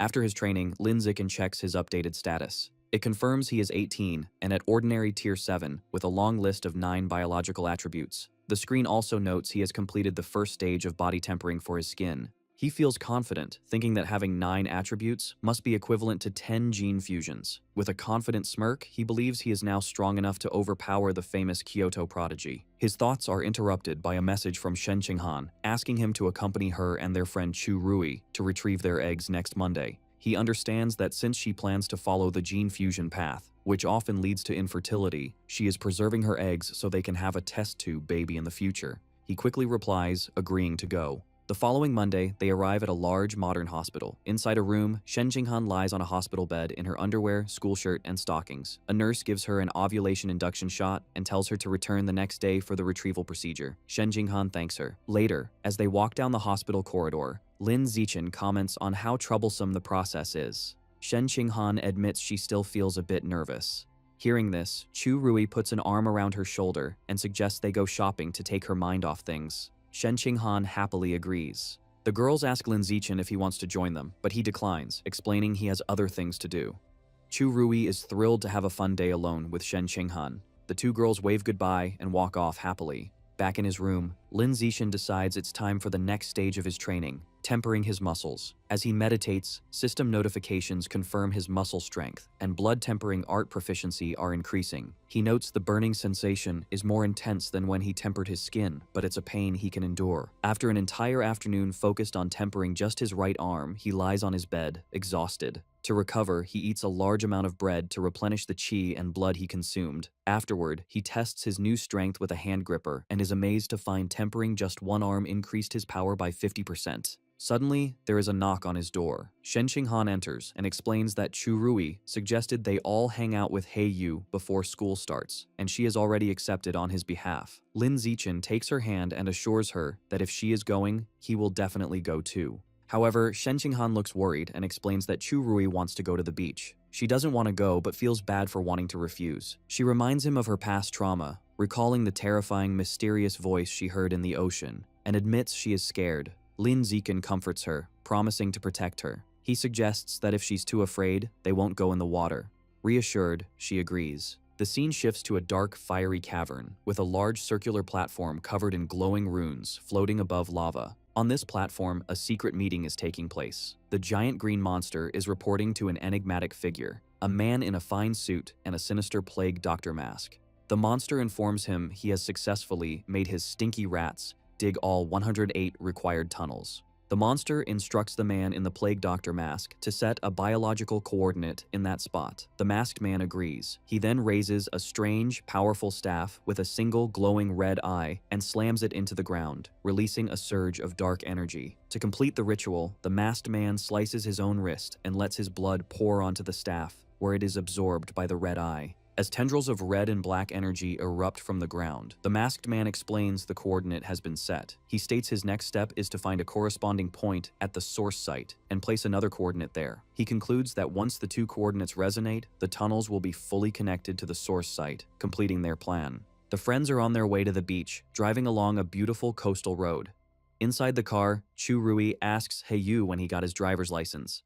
He explains that his father pulled some strings to get him into a crash course right after summer break started. When he offers to get the others into the same program, they enthusiastically agree, much to Heiyu's delight. Soon, they arrive at the beach parking lot. Heyu is ecstatic, running onto the sand and shouting about his love for the sea breeze, the ocean, and, most of all, the women in bikinis frolicking in the water. Annoyed by his perverted comment, Chu Rui hits him on the back of the head. She then grabs Shen Qinghan's arm and announces they are going to change, ignoring Heiyu's protests. Left behind, Heiyu puts his arm around Lin Zichen and suggests they should get changed as well, saying he can't wait to go diving. As they walk away, a group of guys on the beach recognize Lin Zichen, identifying him as the runner-up in the Nanjing province's Gaokao exam. They begin to gossip, mentioning that he is the one who joined Tianrenge. They speculate that he must have been brainwashed or was brain damaged to begin with, concluding that he has completely ruined his future. Heiyu overhears their conversation and becomes furious. He confronts the gossips, angrily demanding to know who they think they are to judge the provincial runner-up and yelling at them to keep talking. The group is left speechless and terrified by his sudden outburst. Just as Heiyu is about to escalate the confrontation, Lin Zichen calmly grabs his arm, telling him to forget it and not waste his breath on them.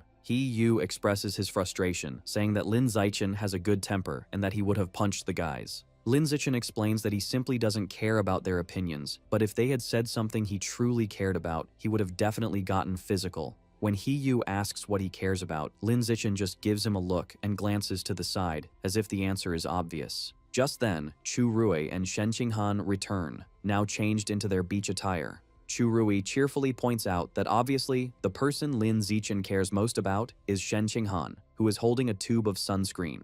Heiyu scratches his head, admitting it was a pointless question, while Chu Rui tells the boys to hurry up and get changed. A short time later, Lin Zichen and Heiyu reappear in their swim trunks, showing off impressive, muscular physiques. Lin Zichen teasingly offers to apply sunscreen for Shen Qinghan. From their lounge chairs, Shen Qinghan happily accepts the offer. As Lin Zichen rubs sunscreen onto her back, she confirms that he is doing a good job. Heiyu watches with a jealous blush, thinking to himself that Lin Zichen has some serious moves. Inspired, he tries the same line on Chu Rui, who bluntly tells him to get lost. As Lin Zichen continues to apply sunscreen, now on Shen Qinghan's lower back and buttocks, she thinks about how amazing he is. Suddenly, she hears a mysterious, powerful voice in her mind. Her eyes snap open in shock, and she quickly sits up, muttering about a revival and the source of the sea. She turns her head toward the ocean, a look of fear on her face, and exclaims that she hears that voice, again, catching Lin Zichen's immediate attention. Lin Zichen holds a frightened Shen Qinghan, asking what's wrong. She explains with a terrified expression that she heard the creepy voice again, talking about a great god, revival, and the source of the sea.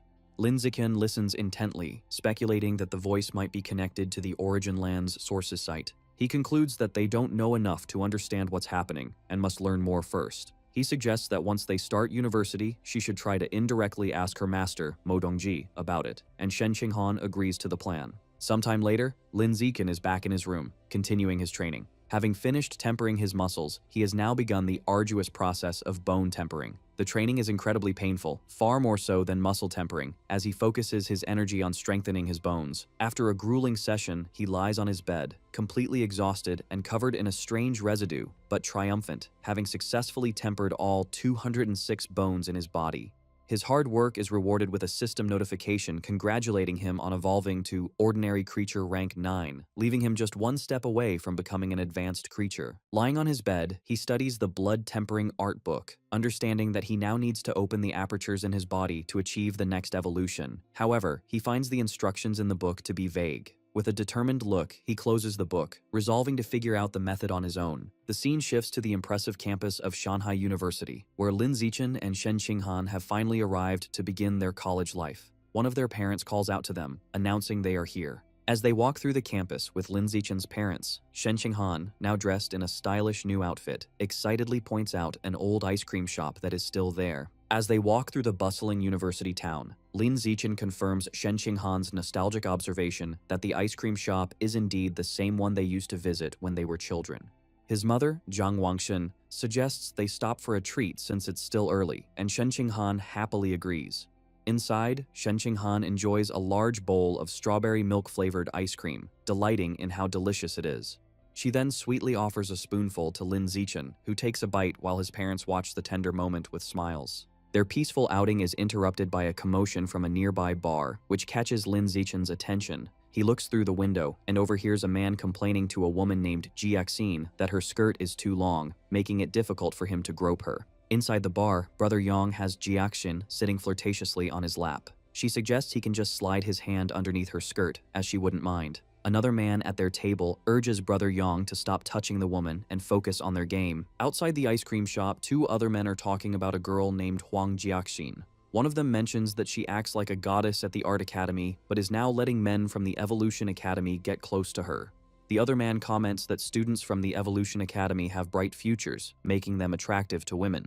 This conversation makes Lin Zichen think about the university's structure. Shanghai University is divided into two distinct areas, an outer campus for arts and culture students, and a heavily guarded inner campus for those studying evolution, mechanical modification, and martial arts. The inner campus is a high-security zone, closed to the public and even students from the outer campus, due to the sensitive nature of gene fusion and mechanical modification research. It is constantly patrolled by armed guards and surveillance drones. Back at the table, Lin Zichen's mother, Zhang Wangxin, advises him and Shen Qinghan that even though university life offers more freedom, they must remain focused on their studies and not get distracted. Her husband, Lin Yansheng, reassures her that their children are responsible. He tells Lin Zichen and Shen Qinghan it is time for them to head to the inner campus. Since the parents cannot enter the restricted area, Lin Yansheng reminds his son to take good care of Shen Qinghan, and Lin Zichen promises he will. At the heavily guarded entrance to the inner campus, a guard asks them to present their admission notices. Lin Zichen hands his over, but as Shen Qinghan searches for hers, the guard stops her.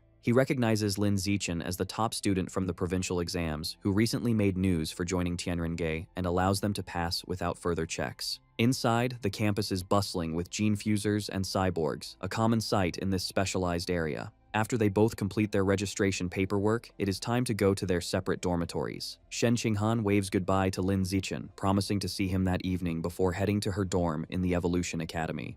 Upon arriving at the Budo Academy, Lin Zichen is immediately swarmed by a group of enthusiastic female upperclassmen. They shower him with compliments about his good looks, offer to carry his bags, and eagerly ask for his contact information. Just then, a confident blonde senior steps forward, telling the others to back off and volunteering to personally escort Lin Zichen to his dormitory. He gratefully accepts her offer. As they walk, the senior asks if he'd like to see the school's combat power rankings. She leads him to a display with two lists, the peak ranking for the top 500 students school-wide and the new student ranking for the top 100 freshmen. She explains that the top 3 students on the peak ranking are all powerful 4th years from the Evolution and Mechanical Academies. In contrast, only 3 students from the Budo Academy are on the list, and their ranks are much lower. The senior then tells him about a former star student from their academy who, like him, was a top scorer on the entrance exams and even made it to 6th place on the peak ranking. However, because she was a pure-blooded human, her progress eventually stalled, and she was surpassed by gene fusers and cyborgs. The senior reveals this person's name is Song Yuyan, and she is now an instructor at the academy and a key researcher for Tianrengei, working as an assistant to Dean Liu Chuanwu. Soon, they arrive at his room. The senior leads him inside, revealing a spacious private apartment instead of a standard dorm room. She remarks with envy that being the top scorer comes with amazing benefits. Fanning herself, she then comments on how hot it was walking outside and suggestively asks if she can use his shower. Lin Zichen, however, seems to miss the hint.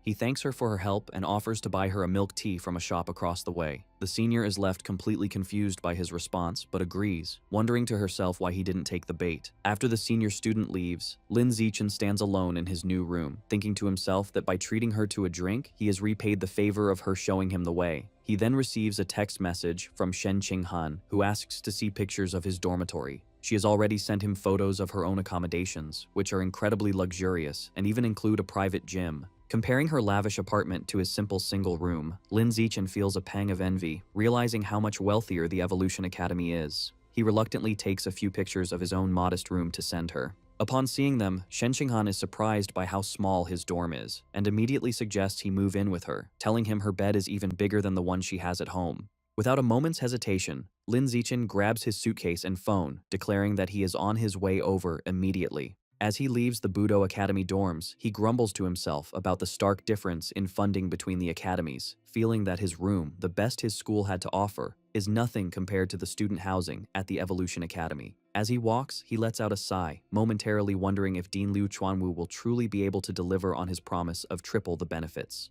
When the elevator doors open at her floor, Shen Qinghan is there to greet him with a bright smile. She happily welcomes him into her spacious, air-conditioned apartment. Looking around the clean, luxurious space, Lin Zichen comments that her master, Mo Dongji, must care for her a great deal to provide such a place. Shen Qinghan agrees, saying her master treats her very well. Shen Qinghan stretches her arms out wide, joyfully declaring that this is now their little home, a place where they can be free without their parents around.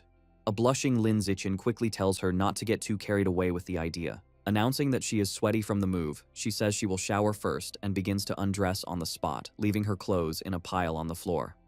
Lin Zichen can only watch, asking her not to leave a mess. As she showers, a flustered Lin Zichen picks up her clothes. He decides to use the free time to check out the new university campus app he downloaded. He discovers an in-app store where students can use school credits to purchase resources for gene fusion and mechanical modification. He learns that there are 3 ways to earn these credits: placing on the school's power rankings, completing official school tasks, or achieving outstanding results in competitions. He realizes that for him, this will be even easier than earning money. His exploration is interrupted when Shen Qinghan calls out from the bathroom, asking him to bring her clothes in. He walks into the bathroom to give them to her, only to find her relaxing in the large bathtub. With a blush, she comments on how comfortable the water is, and invitingly asks if he wants to join her. A blushing Lin Zichen hesitates, then decides it would be a waste of so much hot water for one person.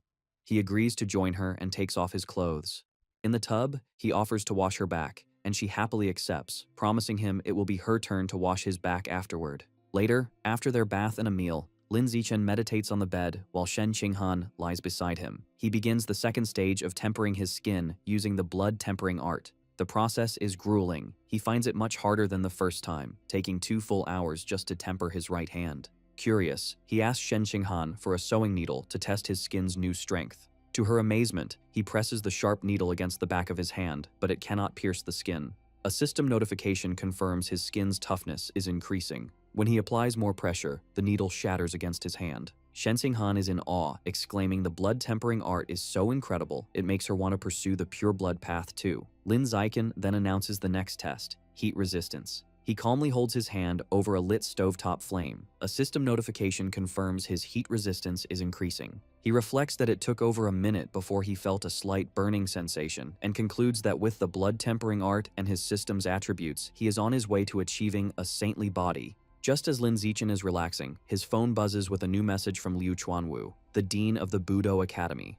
The dean asks if he is settled in and invites him to visit the Tianren-Gei headquarters to familiarize himself with the environment and meet the other members. Lin Zichen agrees, and the dean instructs him to wait downstairs for someone to pick him up. Since he is not at his own dorm, Lin Zichen replies with Shen Qinghan's address. After receiving confirmation, he sighs and decides to head downstairs. He informs Shen Qinghan he has to go out for a while, explaining the dean invited him to the organization's headquarters. She encourages him to go ahead.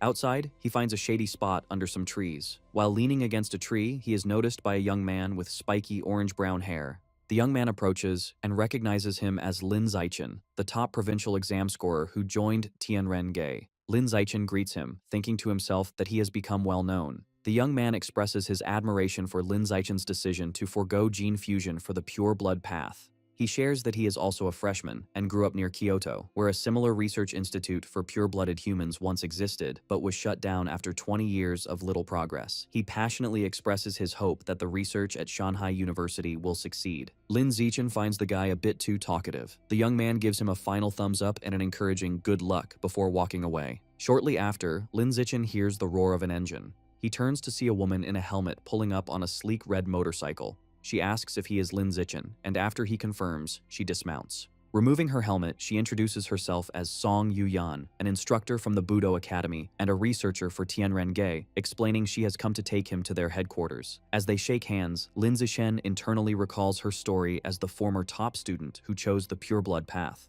He gets on the back of her motorcycle, and she playfully advises him to hold on tighter. As they speed off, she asks if he is happy that a beautiful senior came to pick him up, to which he replies that it is an honor. Curious, she then asks why a student from the Budo Academy was waiting outside the luxurious dorms of the Evolution Academy. Lin Zichen casually explains that his girlfriend lives there and he has moved in with her. Hearing this, Song Yuyan laments her own love life, complaining that she has never even lived with a boy.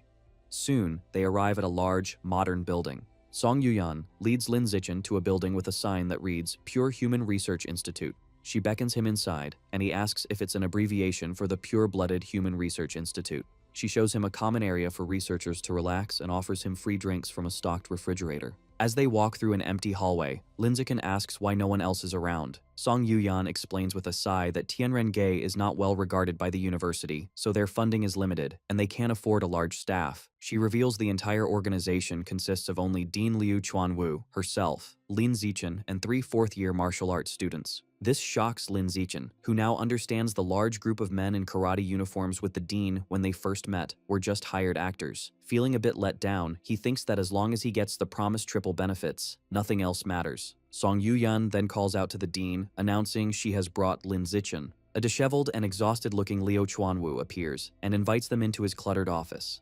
Lin Zichen comments on the dean's haggard state.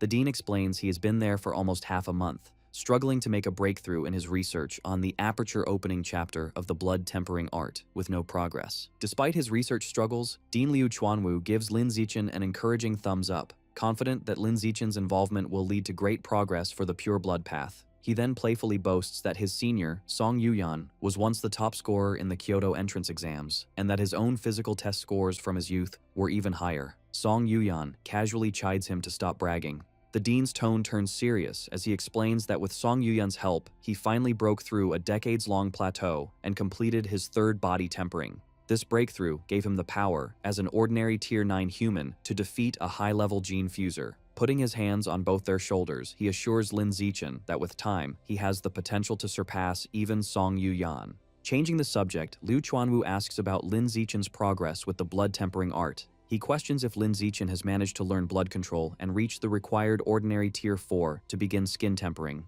Lin Zichen calmly confirms he has. Pleased, the dean assigns Song Yuyan as his mentor, explaining that with her guidance, he should be able to complete his first skin tempering by the end of the semester. He notes that she herself accomplished this in just 3 months. Song Yuyan confidently accepts. However, Lin Zichen interrupts, plainly stating a mentor won't be necessary. He reveals that he already completed the first round of skin tempering during his summer vacation. This shocking announcement leaves both Liu Chuanwu and Song Yuyan completely stunned and speechless, wondering if they heard him correctly. Song Yuyan finds it impossible that Lin Zichen could have mastered the complex art of skin tempering on his own over the summer. Lin Zichen casually explains that the book had detailed instructions, and he just studied it for a few days, though he internally admits it only took him half an hour. Still skeptical, Dean Liu Chuanwu asks to examine his hand to confirm. Before presenting his arm, Lin Zichen discreetly activates his natural camouflage ability, deciding to mask his true power. He sets his visible biological level to ordinary Tier 5, just high enough to be consistent with having completed 1 round of skin tempering. He then allows the dean to inspect his arm. The moment Liu Chuanwu touches him, both he and Song Yuyan are left speechless. The dean confirms in amazement that Lin Zichen has indeed completed a full skin tempering. Still shocked, Liu Chuanwu asks what his current biological level is. Feigning nervousness, Lin Zichen tells him it is ordinary Tier 5. This revelation sends the dean into pure ecstasy. He throws his hands in the air and shouts that Lin Zichen is a peerless genius, and the future of the pure blood path is secure. Overjoyed, he pulls a surprised Lin Zichen into a tight hug, declaring that with such a talent, they will surely break through the limits of ordinary beings. Watching them, Song Yuyan reflects that there is always someone more talented. She smiles, thinking it is good to have a more capable person leading their cause.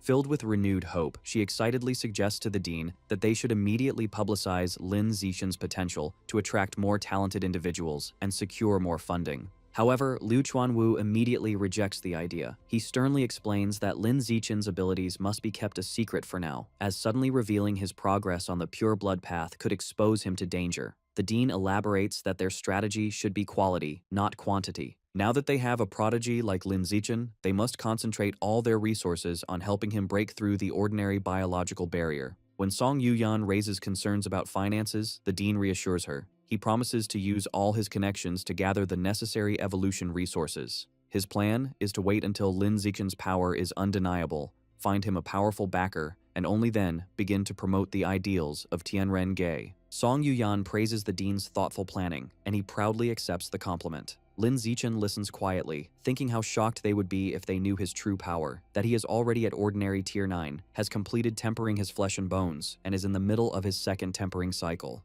The dean then informs Lin Zichen that he no longer needs to attend basic classes at the Budo Academy. Instead, he will work directly at the Research Institute with Song Yuyan as his assistant. An annoyed Song Yuyan clenches her fist, protesting that making her an assistant to a junior is an insult. The dean dismisses her concerns, telling her pride is worthless in their research. Changing the subject, he announces that the following afternoon, the university will hold a freshman trial to determine the new king, the strongest first year. He confidently tells Lin Zichen that with his abilities, the title is practically his. He encourages him to participate to bring honor to the Budo Academy, offering a reward of 10 chi and blood pills. When this fails to elicit a reaction, he adds that the winner will also receive 10 school credits. The mention of credits immediately grabs Lin Zichen's full attention. Soon, the day of the freshman assembly arrives, and a large crowd of students gathers in the university auditorium. As Lin Zichen and Shen Qinghan sit together, they become the subject of gossip among other students, who recognize Lin Zichen as the top scorer who joined Tianrenge and wonder about his relationship with their goddess Shen Qinghan.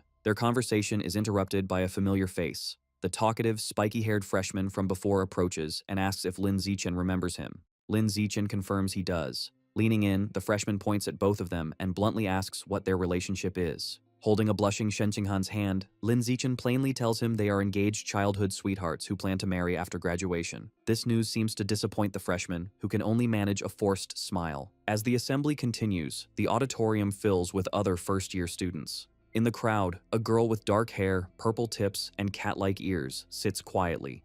She turns and gives Lin Zichen an intense, somber stare. He notices her gaze, feeling a slight sense of unease. Meanwhile, the talkative freshman has returned to his seat and is chatting animatedly with his neighbors. Soon, a man at a podium announces the start of the ceremony and calls for the freshman representative to come to the stage. To everyone's surprise, it is the talkative, spiky-haired freshman who stands up. As he confidently walks toward the stage, other students murmur in disbelief. They question why he, with his dyed hair and chatty personality, was chosen as the representative, a role usually reserved for the strongest student, whom they had assumed would be a gene fuser. The freshman is pleased by their reaction. He thinks this is the perfect opportunity to make a big impression. Taking the microphone, he begins his speech by asking the crowd if they have heard of Li Yijin. Lin Zichen internally scoffs, thinking that everyone knows about the famous genius from Kyoto. Continuing his speech, the freshman reveals that the famous prodigy Li Yijin has an equally talented younger brother. He explains this brother was the top scorer in the Kyoto entrance exams, boasting a 16% gene fusion compatibility and the highest national physical test scores, tying with the top scorer from Nanjing province. With a confident smile, he then dramatically reveals that he is that very brother, Li Moyu. He goes on to declare that he and his older brother made a pact to dominate the records at Shanghai and Kyoto universities. To demonstrate his power, Li Moyu unleashes the full force of his biological pressure, announcing that this is the power of an ordinary Tier 5 being. The entire auditorium is overwhelmed by the immense aura, and the other students gasp in shock, realizing the vast gap between their own abilities and those of a true genius. Pleased with their reaction, Li Moyu smugly tells everyone to remember his name. Back in the audience, Shen Qinghan whispers to Lin Zichen, mocking Li Moyu's arrogance and commenting that he has no idea Lin Zichen could defeat him with a single finger. Lin Zichen simply tells her to keep a low profile, and she playfully agrees. After Li Moyu's speech, the announcer invites the next speaker to the stage. Zhou Hong, the president of the student council. A young man with dark blue hair walks to the podium, where the announcer hands him a script. Addressing the crowd, Zhou Hong introduces himself and states he has 3 important things to share. First, he explains that student discipline is managed by the student council, which holds significant authority. Second, he announces the student council will recruit 10 new members from the freshman class next semester, with the sole requirement being strength. He advises them to use the next few months to prove their abilities. Finally, he issues a stark warning. Shanghai University's inner campus is a ruthless environment where strength is everything. Bullying of lower-classmen by upperclassmen is common. He tells everyone to be mentally prepared. After delivering his main points, Zhou Hong's expression darkens. He declares that before he leaves the stage, he wants to give everyone a taste of the power of an advanced being. He then unleashes an overwhelming wave of biological pressure that crushes the entire auditorium. The freshmen are immediately overwhelmed, gasping for air and crying out in pain under the immense force. Lin Zichen sits beside Shen Qinghan as the oppressive pressure from the student council president, Zhou Hong, lifts. Lin Zichen notes that while the pressure from an advanced being is powerful, from this distance, it's no threat to him, as he has reached ordinary Tier 9. Meanwhile, the other freshmen recover, expressing relief that the display only lasted for 5 seconds and remarking on how terrifying the strength of an advanced being is. Once Zhou Hong leaves the stage, Mo Dongji addresses the students. She announces a freshman trial will begin after the assembly. The rules are simple. In the center of the gym is a large stage, and the first student to remain on it alone for over 1 minute will be crowned this year's new king. The reward is 100 school credits, 10 times more than the previous year. In the stands, a couple of upperclassmen arrogantly comment that the top 10 spots are always taken by their genius class, and this year will be no different. This sparks a murmur among the ordinary class students. A special rule is then revealed. If a single student from outside the genius class places in the top 10, all non-genius freshmen will receive 1 school credit. The students get excited as they calculate that 1 credit is worth 10,000 yuan, realizing if they work together, they all stand to gain. Seizing the moment, He Yu gets on stage and takes the microphone. He introduces himself and reminds everyone that his classmate, Lin Zichen, is the province's top scorer and the strongest among the ordinary students. He proposes that all ordinary students join forces to attack the genius class, clearing a path to help Lin Zichen secure a top 10 spot. All eyes turn to Lin Zichen, who remains seated and composed. Inspired, the ordinary students rise with determination, shouting their support and vowing to clear a path for him.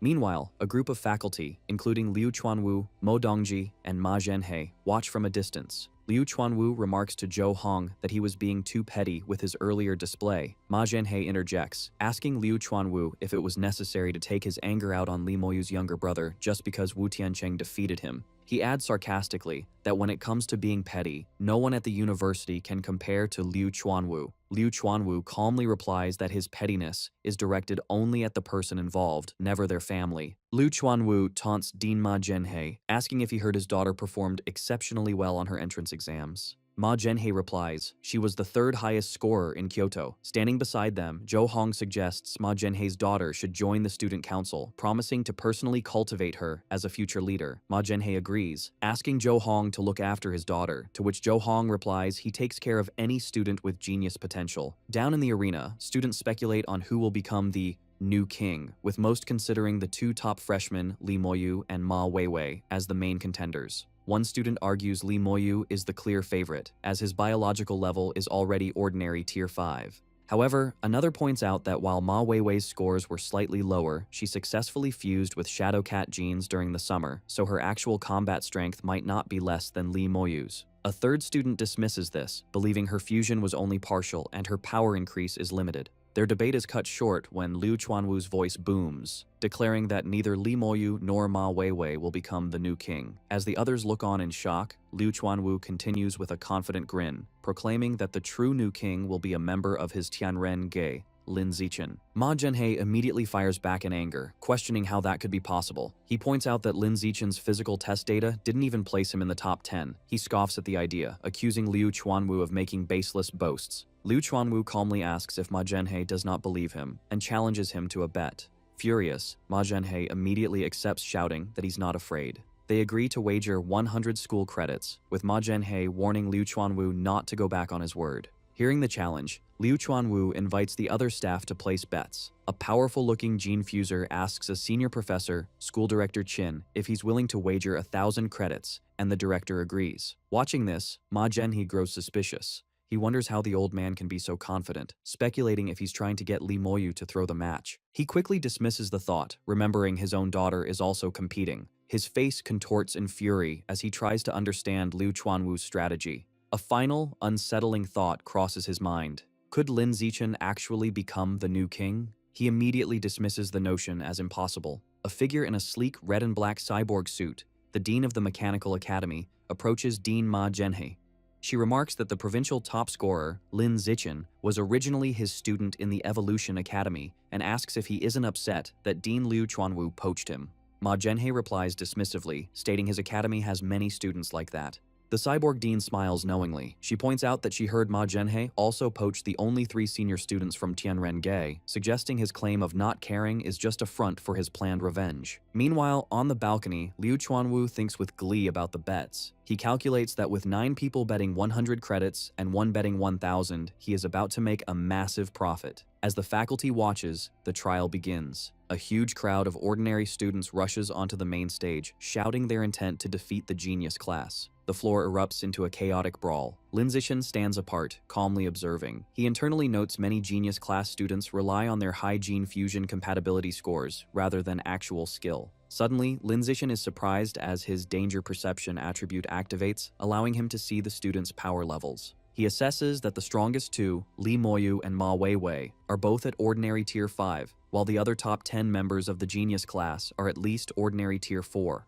After the initial clash, the ordinary students cheer, having defeated several members of the genius class, who now lie on the floor. One student shouts that the genius class wasn't so tough after all. Fueled by their success, the remaining ordinary students charge forward, shouting at the genius class members still in the stands to come down and fight. In response, a very large and muscular student with white hair leaps down. He lands powerfully on the stage, arrogantly telling the mob to come at him so he can make them understand how weak they are. The ordinary students don't hesitate and charge at him as a group, shouting that with their numbers, they can overwhelm him if they each land 1 punch. However, the muscular student meets their charge with a single, powerful, sweeping kick. The attack sends a wave of students flying backward in shock, knocking them all out as they crash onto the floor. The muscular student remarks that ants will always be ants, and no matter how many, they can't harm an elephant. The remaining ordinary students are stunned.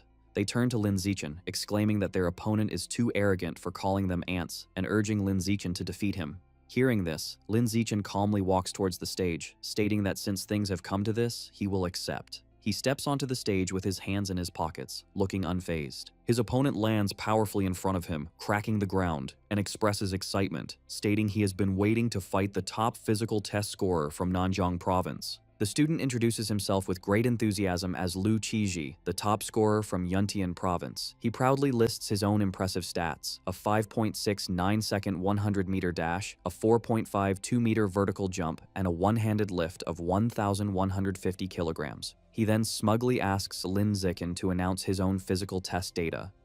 Lin Zichen calmly tells his opponent, Lu Qiji, there's no need to report his stats, saying he will feel it himself soon enough. Before Lu Qiji can react, Lin Zichen unleashes a single, fast kick that sends the muscular student flying across the stage. Lu Qiji crashes to the ground, defeated instantly. In the background, the ordinary class students erupt in cheers for his victory. On the viewing balcony, the faculty members are stunned. They expected a strategic fight, but instead witnessed a victory of sheer, overwhelming power. They wonder about Lin Zichen's true strength, noting that despite his gentle appearance, he is ruthless. Before the cheers fade, another challenger leaps onto the stage. He introduces himself as Luo Yongjian, the top scorer from Dajiang province, and lists his accomplishments. His speech is cut short when Lin Zichen meets him with a powerful knee to the face, ending the match instantly. Standing over his opponent, Lin Zichen looks at the remaining genius class students, declaring this victory shows the ordinary class has its own geniuses too. His dominance prompts a voice to shout in alarm, calling for Li Moyu and Ma Weiwei to get on stage before the new king title is taken by an ordinary student. In response, a girl with cat-like ears lands on the stage.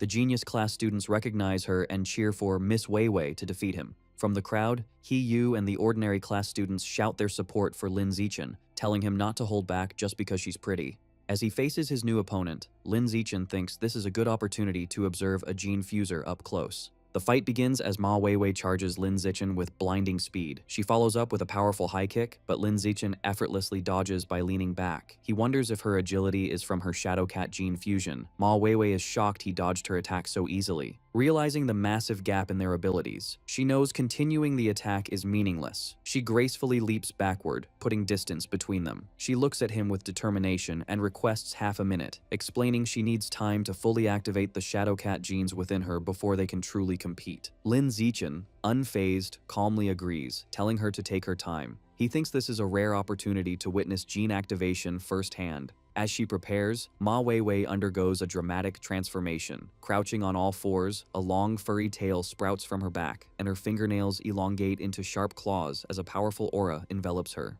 Watching from the stands, the faculty is impressed. One comments to Ma Zhenhe on his daughter's incredible gene integration, praising her immense talent. Ma Zhenhe proudly agrees, stating her talent surpasses even the top scorers from other provinces. However, his expression shifts to concern. He worries that since her fusion was recent, pushing her body this far could cause a backlash. He sighs, noting she is just as headstrong as ever. With her transformation complete, Ma Weiwei lunges at Lin Zichen, shouting he is too arrogant for waiting. She declares he will pay the price and attacks with newfound ferocity. She throws a powerful kick, which Lin Zichen narrowly dodges. As he evades, he analyzes her new power, noting it jumped from mid-ordinary tier 5 to nearly ordinary tier 6. Ma Weiwei is shocked that even with enhanced power, she still can't land a hit. She unleashes a furious barrage of claw strikes and kicks, but Lin Zichen effortlessly dodges every attack with fluid movements. After observing her, Lin Zichen's expression turns serious. Surrounded by a blue aura, he thinks he has gathered enough data on Shadowcat gene fusers.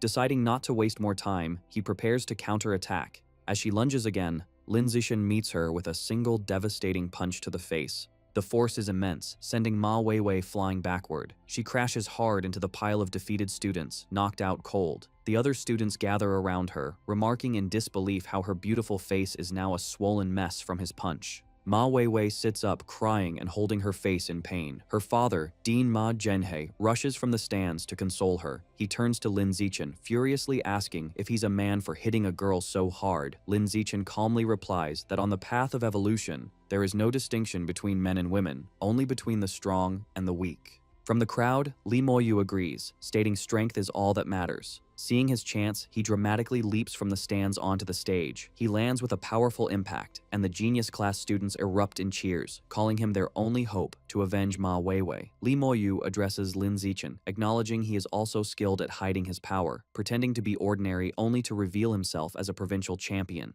With a sinister grin, he declares Lin Zichen isn't the only one who has been holding back. Li Moyu unleashes his power, and his body begins to transform, growing larger and more muscular as a powerful aura surrounds him. The faculty on the balcony are shocked, realizing Li Moyu is also a gene fuser. The Dean of Mechanical Engineering identifies the genes as those of a demon-eye giant ape, which require immense physical strength for fusion. His biological pressure surges to ordinary tier 6. As the transformation completes, Liu Chuanwu freezes in horror, realizing he is about to lose his bet of 1900 school credits, worth 19 million yuan. The scene shifts to a separate location, where Wang Shuojie and Lu Gang are given a mission by another student. He instructs them to retrieve a high-level demon seed from a nearby park and make Li Moyu consume it. Lu Gang is concerned about the risk of targeting someone from the powerful Kyoto Li family. However, their superior assures them their organization is far more powerful and could easily destroy the Li family. When asked if they will carry out the mission, a resigned Wang Shuojie tells Lu Gang they have no other choice.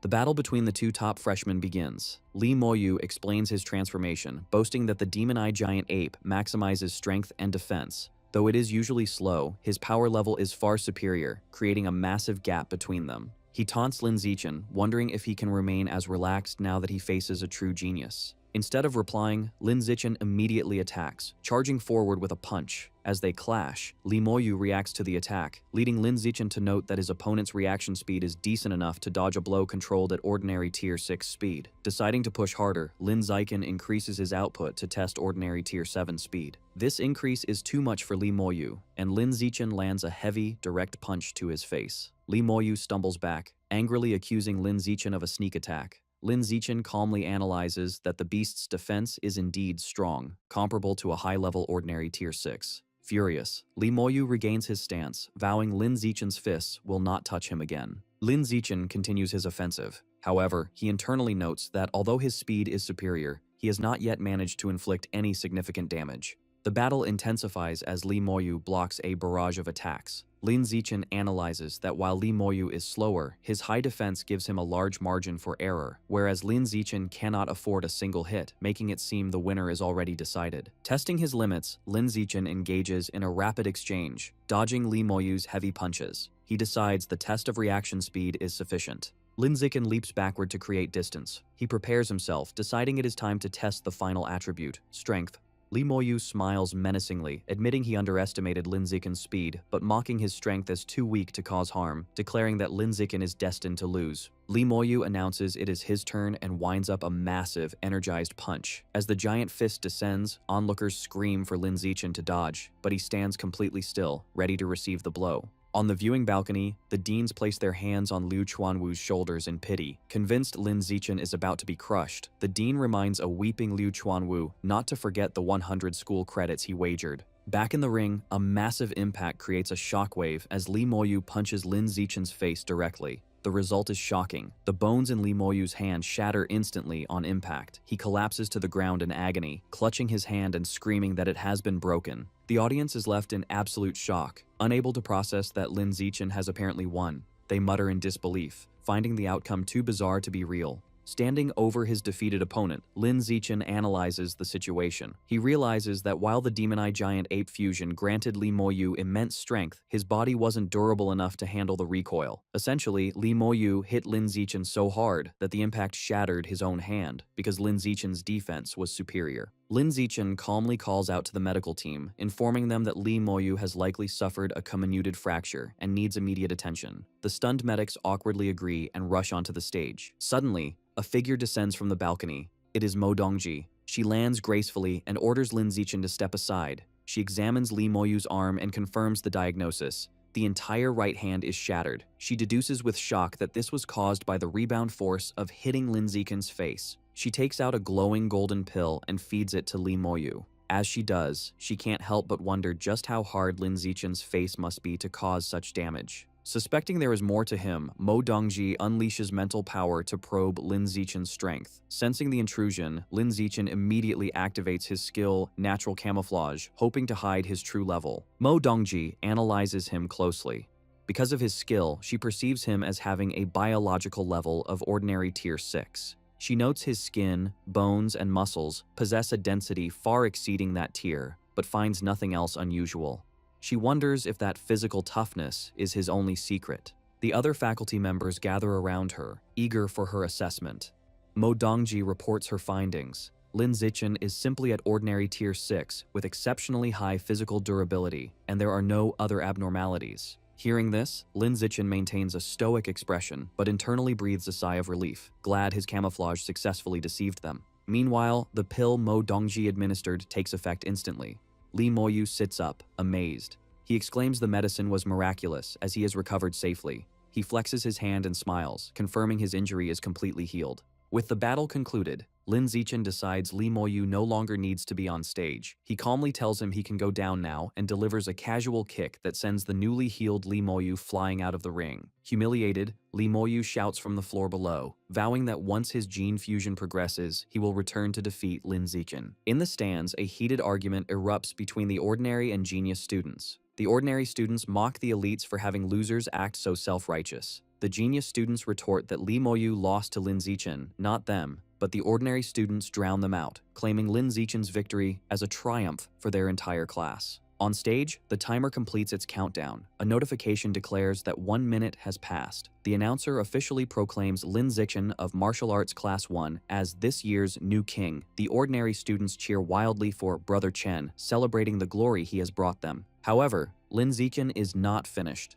Thinking that since he has secured the top spot, he might as well go further, he suddenly leaps from the stage into the spectator stands. To the shock of the crowd, he lands near the genius class seating and scoops Shen Qinghan up into his arms in a princess carry. The students whisper in confusion, wondering why he is grabbing Shen Qinghan. Shen Qinghan blushes intensely as Lin Zichen leaps back toward the stage with her in his arms. Her heart races, and she wonders if he intends to publicly announce their relationship. Lin Zichen lands gracefully back on the ring. With Shen Qinghan standing behind him, Lin Zichen faces the stunned audience and faculty. He boldly declares that for the remaining rankings, from 2nd to 10th place, he wants them all. The enraged genius class students refuse to accept defeat. Shouting that Lin Zichen is bullying them, they charge together to crush him and the traitor Shen Qinghan. The stage erupts into a chaotic brawl. Lin Zichen moves fluidly through the attackers, dominating the fight despite being outnumbered. He dismantles their formation with a flurry of punches and kicks, knocking students away with ease. Seeing an opening, Ma Weiwei lunges from the air, aiming her attack at a shocked Shen Qinghan and shouting at her to die for her betrayal. However, Lin Zichen reacts instantly, intercepting her midair with a heavy kick to protect Shen Qinghan.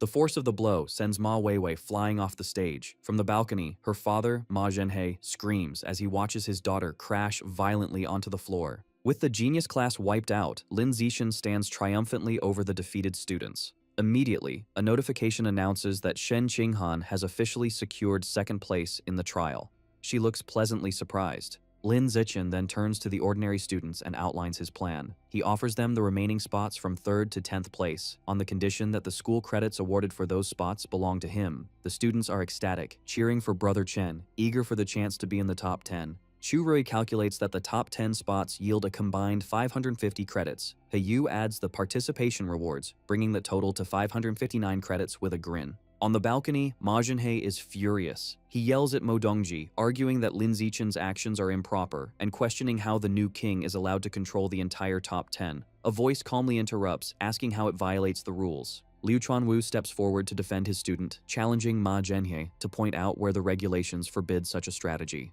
Ma Zhenhe is left speechless, forced to admit there is no rule against it, though he angrily insists Lin Zichen is exploiting a loophole. Ma Zhenhe stands sweating and defeated. Meanwhile, the plans of hidden conspirators shift. Wang Shuojie urgently grabs Lu Gang, informing him the plan has changed and they should no longer target Li Moyu. As they watch the celebrating students toss Lin Zichen in the air, Wang Shuojie declares their new target is Lin Zichen. Their goal is now to make him eat the high-level demon seed, so he joins their organization. After the trial, Liu Chuanwu runs excitedly toward Lin Zichen with open arms, but is coolly dodged. Lin Zichen simply asks if the dean has forgotten his promises. Liu Chuanwu immediately produces a bottle, explaining it contains 10 qi and blood pills, along with the triple benefits for the semester. He adds that he has transferred 300 credits to Lin Zichen, happily noting the boy just helped him win 1,900 credits from other faculty members. Leaning in close, Liu Chuanwu whispers, asking Lin Zichen his true strength and level. Lin Zichen whispers back a partial truth, claiming he is at ordinary tier 6, has completed skin tempering once, tempered some facial muscles, and was born with naturally hard facial bones. Liu Chuanwu is shocked, screaming in disbelief that Lin Zichen has already learned to temper his muscles. Overcome with emotion, he grabs Lin Zichen's hands and cries, declaring that Lin Zichen will evolve into an advanced creature with a pure human body before graduating. He urges the student to persist on the pure blood path, and Lin Zichen calmly agrees. Later, in his room, Lin Zichen sits on his bed holding a small red qi and blood pill. Curious, he puts the pill in his mouth to test its effects. Steam rises from his body as he metabolizes the pill, but a system notification shows a meager increase of 108 points. Disappointed, he realizes the pill is less effective than his usual training. Realizing the pills are of little use to him, he decides it would be better to give them to Shen Qinghan. Just then, Shen Qinghan walks in wearing athletic gear, sweaty from a workout. She asks when he got back, and he replies half an hour ago. Lin Zichen calls her over and hands her one of the red pills, instructing her to eat it. Shen Qinghan curiously takes the pill and eats it. The effect on her is immediate. Steam erupts from her body as she blushes, exclaiming how hot she feels as her qi and blood surge. Seeing how effective it is, Lin Zichen hands her the bottle. He explains the pills don't do much for him, so she should take the remaining 8, advising her to take only 1 per day. Shen Qinghan happily agrees. The next morning, at the Tianrengei Research Institute, Lin Zichen greets Song Yuyan. She is in the middle of a workout and playfully calls him the new king. While stretching, Yuyan asks him to confirm what she heard from the dean. She asks if his biological level is truly ordinary tier 6, and if he has mastered muscle tempering. Lin Zichen confirms the story he fabricated for the dean is true. Hearing his confirmation, Yuyan is overcome with excitement and rushes toward him. She exclaims that he is an absolute genius and declares that with his membership, Tianrengei will shock the world. As she rushes him, Lin Zichen agrees they will work hard together. Lin Zichen is busy studying in the research institute. He realizes Liu Chuanwu and Yuyan have failed to decipher the aperture opening chapter of the blood tempering art, so he decides he must find the answers in the original text himself. Thanks to his celestial root of wisdom, he finds researching such complex matters is easy for him. His study session is interrupted by Yuyan, who informs him that people from the student council are waiting at the door. She deduces they want to recruit him after his outstanding performance. Lin Zichen immediately dismisses the idea, stating he is not interested. However, Yuyun adds that student council members receive monthly credit subsidies. Hearing about money, Lin Zichen's demeanor instantly changes, and he is suddenly very interested. Lin Zichen goes outside to meet the visitor. It is Zhou Hong, the president of the student council, who extends his hand in greeting. They shake hands, and Zhou Hong explains that he has come to invite Lin Zichen to join, offering to groom him as a candidate to become the future president. Zhou Hong elaborates on the benefits, painting a picture of wealth and luxury. He explains that besides special meals and the power to participate in school decisions, members enjoy monthly credit subsidies. Motivated by the rewards, Lin Zichen smiles and agrees immediately. However, Zhou Hong stops him, stating there is one condition. Zhou Hong demands that Lin Zichen must give up the path of the pure-blooded human and choose gene fusion instead. Lin Zichen looks confused and asks why. Zhou Hong arrogantly explains that the student